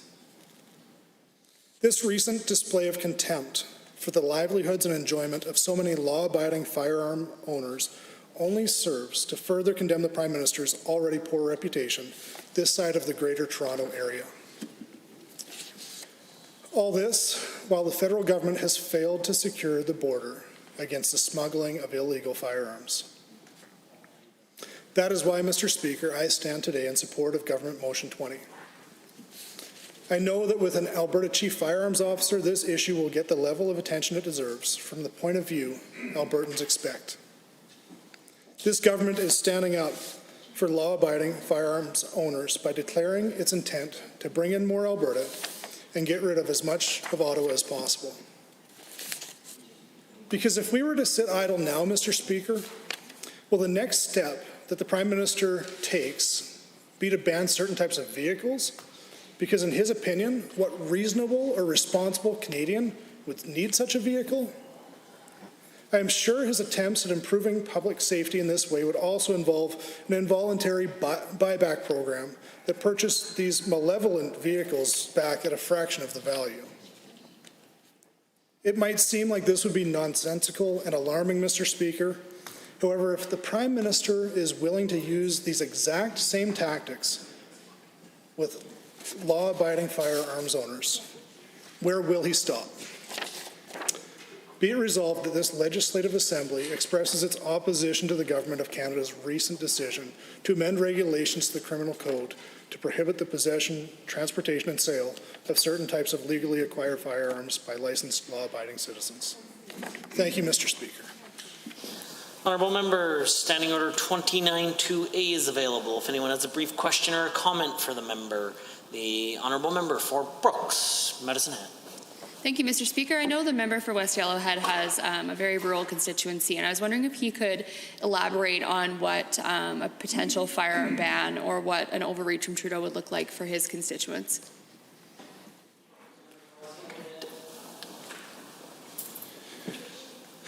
Well, thank you for the question. I'm one of many people in this Assembly, I'm assuming, that had constituents reach out about this immediately. I, believe it or not, have a number of firearm owner constituents that I consider friends. I hope that's not a shock to anyone. West Yellowhead has a very diverse culture, and people who are already questioning whether Alberta belongs in Canada according to the actions and the words of our Prime Minister, this fueled that fire even more so. Thankfully, my friends are very reasonable folks and simply have used that fire to further ask our Alberta government to ensure that we're standing up for them and our province, and yet I don't expect for those calls to diminish in the coming days, weeks, or even months. That's why, for me, it's so urgent that we do show our support for our legally obtained firearms owners, and show them that we are going to continue to be a voice against abhorrent actions and the disdain that the Prime Minister is showing for them and for our province. And as I say, that's why this motion is so important for us to bring forward and to pass in this Assembly. Anyone else? Seeing none, is there anyone that wishes to join in the debate? The Honourable Member for Central, Peace, Notley. Okay, thank you very much, Mr. Speaker. Today I want to discuss Motion 20. Basically, Motion 20 recognizes that the criminal use of firearms is primarily illegally smuggled firearms. It expresses opposition to the Liberal gun ban and urges the Alberta government to take all necessary steps to assert provincial jurisdiction on this issue. Now, in order to unpack what we have going on with the Liberal gun ban, we need to go to the actual Order in Council on the Government of Canada website. It says, quote, "Whereas the Governor in Council is not of the opinion that anything prescribed to be a prohibited firearm or a prohibited device in the annexed regulations is reasonable for use in Canada for hunting or sporting purposes," end quote. So who decides what's reasonable for hunting? I know they didn't ask me, and I've made my living most of my life in the hunting industry. I haven't heard of any of my colleagues in the hunting industry being asked either. Who did they ask in the sports shooting groups? I'm guessing no one. If they did, they didn't listen to the answer. I know if they'd asked any of us, the answer would have been clear: spend your energy on criminals. But I think I know who made the decision: politicians with anti-gun ideology. Now let's look at the rationale for this gun grab. Again, this is right from the Order in Council. Quote, "The regulations address gun violence and the threat to public safety by assault-style firearms," end quote. So there it is, plain. They aren't banning certain types of firearm loading actions. They're not banning based on what a particular gun can do. They're only banning on the style, what they look like. Now, what is it about a gun and its look that makes it, quote, a serious threat to public safety? I don't know either. It goes on to say, quote, "The prohibited firearms are tactical and are military-style firearms and are not reasonable for hunting or sport shooting. Individuals may have used some of the listed firearms for hunting purposes on the basis that they were previously classified as non-restricted firearms," end quote. So it says Canadians may have used these guns for hunting because they were legal, but now we have made them illegal. So now you can't use them. Now, I thought they said they were banning those that weren't reasonable to use for hunting, but then they admit that they are being used for hunting. Makes sense, right? Not really. Now let's get to this quote. "Any firearm having a 20-millimeter bore or greater, example, grenade launchers, or a capability of discharging a projectile with a muzzle energy above 10,000 joules, example, 50-caliber sniper rifles, will also be prohibited," end quote. Now remember the quote, "serious threat to public safety."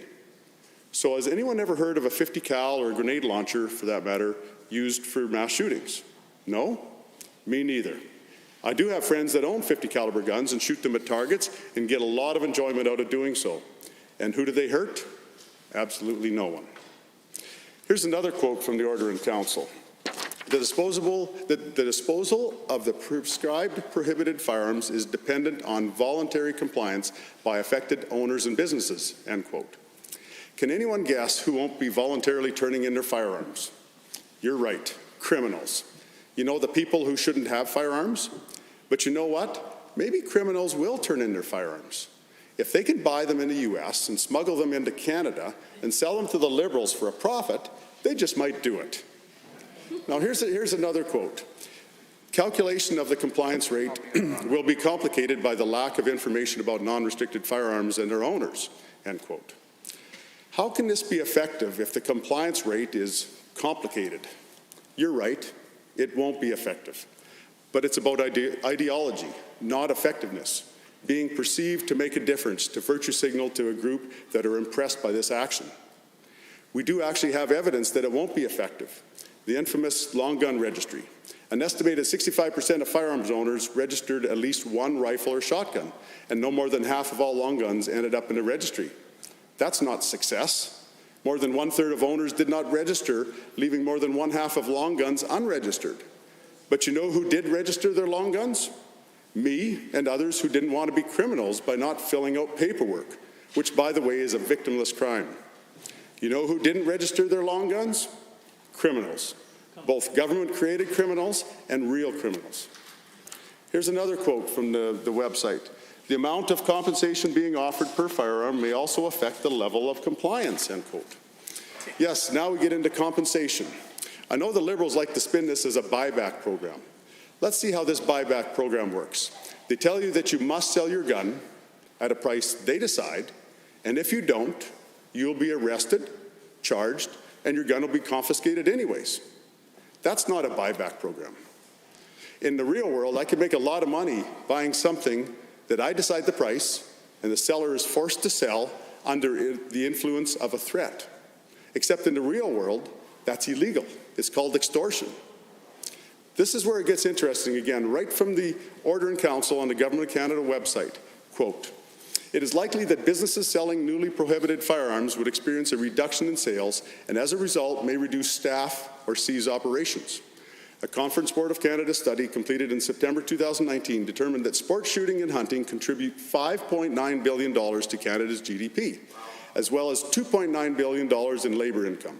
The sport shooting and hunting industries also support about 48,000 jobs, end quote. It goes on to say, these figures may be affected in the short term by the prohibition on certain firearms, but these impacts may be mitigated by increases in purchases of new firearms that are not being prohibited, end quote. So let me get this straight. They admit that this could have devastating effects on our economy and jobs at a time when our economy is already suffering. But the answer to this negative effect, get this, is to buy more guns. Only in a liberal mind does this make sense. But wait, there's more. It gets better. Quote, there is risk that affected firearm owners may elect to replace their firearms with models unaffected by the ban, end quote. And here's the punchline. Again, quote, this risk may be mitigated by adding additional makes and models to the list of prohibited firearms in the future, end quote. So let's get this straight. The answer to taking away guns is buying more guns, and the answer to buying more guns is to take away more guns. You can't make this stuff up. This is where you would normally use the emoji of your head exploding. And I apologize, I shouldn't have called that a punchline because it isn't funny. It's more of a punch in the guts to law-abiding, common-sense Canadians instead of a punchline when we realize the absolutely bizarre and twisted rationalization of this gun grab. But remember what I've said, it's not about safety. It's a misguided ideological political action that serves no real purpose other than to make people feel good about themselves, meanwhile destroying jobs, businesses, and taking away the rights of Canadians with no positive effect. Now they're saying this could cost $250 million. I'll take you back to the long gun registry failure. The Liberals of the day said it would cost less than $2 million. Cost ended up close to $2 billion, 1,000 times. There was a minimum $60 million just for public relations programs, $18 million of which went to the advertising agency at the center of the sponsorship scandal, $227 million in computer costs, including complicated application forms that slowed processing times, and $332 million for other programming costs, including money to pay staff to process the forms. So we can easily see how costs can balloon when Liberals do math. And we don't know what is included in the $250 million projected cost. Does it include administration and the RCMP time and energy for buyback? Never mind the enforcement for non-compliance? For what? To take away guns from law-abiding citizens? Police time and energy wasted and more bureaucracy instead of more enforcement. How will we spend money on something that might make a difference, like getting to the root of the problem? It's crime, it's criminals, gun smuggling, not law-abiding citizens. Another quote, recognizing that some Indigenous and sustenance hunters could be using previously non-restricted firearms for their hunting and may be unable to replace these firearms immediately, the amnesty order includes provisions for the limited use of these firearms for such purposes, end quote. If this is about safety, why the Indigenous exception? Does their safety not matter? If they need them for hunting, Why are the Trudeau Liberals saying that these guns are assault guns and not reasonable for hunting? Obviously, they are hunting guns, and there's hunting guns on this list. They are not assault guns unless some criminal uses them to assault someone. Again, quoting from the government website, Indigenous persons are victims of homicides involving firearms at a much higher rate than the Canadian population, and this figure appears to be increasing, end quote. So the Trudeau Liberals' answer for the safety of Canadians is to take away guns. So what's the answer to homicides of Indigenous people? Allow the retention of those same guns. It makes no sense, proving again that this isn't about safety. This is opportunistic. Trudeau and his Liberal comrades like to bring up the Nova Scotia shooting, but Trudeau said he would take away firearms even before the Nova Scotia incident. He's using those people as a cover for his ideological gun grab. We need to respect those that lost their lives and their families who suffered horrific loss, not use them for political pawns. If a person who, for whatever reason, decides to try to kill or hurt people and uses a 1.5-ton truck, as happened in Edmonton a few years back, we don't ban 1.5-ton trucks, or actually in comparison, we don't ban 2-ton trucks because the Liberals aren't banning the illegal guns that are used in crime, they're banning the legal ones, but I digress. But do you know why we don't ban 1.5 and 2-ton trucks? It's because they're useful tools, and we all know that the problem isn't the truck. It's the person that drives the truck and uses it as a weapon that's the problem. Using a gun as a weapon to hurt people or commit a crime is the problem. These guns aren't the problem. It's the criminals that are the problem. And what does this liberal gun ban do to criminals? Absolutely nothing. Taking away legally owned guns from law-abiding gun owners who are not the problem will not affect criminals. So how is this safer? How can this stop crime? It can't and it won't.